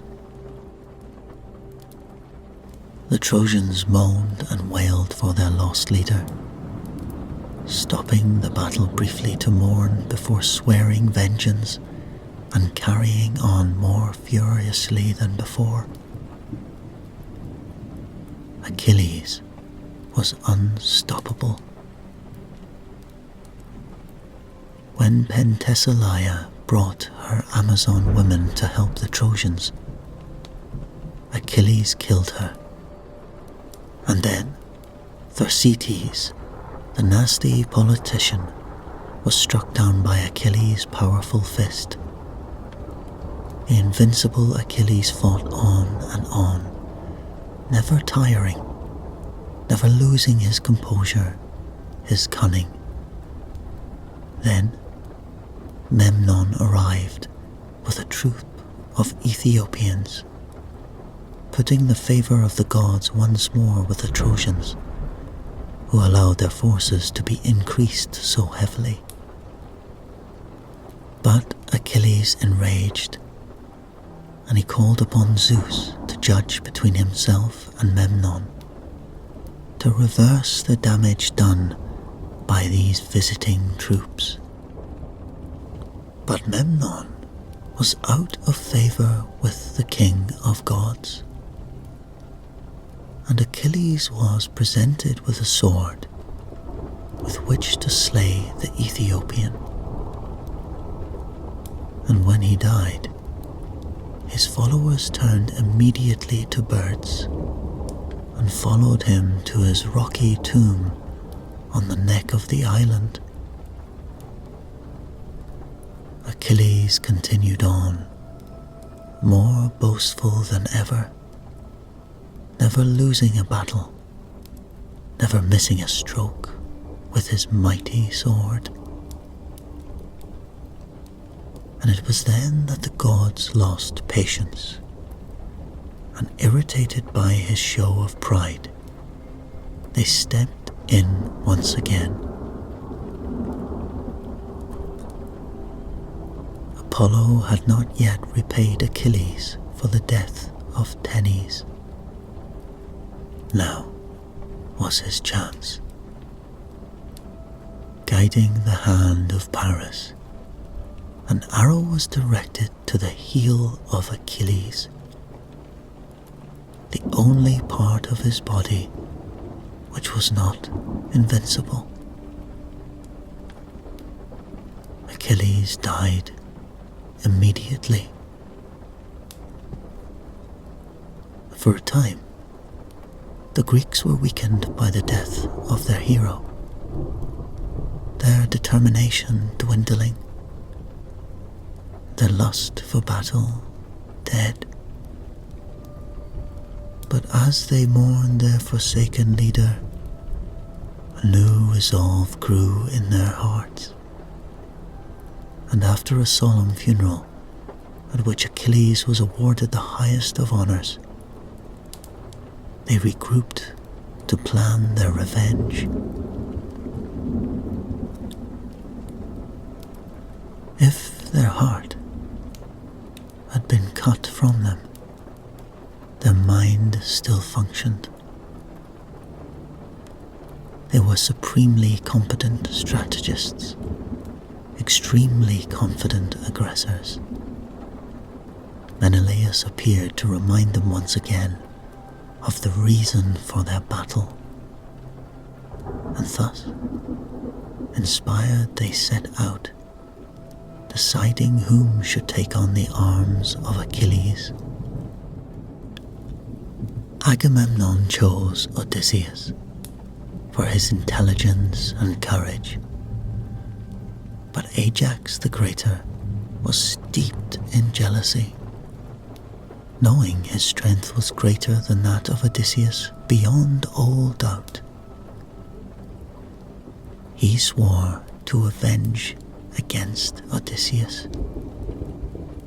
But Athene, always a friend of Odysseus, persuaded him in another direction, and thinking he was murdering Odysseus and his troops, he slaughtered instead a flock of sheep. Convinced of his own madness, Ajax took his own life, another untimely and worrying loss to the Greeks.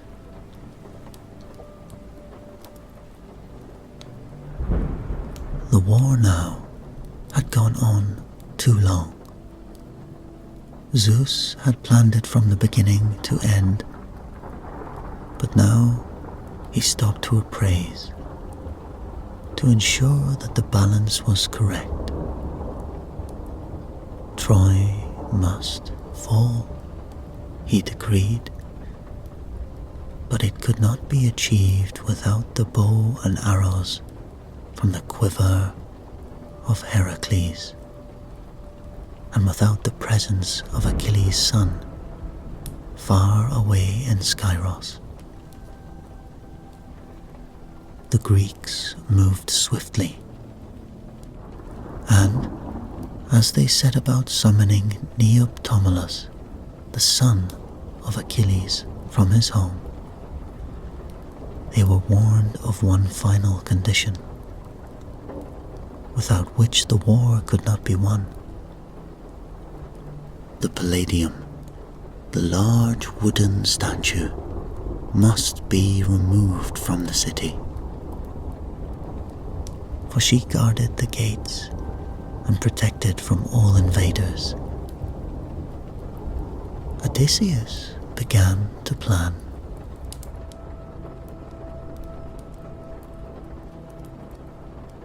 Philoctetes was rescued from his terrible ordeal on Lemnos, his wounds long since cleared. He had trained his mind while he waited impatiently to be saved, and he was anxious to fight, to use the bow of the great Heracles in battle. He lifted it now, spitting on his palms as he did so, and feeding a poisoned arrow into the string of the bow. With a shriek that released the years of torturous loneliness and pain, he sent the arrow straight to its mark, at the neck of the handsome Paris, who was felled at once. And so Neoptolemus, dressed in his father's armor, a shaking, frightened youth, with no knowledge of war, no interest in fighting. But he took courage from the dress of his father, and he rose to the challenge, calmly leading his restored army towards the gates of Troy. Odysseus was busy elsewhere, dressed as a miserly beggar. With the help of Athene and Diomedes, he talked himself through the gates of the great city, where he fell upon the sleeping guards of the Palladium with such speed and grace that not one person in the entire city knew of his treachery. And on his stomach, he crawled far from the city, dragging the Palladium with him, through a vermin-ridden drain, where he struggled through a sewage and mud to reach his army on the other side, the Palladium drawn triumphantly behind him. Troy was on the verge of defeat. The Palladium no longer cast its splendid power over the city, and without that advantage, and with the minds of such cunning men as Odysseus to contend, there was no hope. But still, she stood firm against the invaders, until Odysseus, with the help of Athene once again, came up with a final plan. The craftsman Epius was commissioned to build an enormous wooden horse, the inside of which was hollowed out to hold 50 warriors. Agamemnon chose his greatest men to ride in its belly, and then gathering up the remainder of his fleet, he made as if to sail away, leaving the bay at Troy, but travelling only round the bend of the land, where he waited with anticipation and many prayers. Sinon was left behind on land, and as expected, he was taken prisoner by the Trojans, who wondered at their sudden luck. Sinon feigned fury at his colleagues who had left him behind, and taking the side of the Trojans, he wormed his way into their affections, into their grace, so that when he suggested they take into their walls the wooden horse, they did so, marveling at its inscription, a thank offering to Athene for our safe return home. Again, it was Cassandra who spoke out against the enemy's soldier, proclaiming that the horse brought nothing but death and final disaster for the city. The prophet Laocoon agreed with her, but as he made his way to the palace to warn the king, he was strangled by 2 serpents who leapt from the sea and disappeared once they had finished their deadly task. And the great horse was dragged into the city, into the temple of Athene, where it was wreathed with ribbons and festooned with garlands of herbs. The Trojans feasted that night, reveling and celebrating the end of a war that had taken quite a small toll, despite its very long duration. Inside the wooden horse, the men of Greece laid quietly, waiting for darkness to fall, for their opportunity to strike. Helen alone remained suspicious, knowing that the Greeks were too clever, too ambitious to give in before the bitter end, and she held a grudging admiration for their daring, whatever it may be. She suspected the horse, and late in the evening she slipped into the darkened temple and called out in the voices of the wives of the men inside, tempting them to come out and be reunited. Only the shrewd Odysseus guessed her trick, and holding his hand over the mouth of each hero who was addressed in a false voice, he kept them quiet, and soon Helen went away. The Trojan men were drunk and sleepy when the men slid away from the horse on ropes they had prepared earlier. And it was by moonlight, when the city was glowing with a numbing slumber, that the massacre of the Trojans began. King Priam was murdered as he crossed his courtyard. Menelaus went straight to the chambers of his errant wife, who bowed her head and spoke words of such regret, such honest remorse, that the determination in Menelaus was stilled, and he reached out to her and held her again in his arms, transfixed by her beauty, a slave to her love once more.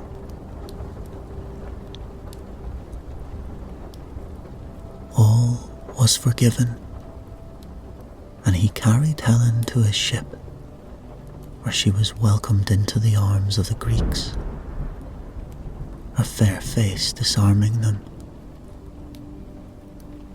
The plundering of Troy continued, Women were taken as prizes by the men of Greece, who had for so long starved of female companionship. Cassandra was taken by Agamemnon, and Neoptolemus, who had grown in his weeks with the army to become a noble youth, took Hector's widow, Andromache. Polyxena was sacrificed at the tomb of Achilles to appease his ghost. Aeneas was wounded fatally, but the gods swooped to him and healed him. Apollo urged him to challenge the marauders, but Poseidon spoke softly to him, professing a day when he would rule Troy. And so Aeneas left the burning city, losing his wife in the escape, his subsequent travels becoming the subject of Roman legends and Virgil's flawless Aeneid. Queen Hecabe sat in her tower window watching the massacre, the deaths of her family, her colleagues, her servants, and their children. And when Odysseus took her as his own, her prowls of pure despair reached to the heavens, and she was transformed magically into a dog, whose barks could be heard on the shores of Troy for all eternity. Troy was broken. Its streets seeped in the blood of generations of warriors, its walls finally scaled and broken, pouring out the goodwill and good luck that had been held in her embrace since the very beginning. She was set alight by zealous Greeks, a blazing beacon to all who knew her, her heart beating no longer. And so it was that Helen returned to Sparta with Menelaus, where they were reunited. Other great heroes went their separate ways, many returning to glory, carrying the spoils of their victory in treasure-laden ships. Still, others met with disaster on their voyage home. But those are other stories, legends which were spawned by the war of Troy. And the great city of Troy was dead, her fires glowing for all to see, a warning to lovers and to the men of war, which would live in their memories